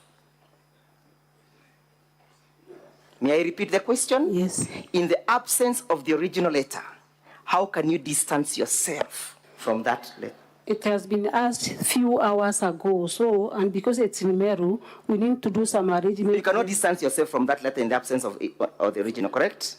You cannot distance yourself from the allegation of forgery in the absence of an original letter. I can distance myself. When do you allege that the same was given? When do you allege that the advisory was given? Is it your testimony that was given on the 23rd February 2024? Yes. And when did you begin having problems with Linda? Way back. Yes, way back. When? Which specific dates? I don't remember the date. Do you remember issuing a notice of the intention to terminate her services? No. I remind you, Madam Governor, that on the 26th of March 2024, you issued a notice of intention to terminate the services, correct? Yes. And therefore, at that particular time, your relationship with Linda had already started going south, correct? Not completely. Not completely. Were there functions that you had indicated? Let's look at that letter.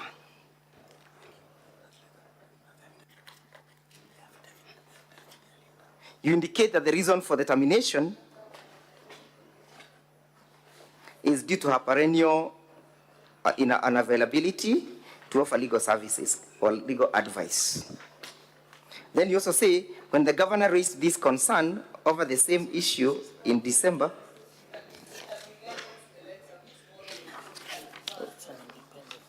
it's an independent letter annexed to the affidavit of Linda, which was filed yesterday. Yeah, Linda's affidavit is an independent document. It's not contained in any of those volumes, but it was circulated.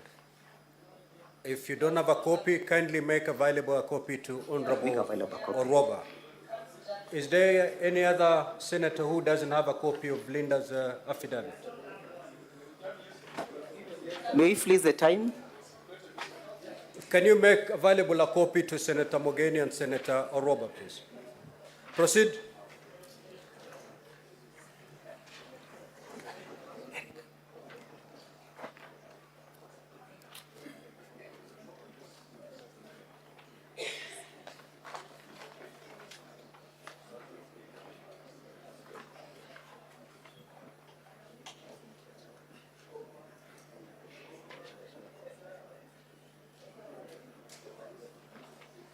You got it? See it, Council. That is the annexure indicated as Office of the Governor, a letter dated 26th of March 2024, which is the last page, indicating as notice of intention, indicated as notice of intention to terminate your services. Have you seen it, Madam Governor? Yes. Does that letter originate from your office? From the Chief of Staff. From the Office of the Governor, correct? Yes. And this is an officer who was working under you, correct? Yes. And the Chief of Staff works under your instructions, yes? Yes. And that she cannot execute any functions without you having indicated or given instruction, correct? Yes. And as such, this letter therefore originated pursuant to your instructions, yes? Yes. And therefore, you're indicating that you have a problem with Linda due to her perennial unavailability to offer advice, correct? Very true. So on this particular day, where was Linda when issuing this advisory? I don't know. You do not know. Yes. Did you instruct her to issue this advisory? Who now? You yourself, did you instruct her to issue this advisory? Her or he? Did you instruct Linda to issue the advisory dated the 23rd February? I called legal advisor, that is leader, and also... So you instructed her, correct? Governor, it's I asked either for yes advisory or from no. them. I'm asking a simple question. Did you, Yes. You instructed her? Yes. What was the mode of communication? One-on-one. One-on-one, on that particular day? Not that particular date. Yes. When did you seek when did you seek this advisory? After maybe 3 days. When did you seek the advisory? I can't remember the date. What had triggered you to seek this advisory? What had presided the need to seek this advisory? There was allegation that Virginia Kawira is holding 2 positions. Are you the one who sent out this advisory? Are you the one who called for it? I called leader and they asked for advisory. Was the revocation of Linda done pursuant to the provisions of the law? Yes. Do you know what the law says in terms of the revocation of a member of a board? Yes. You understand that you cannot revoke an appointment of a member of a board without a resolution of the county assembly, correct? It's not true. Just show her the law. Show her the law. Read it out for her. You are talking about leader of Virginia. Virginia. I'm at Virginia.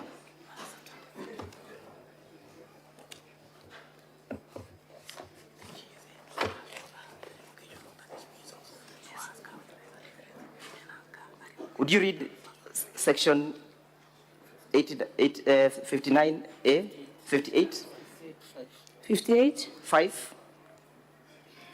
The members of the board may only be removed from office, A, on grounds set out for the removal of members of a constitutional commission under Article 25(1) of the Constitution, and by a vote of not less than 75%. A vote of not less than 75%?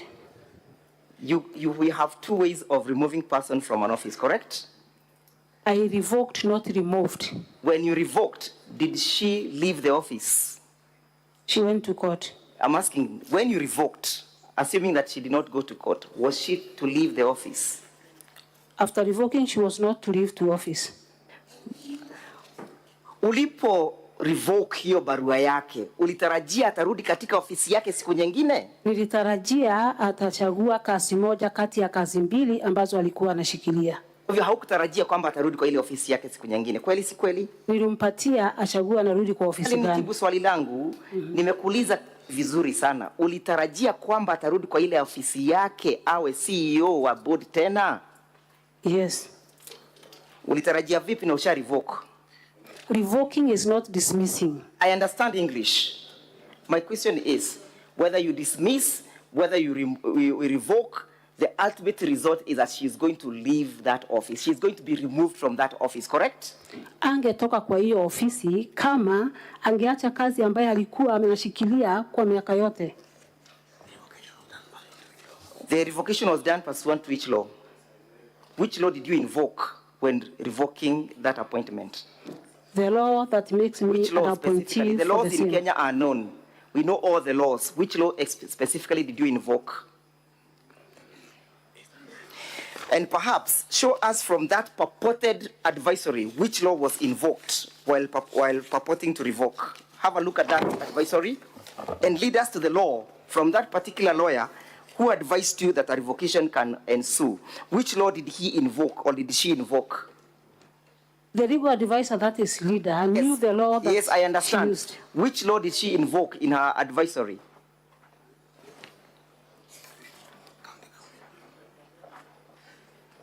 Can you see where she's saying, I am relying on the County Government Act? No. The last paragraph of that letter.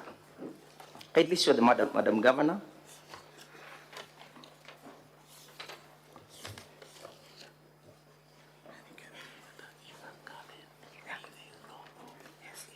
This is leader's affidavit.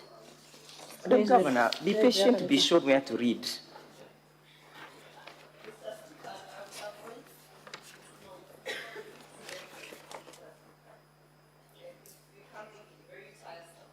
Proceed, Counsel. And Senator Roba, you don't shout. If you have not given you any permission to speak, you stay silent. Can you see why it is, thank you, Mr. Speaker. Can you see why it is written, in rendering this legal advice, I am relying on the County Government Act, correct? Yes. Has she quoted any provision? No. Did you hear her saying that this is a mediocre advice? And therefore she distanced herself from this mediocrity? She cannot distance herself from this. I'm asking, did you hear her say? Yes. You heard her saying it's mediocre? Yes. Do you understand why it is mediocre? It's because she's not referenced on any law? I put it to you that the letter is referred to as mediocre because it's not referred to any law and it was done by an amateur. I'm not a legal expert. That's why I sought legal advice. Mr. Speaker, could we have video number 11 in the County Assembly videos played from second 12? And as we await for that video, it is your testimony that there is proper delivery of services in Meru County, correct? Yes. There is no hue and cry whatsoever nature, correct? Maybe there is some part. Yes? There is no hue and cry, correct? All services are flowing smoothly, according to you, correct? Yes. including the health sector, correct? Yes. Kindly play at second 12. And you confirm that that facility has no maternity ward, correct? We are putting it up, not yet finished. Have a look. We are just interested with that writing on the wall. We don't even need an interpreter. That's a new block. It's okay. Wait. I've not put a question to you. Rudisha nyuma kidogo. Tafadhali.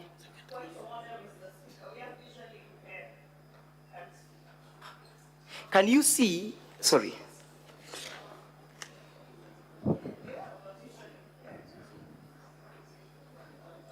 Maternity we are interested at where we have Keboshwa maternity ward. Kindly, Madam Governor, would you kindly read out? That's a new block which is not even furnished.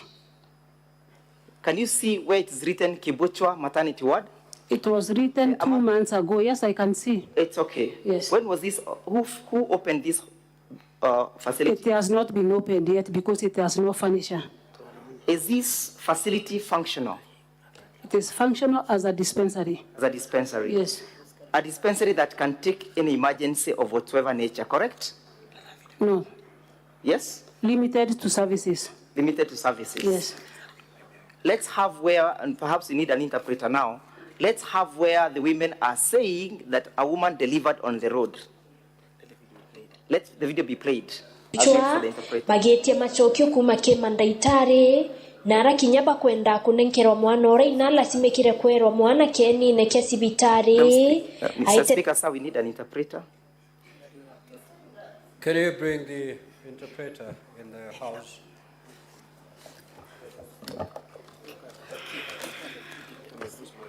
What is your issue, Senator Gloria, as we wait for the interpreter to walk in?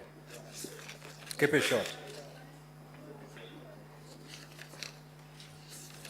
Mr. Speaker, in the interest of this House, I hate to say this, but we have been taking time out of the other team to get the interpretation and for the purposes of the visually impaired. Mr. Speaker, I don't see why now when we are saying there's a visually impaired person in the interest of time that they are getting favored to run clips without an interpreter, Mr. Speaker. I'm seeing as if there's a problem here, Mr. Speaker. So also, Mr. Speaker, they should stop badgering the witness, because she should be allowed to answer the questions. She's not being allowed to answer the questions. And it's a common thing there. Do we have the interpreter in the House? Senator Gloria, you've never registered yourself as a visually impaired senator. Proceed with the proceedings. Kindly have the video played. These are women from the village who are saying it is a big risk to the kid and to the mother.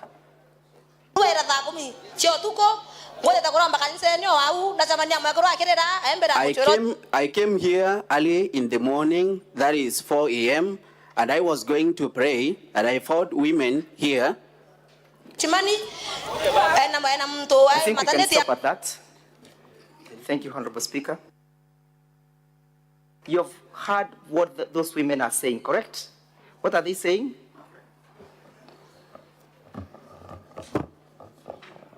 She was going for prayers and met a woman who was crying along the road. Yes. Proceed. Let us play.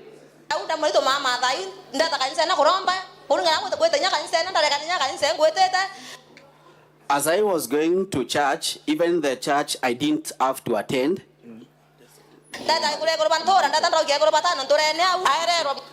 I went looking for other women from the village.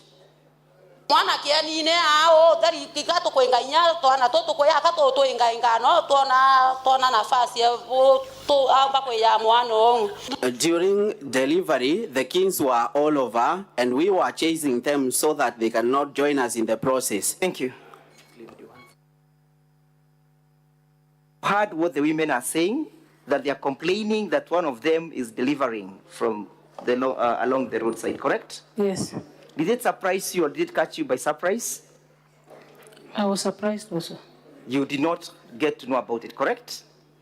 No, I saw it on yesterday. Thank you. And you are the chief executive of the county government of Meru, correct? Where we have. You are the chief executive. Yes, yes, yes. Thank you. Let us play video number 1.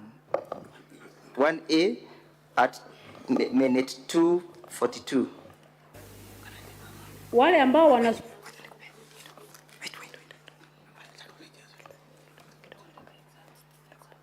Yes. Ningependa kusema hivi. Vincent Moreri ama Supu ambaye ni key suspect. Hajawahi andikwa kwangu. Si mfanyikazi wangu. Hakuna siku amefanya kazi kwa gavana na si mfanyikazi wa county. Ni shabiki kama vile hao walio nyuma yangu ni shabiki. Suppose that is you speaking, correct? That's very true. And what is the context? What is the context of your address? You are addressing about the death of Sniper, correct? Yes. And you are distancing yourself from that person called Supu, correct? Yes. And that he has never worked in your office, correct? He has never worked in Do you my still hold that preposition even this evening? He has never worked in my office. Thank you. Let us look at the evidence.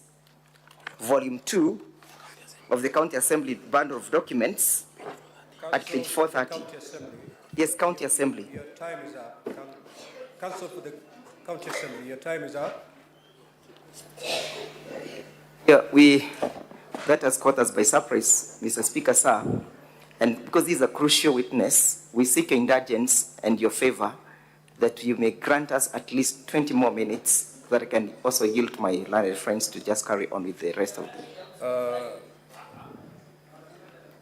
Council for County Assembly. We have a deadline to beat. We have until midnight tonight to conclude this matter. We are not doing very well in terms of time management, and therefore I will give you 10 more minutes. Most obliged. Let's have a look at that document. Page 430.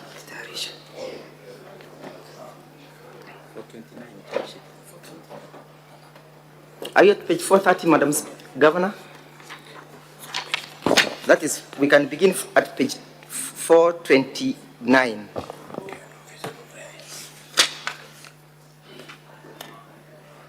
That is the information that the individuals were charged with, correct? Yes. Volume 2, Mr. Speaker, yes?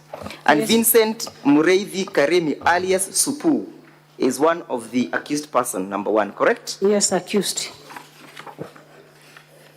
Is that the same Vincent at page 430? Is that the same Vincent Mureithi Karemi at 430? Yes, yes. And that is confirmed that it's a curriculum vitae for Mr. Mureithi Vincent, correct? Yes. Let's move to page 431. Yes? Can you see where it is written Vita TV?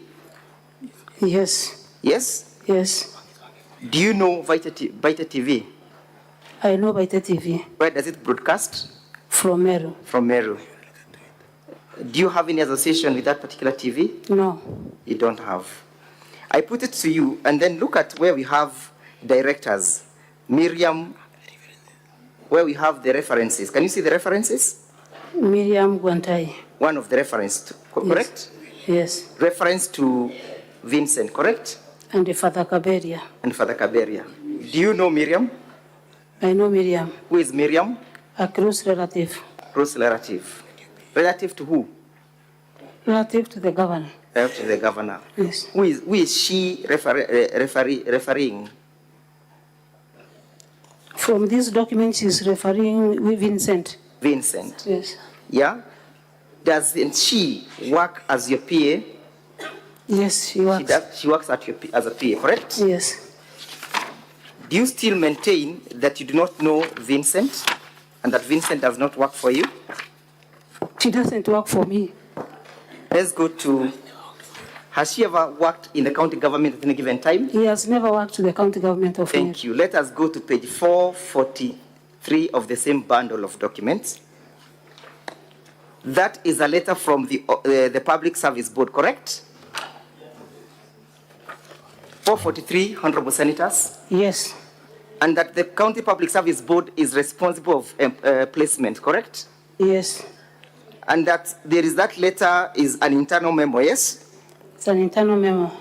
Sent to the Meru County, from the Meru County Public Board to the Chief of Staff, correct? Yes. And that the Chief of Staff works under your office, correct? Yes. Can you see where you have serial number 1?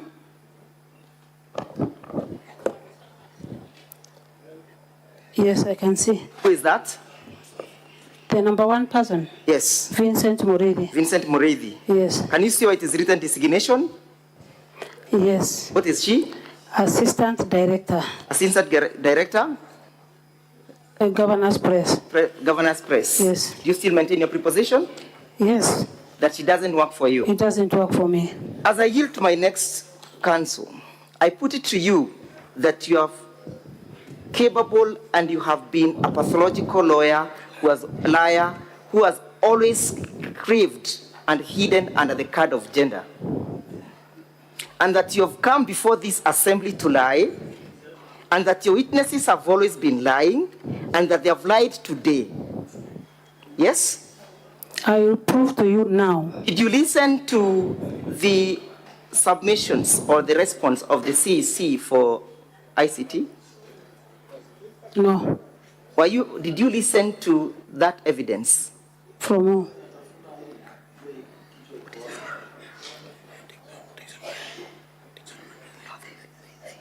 From who? Ibrahim. Ibrahim who? Mutwiri. Yes. Did you hear him confirming that he is a man of proper standing? Yes. And that there has not been proved otherwise? It has not been proved. Madam Governor, I yield to the next council, but you shall not keep on lying. We shall not allow you to evade accountability on account of misogyny. We shall not allow you to evade accountability on account of it wasn't me. I yield. Honorable Speaker, my name is Kawira. I will take the few minutes that are remaining.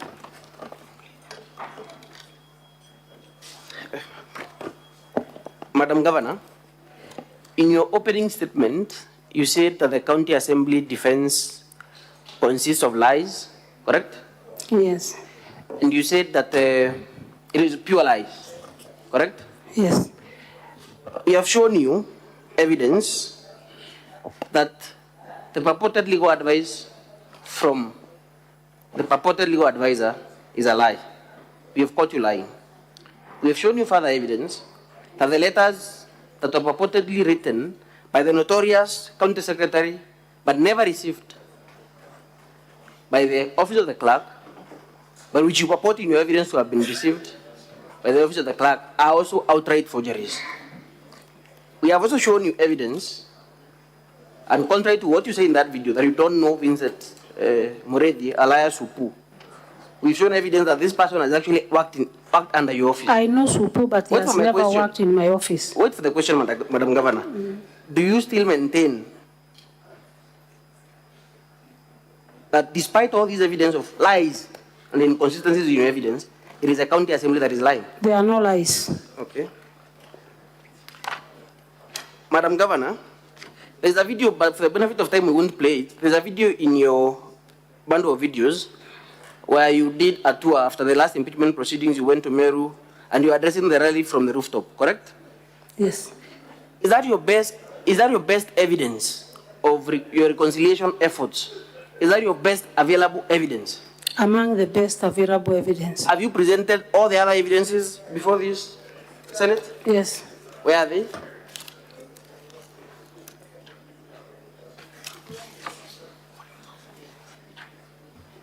Madam Governor,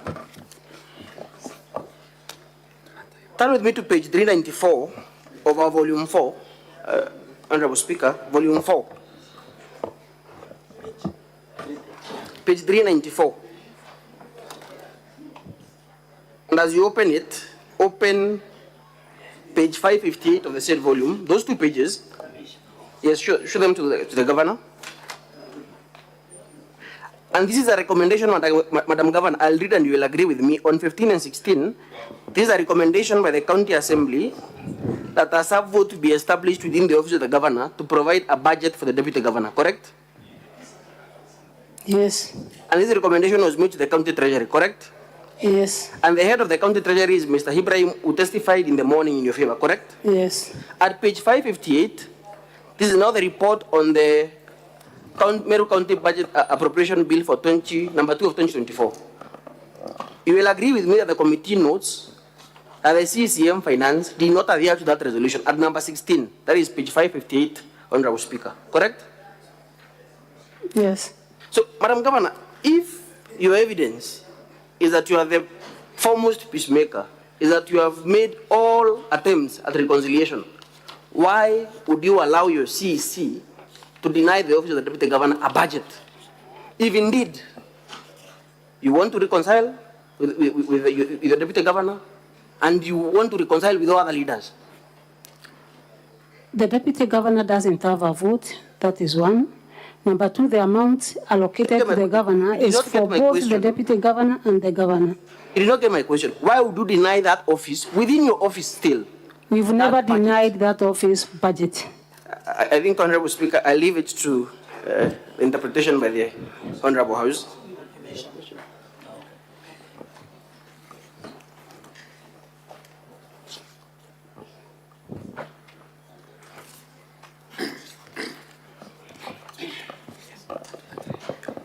Honorable Speaker, I'll ask that video number 1B in our bundle of videos be played.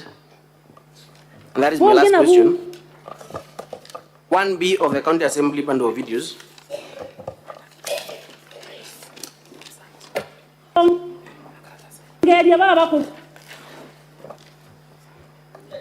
Honorable Speaker, I'll seek your indulgence to get the interpreter, the translator. And this is my last question. It's rendered in English. Proceed. The video can be played. Atongeria baba barathiurunkaga na mwiri jwa sniper bari biashara ene na isiasa ene bari gatigati mbeca ile bothite monka nande inkoroki ya milioni 86 turenda mwakuro sniper akiro nyombe ngoroba turenda mwakuro sniper Council, your time is up. turenda na 1 minute. sniper. We conclude. Thank you, Honorable Speaker. Who is speaking that video, Madam Governor? Myself. Proceed, Council. Posture... Senator Gloria, you're out of order, and I'm giving you a caution. Madam Governor, would you say in that video, the posture you have taken in that video, which is quite different from the posture you've taken in the witness stand, would you say you are sensitive to the plight of that family? No. You are not sensitive. You agree? Thank you. Thank you for that answer. What evidence have you placed before this Honorable House to prove or to show that indeed 86 million Kenya shillings was raised? There's a video clip. No, evidence of money, not a video clip. Evidence of money. Evidence of money in the video clip. Thank you. Thank you, Honorable Speaker, for listening to me. Council for Governor, you may re-examine. You have 5 minutes to do that. Thank you, Mr. Speaker, sir. I will be very brief with the Governor. Madam Governor, you have been taken through a series of questions about a number of issues. Is the murder of Sniper subject of this impeachment? Has there been any accusation in the notice of motion about your involvement to the murder? No.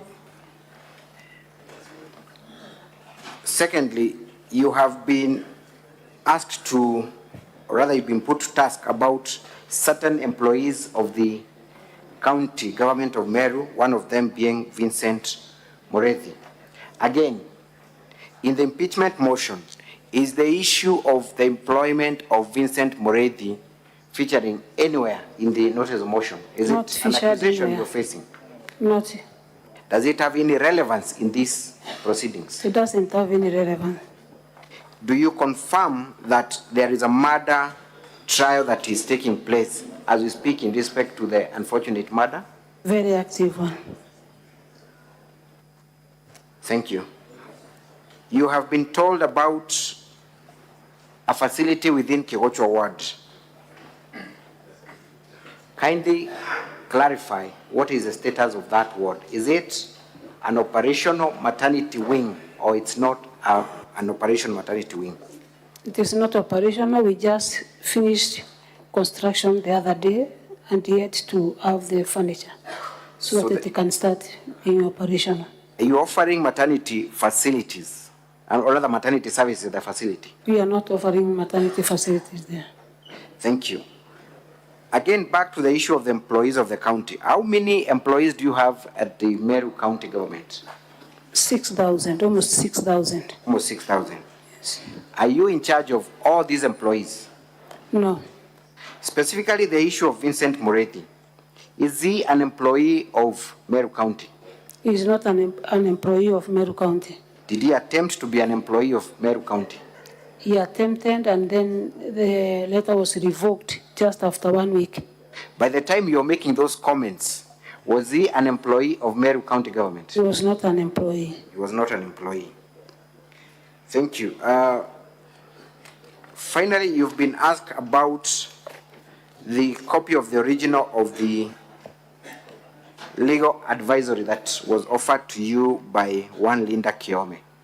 Given a chance, would you bring it to Senate, and why haven't you brought it to Senate as we speak? Due to time, because it was just asked a few hours ago. The issue of production was done when you're still in the Senate? Is that your evidence? Was that request made while you're still in Senate? Yes. How far is Meru from where we are currently? 5 hours drive. 5 hours drive. It would then require reasonable amount of time for that to be availed in time, isn't it? Thank you very much.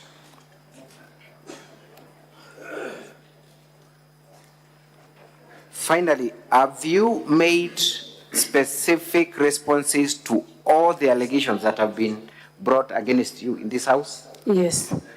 Have you supplied enough evidence to controvert every allegation against you? Yes.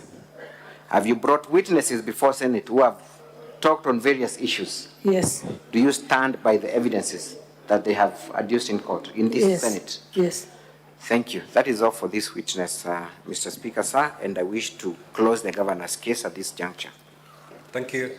Now we shall move to allow honorable senators to seek clarifications or ask questions. Now, as the honorable senators are doing that, counsel for the parties, prepare your closing statements. We are not going to take a break. Immediately, the honorable senators are done seeking clarifications. We'll straight away move to closing statements. Senator Mungatana Damson. We have half an hour. Yes, Mr. Speaker, just... We have exactly half an hour to allow clarification from honorable senators, starting now. So we'll stop at 8:40. Mr. Speaker, a quick clarification from the Honorable Governor. It is normal, Mr. Speaker, that senators and governors, because of the different roles, they have, by nature of their roles, they have differences. And so, the question I wanted to ask the governor to clarify, maybe he can explain to me and the Senate, why single out the senator for Meru, maybe just for playing his role as a senator? Is there a particular reason why he has singled him out, and yet he's just one of the senators? I mean, like all of us, we have issues with our governors. I want that clarification. Is it really true that he is causing a problem in the Meru County, or is it that he's just playing his role, his rightful role? Thank you, Mr. Speaker. Yes, Governor. Thank you, Senator. Thank you, Speaker and Honorable Senators.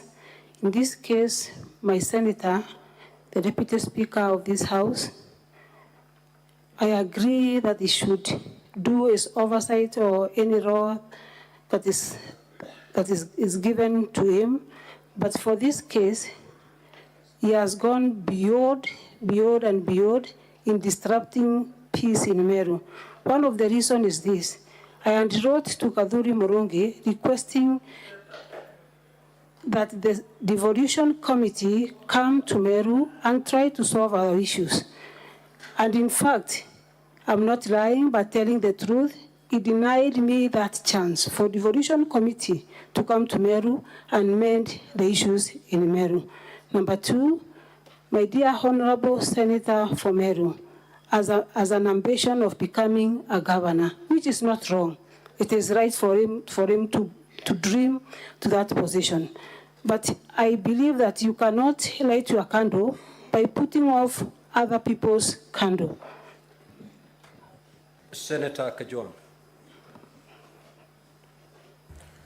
Mr. Speaker, Linda Gaki Kiome deponds that there was forgery, and in the affidavit that was circulated yesterday.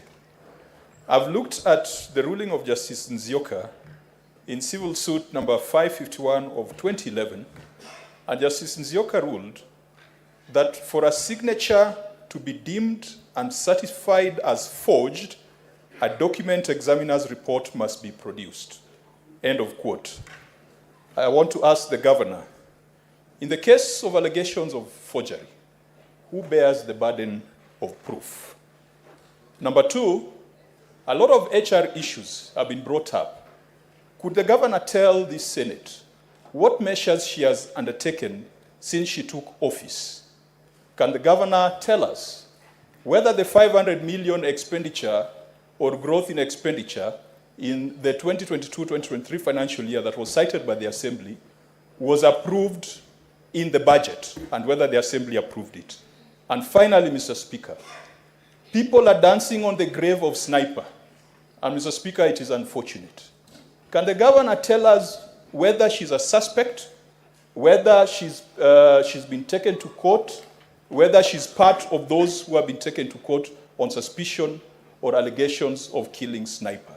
Because we cannot use that innocent boy to settle political scores, and Mr. Speaker, it's unfortunate that all parties are choosing to dance on the grave of Sniper. Thank you, Mr. Speaker. Governor. Thank you, Speaker. For the case of being a suspect, that case, I'm not a suspect. I did not even record a statement with the police. They came, did the investigations, and left. For the issue of 2023 approval, the approval for this year, the Assembly has not approved. We still have issues with the budget. The Waziri for Finance elaborated about the issue we have with the Assembly. And for the document that Leader Kiome said it was forgery, I think the forensic investigation should take course and give us an answer because I'm not a forensic investigator. Neither this House, I don't think this House has the powers to know if the document is forged or not, unless we take to the examiner. Senator Abbas.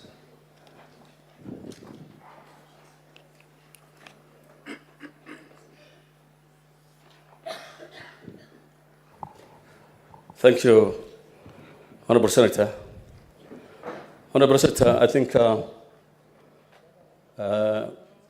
Excellency the Governor has said that the Committee of Revolution tried to intervene in the issue between her and the Assembly. That's very true.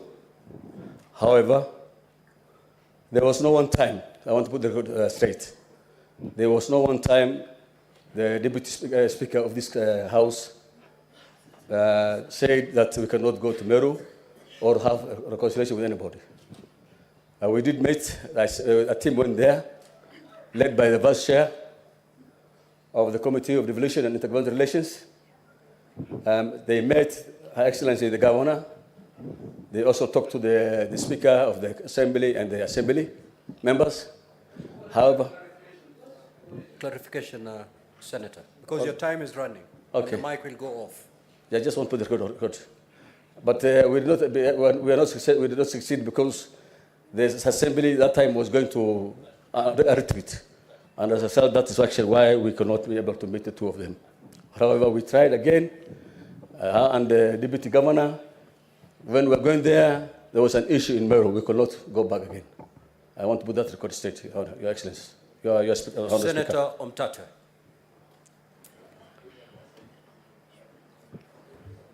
Thank you, Mr. Speaker, sir. A lot turns on this issue because some of us have been wondering why there has been no intervention in these matters of Meru by the Senate before we come to be treated to this theater of the absurd. And I would like confirmation from maybe the Secretariat whether it is true or not that the Meru governor sought the intervention of the committee. You should seek clarification from the witness, not from the Secretariat. But they said they wrote to this house. The witness has alleged it. The only person who can defend is the Secretariat. No, the Secretariat is not on trial. It's not, but now... Senator Omtata, if we don't have any clarification that you're seeking from the governor. Okay. Please. The governor, to whom did you address the letter that sought the intervention of this house in the Committee of the Devolution in the affairs of Meru? Thank you, Speaker. I wrote to the Committee of Devolution, which is led by the chairperson, Senator Abbas, and the senator who has just spoken before Mtata. Have agreed that indeed I tried to call them to Meru so that they can intervene. Very well. Senator Oroba. I have two clarifications. You have alleged that one of the interference that you have, the political interference, is by the Deputy Speaker, Senator Kathuri. Is this the only person? Because I would like to know if you're saying that this impeachment is being pushed by Senator Kathuri, or who are the other politicians behind it. I would also want to know if in those politicians there's any woman who is also trying to get you impeached. My other clarification is the issue of the hospital. The CEC, do you have a CEC of health? And if you have a CEC of health, has the county, have the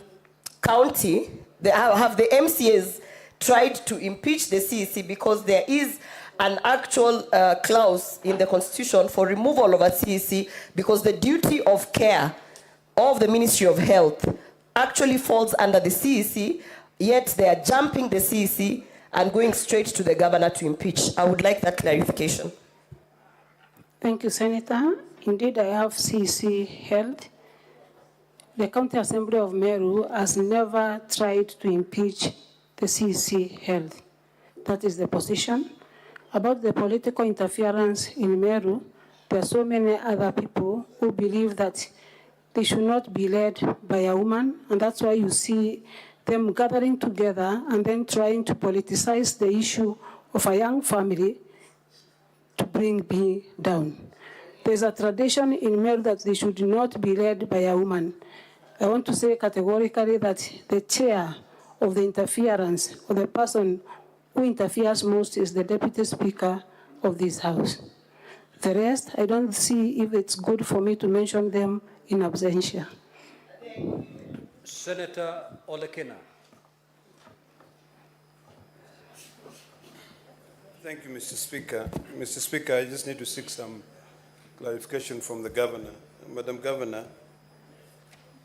in your bundle of submissions, and I'd asked this question earlier on, there seems to be a lot of letters back and forth from your office to the Assembly seeking for particular members to be confirmed in particular boards. Can you tell us whether those letters, as alleged, are fake, or forgery, or those letters are indeed letters that you've sent to the Assembly and were either ignored by the Assembly or they were responded to. And finally, can you just tell us whether there is any form of cooperation, harmony between you and the Assembly of Meru? Thank you, Mr. Speaker. Governor. Thank you, Senator. Thank you, Speaker. Indeed, I've tried to engage the County Assembly of Meru by giving the names for the board, but unfortunately, they have been ignored throughout.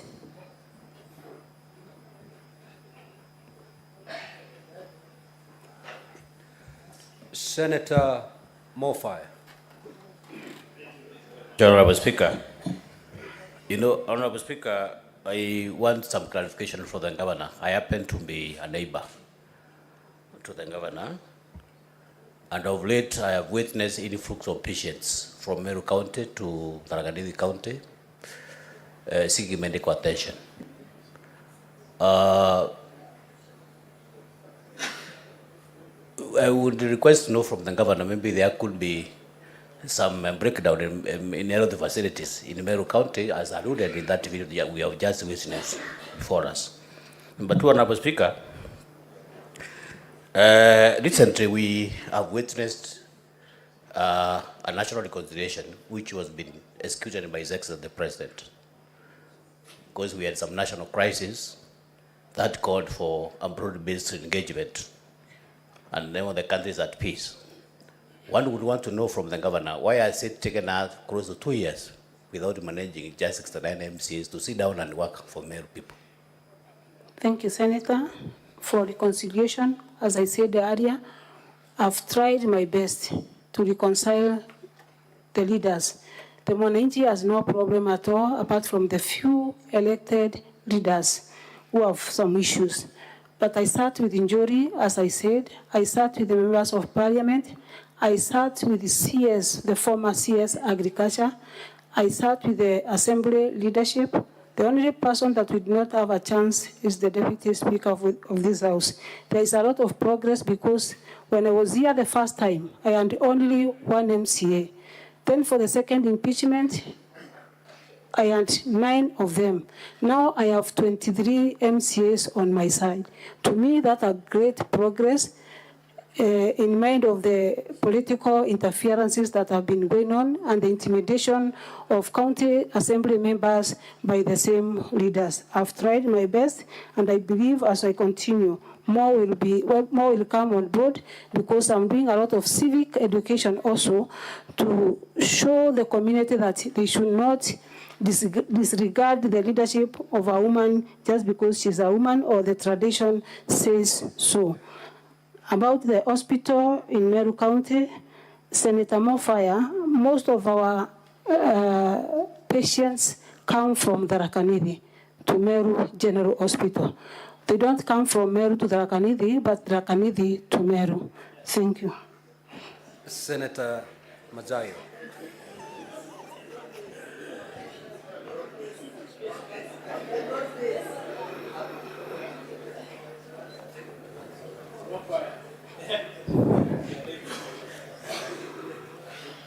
Asante Bwana Spika. Swali langu Gavana Kawira, swali langu ni kuhusikana na yule mshauri wako kwa mambo ya kisheria. Yule mama alikuwa anaitwa Linda Gakikiome. Nataka kuuliza swali moja tu. Ulimwandika kazi wakati huo akiwa mshauri wako wa mambo ya sheria tariki 28 mwezi wa 3 mwaka wa 23, na mwaka mmoja kamili tarehe 26 mwezi wa 3 mwaka 24 ulimpatia barua ya kumwisha kazi ama kumwambia kwamba unataka awache kazi.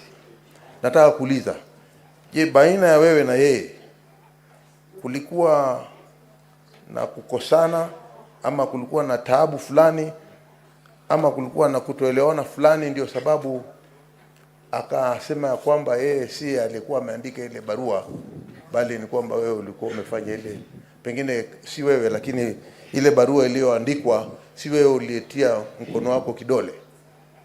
Nataka kujua hiyo tu. Asante sana Senator. Ningependa kusema ya kwamba nilipotoka hapa wakati wa impeachment ya kwanza, na Senate ikaniambia ya kwamba nitafute njia ya kufanya kazi pamoja na hata watu ambao ni wa vyama vingine. Nilimtafuta leader ambaye alikuwa naibu gavana wa Rentole wakati wa kutafuta uongozi. Nikamwambia tufanye kazi kwa pamoja, na ninaamini wakati nilimtafuta sikuwa na moyo mbaya. Hakuwa amenikampenia, hatukuwa tunajuana, lakini kwa sababu nilikuwa nataka kuleta nyumba yote pamoja na kuleta Wameru pamoja, nikamchukua huyo hata kama alikuwa mpinzani wangu. After 1 year alikuwa na kazi nyingi sana, maana ni wakili na alikuwa anafanya kazi zake, kwa hivyo kupatikana ilikuwa ngumu. Number 2, kulikuwa na wakati walikuwa wanafanya LSK, sijui kutafuta viti upande huo, akawa hapatikani kabisa. Nikamuita kwa ofisi yangu, tukaongea. Nikamwambia kwa sababu Meru kuna changamoto nyingi na kuna mambo mengi ambayo yanahitaji advisory. Nikamwambia kuja uwe karibu na mimi, akaniambia hapatikani. Ndio basi nikamwambia kama upatikani na kuna maneno mengi ambayo yanapaswa uhusishwe, naomba tu, na tukakubaliana ya kwamba yeye mwenyewe atatoka kwa hiari yake, lakini baadaye alikataa, na nikaona ni vyema nitafute mtu mwingine ama nimsimamishe kazi ndio Meru iweze kuendelea vizuri. Sina ubaya wowote na yeye. Senator Mariam. Thank you, Mr. Speaker. I need clarification on Madam Governor. This is the 3rd impeachment on your side. As what is different from the other 2 than the other one? And again, if there is any difference from the other 2 which has been already done, how? The second one is about the maternity ward. If at all, if it is not equipped, why is it labeled? And if you have labeled it and there's delivery outside there, it means there is demand. What have you taken? The action you have took when you have saw there's delivery outside there. Thank you. Governor. Asante sana. The labeling of the maternity was just done less than a month ago. We had anticipated that we will have equipment so that we can have the maternity wing functional, but due to the budget constraint, we did not make it for the last 1 month. And I believe in the coming maybe 2-3 weeks, the maternity will be ready for use. My Waziri for Health visited the place and other places because we have more than 230 health facilities in Meru, that being one of them. Of course, I can agree that we have small issues, but we are still, as a government, looking at how we will improve everything to see that the mwananchi is happy. Senator Wambua.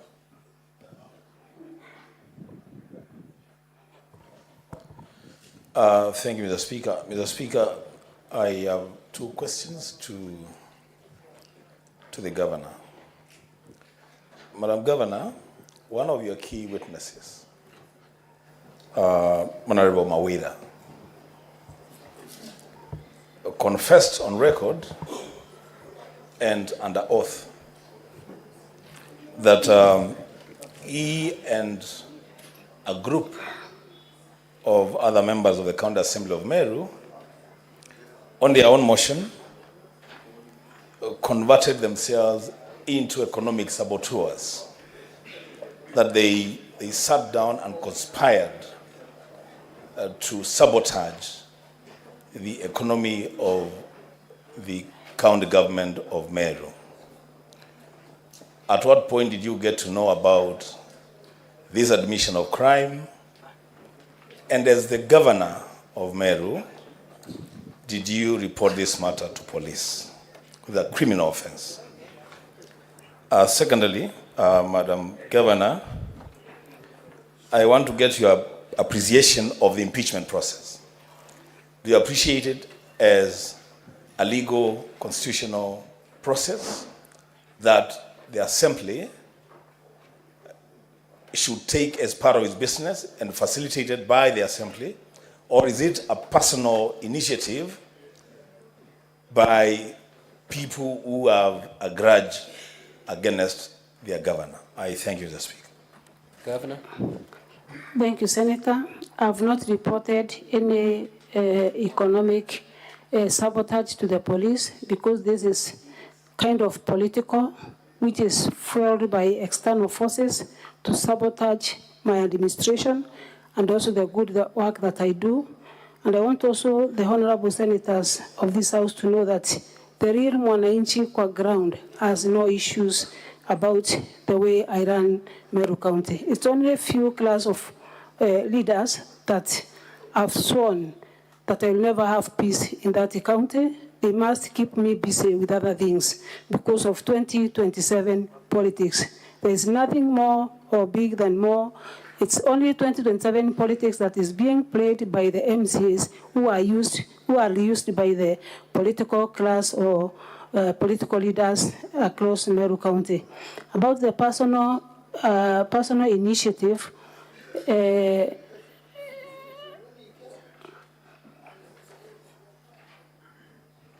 Are you done, Governor? Yes.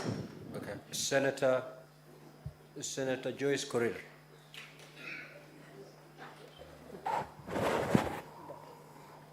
Thank you very much, Honorable Speaker.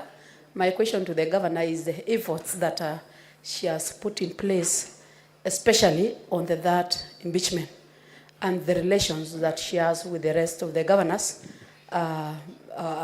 especially on the matters, this impeachment and the stability of the county. Thank you. Thank you, Senator. I've made a lot of efforts from the last impeachment.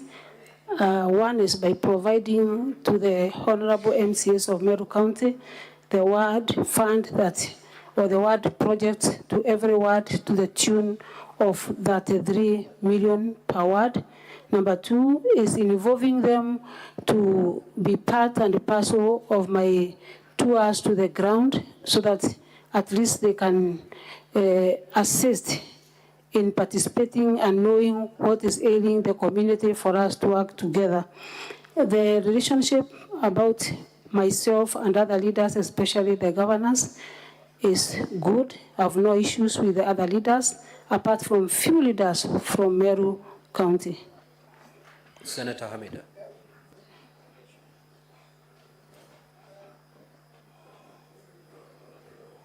Thank you, Mr. Speaker. Madam Governor, just wondering, is dissolving the county way to go? Because looking at the relations you have with the county assembly, and I'm also wondering, they have called you all names. They have called you a mad person. They said the impeachment of the governor is their business. So what is the way forward? And also, is there anything working in the county? Thank you. Thank you, Senator. Everything in the county is working apart from politics. In terms of development, Meru County has been ranked among the 5 best performing counties in Kenya. We have no issues with even absorbing the budget. We have been ranked with 79%. That means that Mwananchi is getting services. Mwananchi is very happy about the leadership. Mwananchi is very happy about the progress that we are doing as the government of Meru, apart from the few political leaders who want to show that filthy picture to the country that there is something wrong. Dissolving the county, honorable senators, this is the mandate that is rested upon you, I cannot dissolve it on my own unless I don't think I have powers to do so.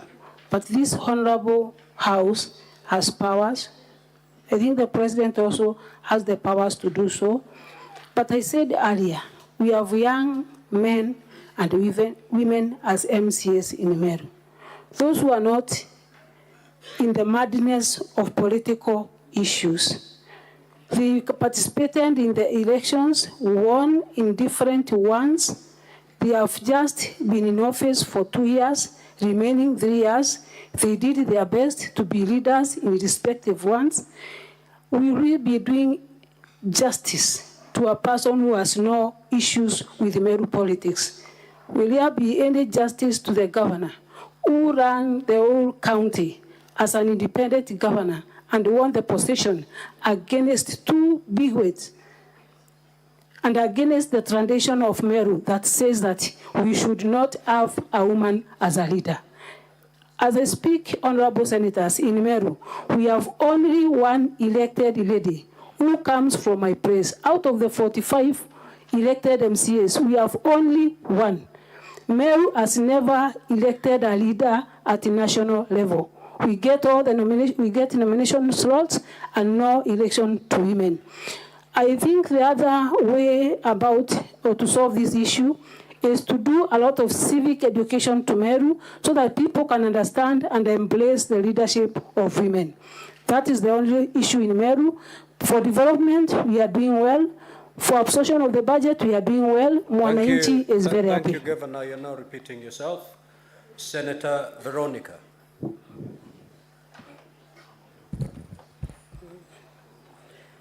Honorable Governor, assume that the impeachment proceedings do not succeed and you went back to Meru to continue with your task as a governor. Do you see possibility of ever reconciling and being able to give development to people of Meru, or will you be back here, will be brought back here by the politics that are causing all this trouble in Meru? Is there a possibility? And have you been able to do any projects in the course of all these squabbles and fights? Thank you, Senator. With all these fights in Meru County, I've been able to do a lot of projects. We've done kilometers and kilometers of road in Meru County. We've done major dams in Meru County. We've done a big rehabilitation center in Meru County. We have renovated, equipped more than 50 healthy facilities in Meru County. We've done more than 31 equipped boreholes in Meru County.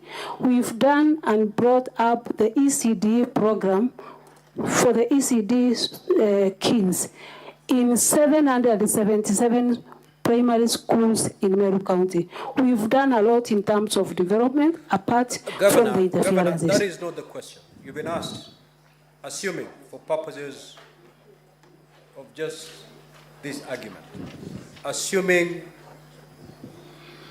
you go back to Meru, the verdict is you go back to Meru.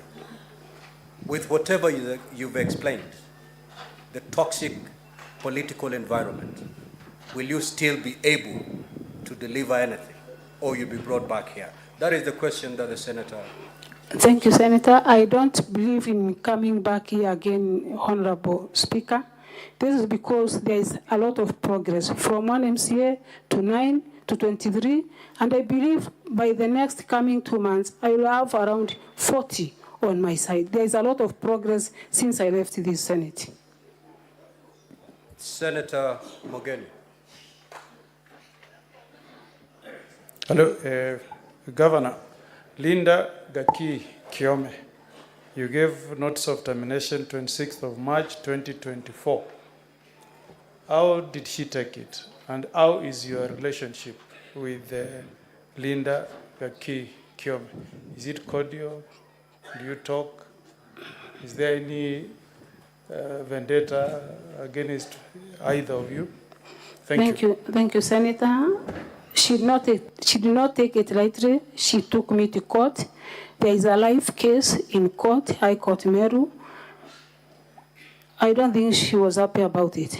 The working relationship since then isn't good.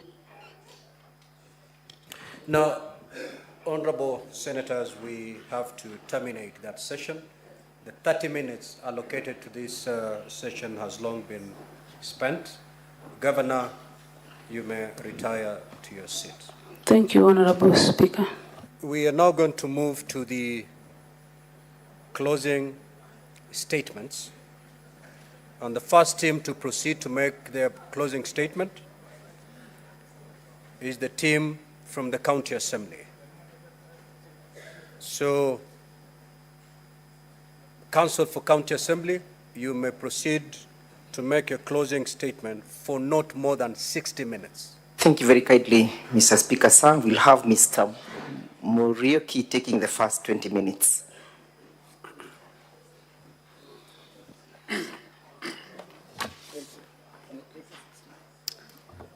Mr. Speaker, my name is Eric Muriuki. I will take the first 20 minutes of our closing argument. Mr. Speaker, sir, honorable members of the Senate, when the story of devolution in Kenya is told or is written, the members of the 3rd County Assembly of Meru will be remembered fondly as champions of devolution who, without compromise or favor, exercise their oversight role, champion for accountability, transparency, and good governance by holding the person accused before you to account for every transgression.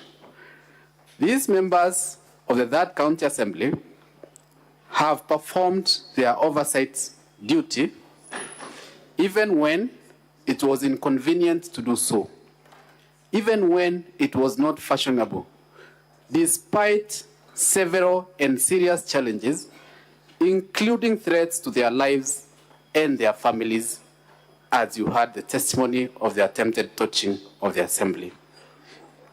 Mr. Speaker, sir, the MCAs, the elected representatives of Meru County, have told this honorable House time and time again that there is a problem in Meru.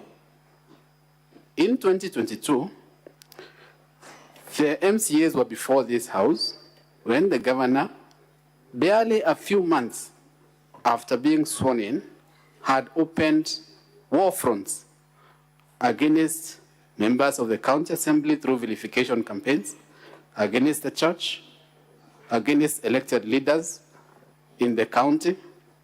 And back then, during the first impeachment process, the governor was offered invaluable pieces of advice by the members of this House who were in the select committee that was investigating the matter.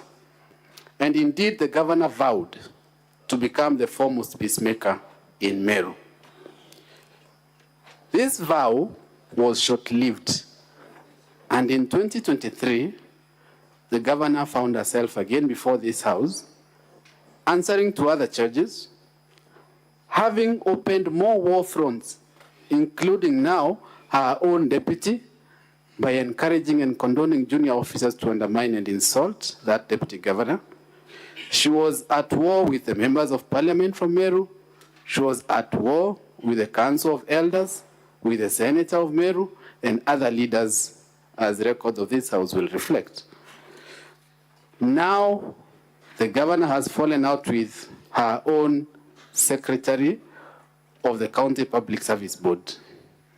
And perhaps inspired by getting away with her actions twice, the governor has now become so bold in her violations of the law to the extent that she has personally, under her own signature, purported to dismiss the secretary of the County Public Service Board in clear and gross violation of sections 58 and 59 of the County Government Act and in usurpation of the powers of the Assembly. Although the governor terms what she did as revocation, she has failed when put to task to point to any provision of the law that allows this thing called revocation. Mr. Speaker, sir, for purposes of putting the record straight in this House, once a member of the Public Service Board, or the County Public Service Board, is appointed in accordance with the County Governments Act, Section 58, the process of removing that member is as is provided in Section 58(5) of the County Governments Act, and upon the grounds that are set out in Article 251 of the Constitution. And despite being advised by her own chairperson of the County Public Service Board, the governor proceeded to purport to revoke the appointment of Ms. Virginia Kawira Mereti, who is now only in office pursuant to a court order. Mr. Speaker, sir, honorable senators, surely it cannot be, or at least it cannot honestly be, that everybody else is a problem in Meru. It cannot be that it is the MCAs that are the problem. It cannot be that it is the church which is a problem. It cannot be that it is the elected leaders that are the problem. It cannot be that it is her own deputy that is a problem, and now the County Public Service Board. Mr. Speaker, sir, during previous proceedings before this House, the governor blamed her misdeeds or whatever went wrong in the county on two officers, the chief of staff and the county secretary, in her famously infamous defense of "it wasn't me." However, when the county assembly made recommendations that the governor institutes disciplinary measures, including dismissal, against these officers that she blamed for things going wrong in the county, she refused to implement this recommendation. A fair-minded and reasonable person, honorable senators, must therefore conclude that the governor has been acting through those officers, or that they have been violating the law and the Constitution with her blessing and under her patronage. On one hand, the governor tells you in her defense that the violations of the law she is being accused of are occasioned by others. It is the county secretary, it is the chief of staff, and that those others should be called to answer those violations. But then, on the other hand, the governor proceeds to tell you that the county assembly has no powers to recommend that the governor should take action against these very officers that she blames for those violations. Surely, honorable senators, the governor cannot have it both ways. Article 185(3) of the Constitution of Kenya empowers the county assembly to exercise oversight over the county executive. And one of the measures of oversight is to recommend removal from office of these officers that the governor herself has previously pointed at and blamed for violations of the law. Mr. Speaker, sir, honorable senators, when you retire to make your determination, remember, it is not the MCA's word against the governor's. No, it is the governor's own words and actions against the legal and constitutional requirements of good governance and integrity.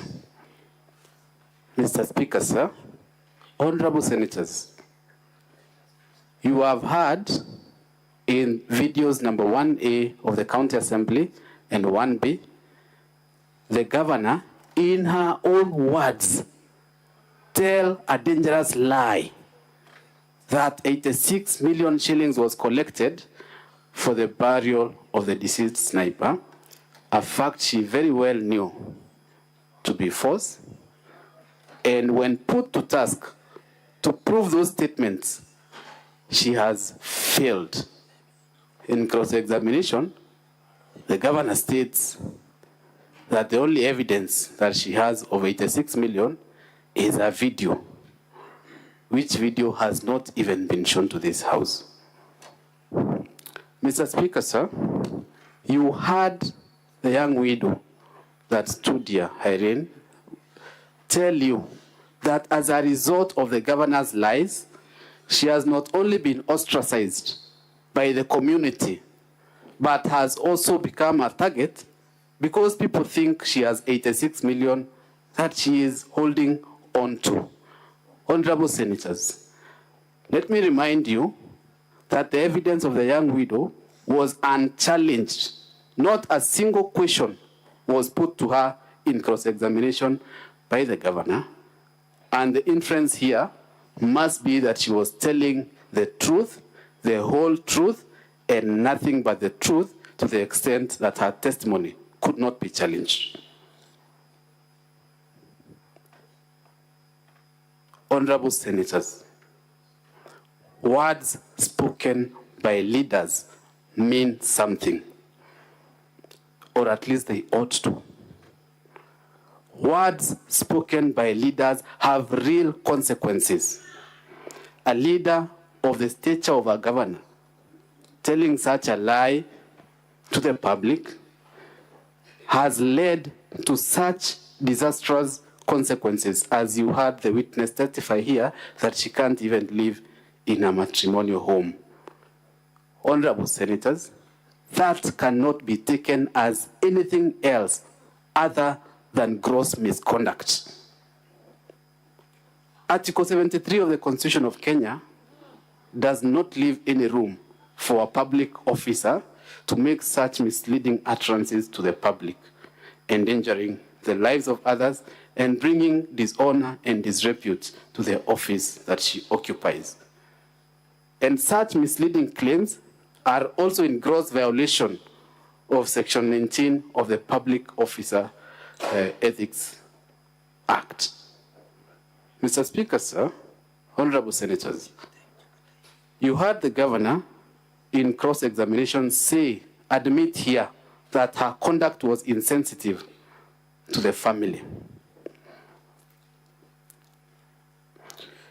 This pattern of lying to the public that the governor engaged in, she did so while paying full salary and benefits to one of the persons accused of murder of Sniper.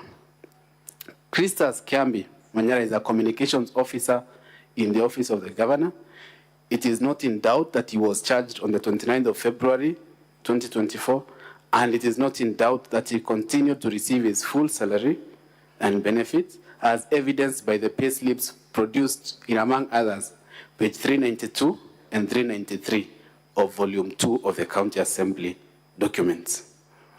Mr. Speaker, sir, in that pattern of lying, the governor says in a video that she does not know this person, who is a main suspect called Vincent Mureithi. However, Mr. Speaker, sir, documents have proven that this person was employed as a deputy director of the governor's press, and that one of his referees, in the governor's own words, is the governor's sister, who is also her PA. You will find this person's letters of appointment in pages 445 to 452 of volume 2. This is a person that the governor denied having any knowledge of. Honorable senators, it cannot be a coincidence that this outspoken activist who criticized the governor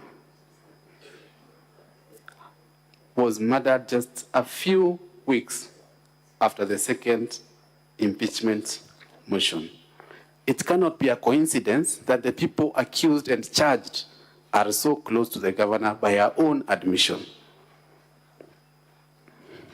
Honorable senators, moving on, as a result of the governor's breach of the law and court orders, the county of Meru has suffered financial losses, including being slapped with costs of 3 million shillings, and this house can confirm the same from the decree of the court produced in pages 162 and 163 of volume 2.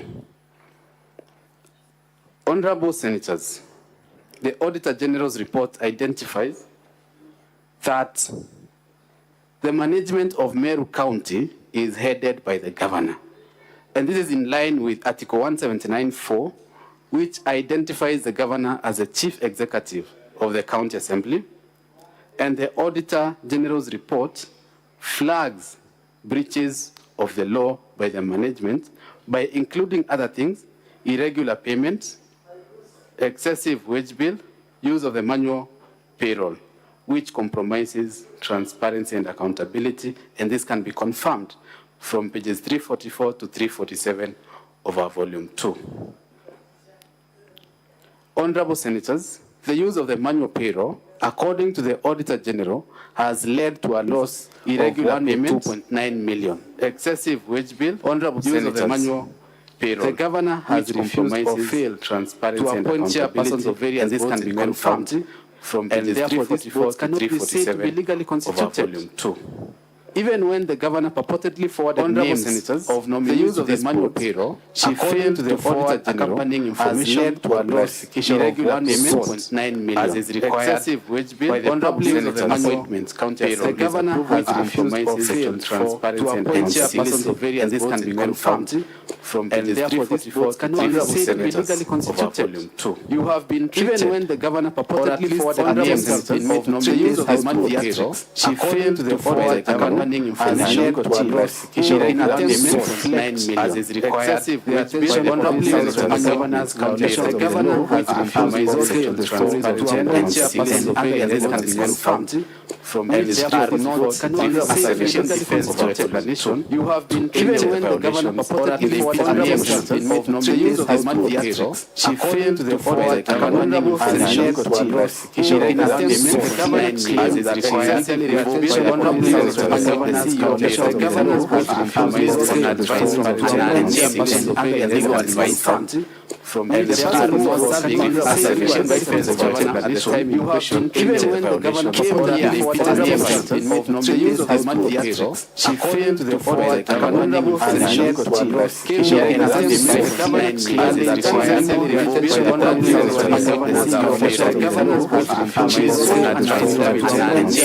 the legal advice fund to this house from the serving as a vision by the governor. You have been even when the governor purportedly the use of the manual payroll, she failed to forward accompanying information to a opening in attempts the government as is required. The honorable use of the governor's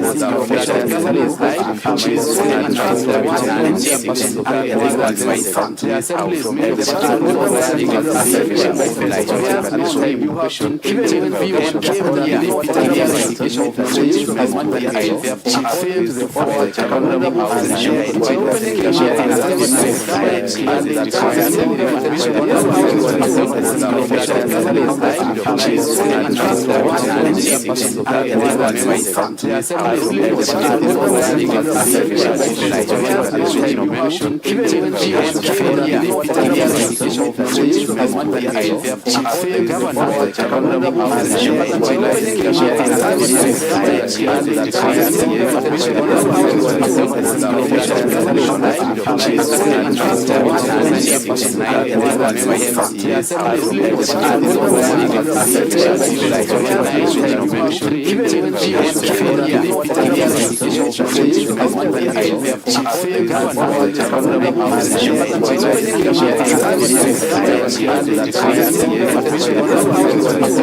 even when the governor the use of the manual payroll, she failed to forward accompanying information to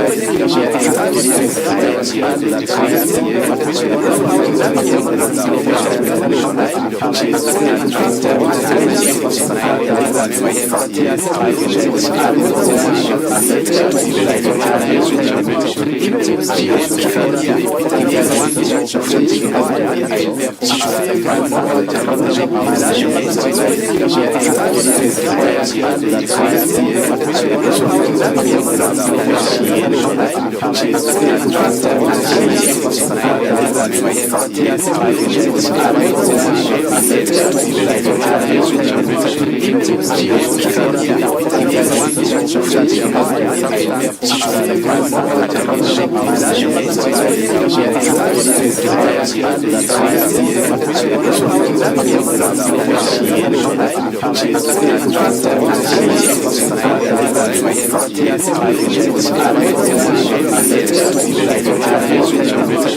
says, I am not aware, is that the governor who is capable of running the county? Is it really the mistake of the part of the county assembly? Or is it the county assembly being invited by the misconduct and the misdeeds of the governor? Can the county government, can the county assembly of Meru County sit pretty and watch things go south? Isn't it their responsibility to exercise oversight over the performance of the county government? Are they wrong when they invite the Senate to help and assist and facilitate the operationalization of the oversight function?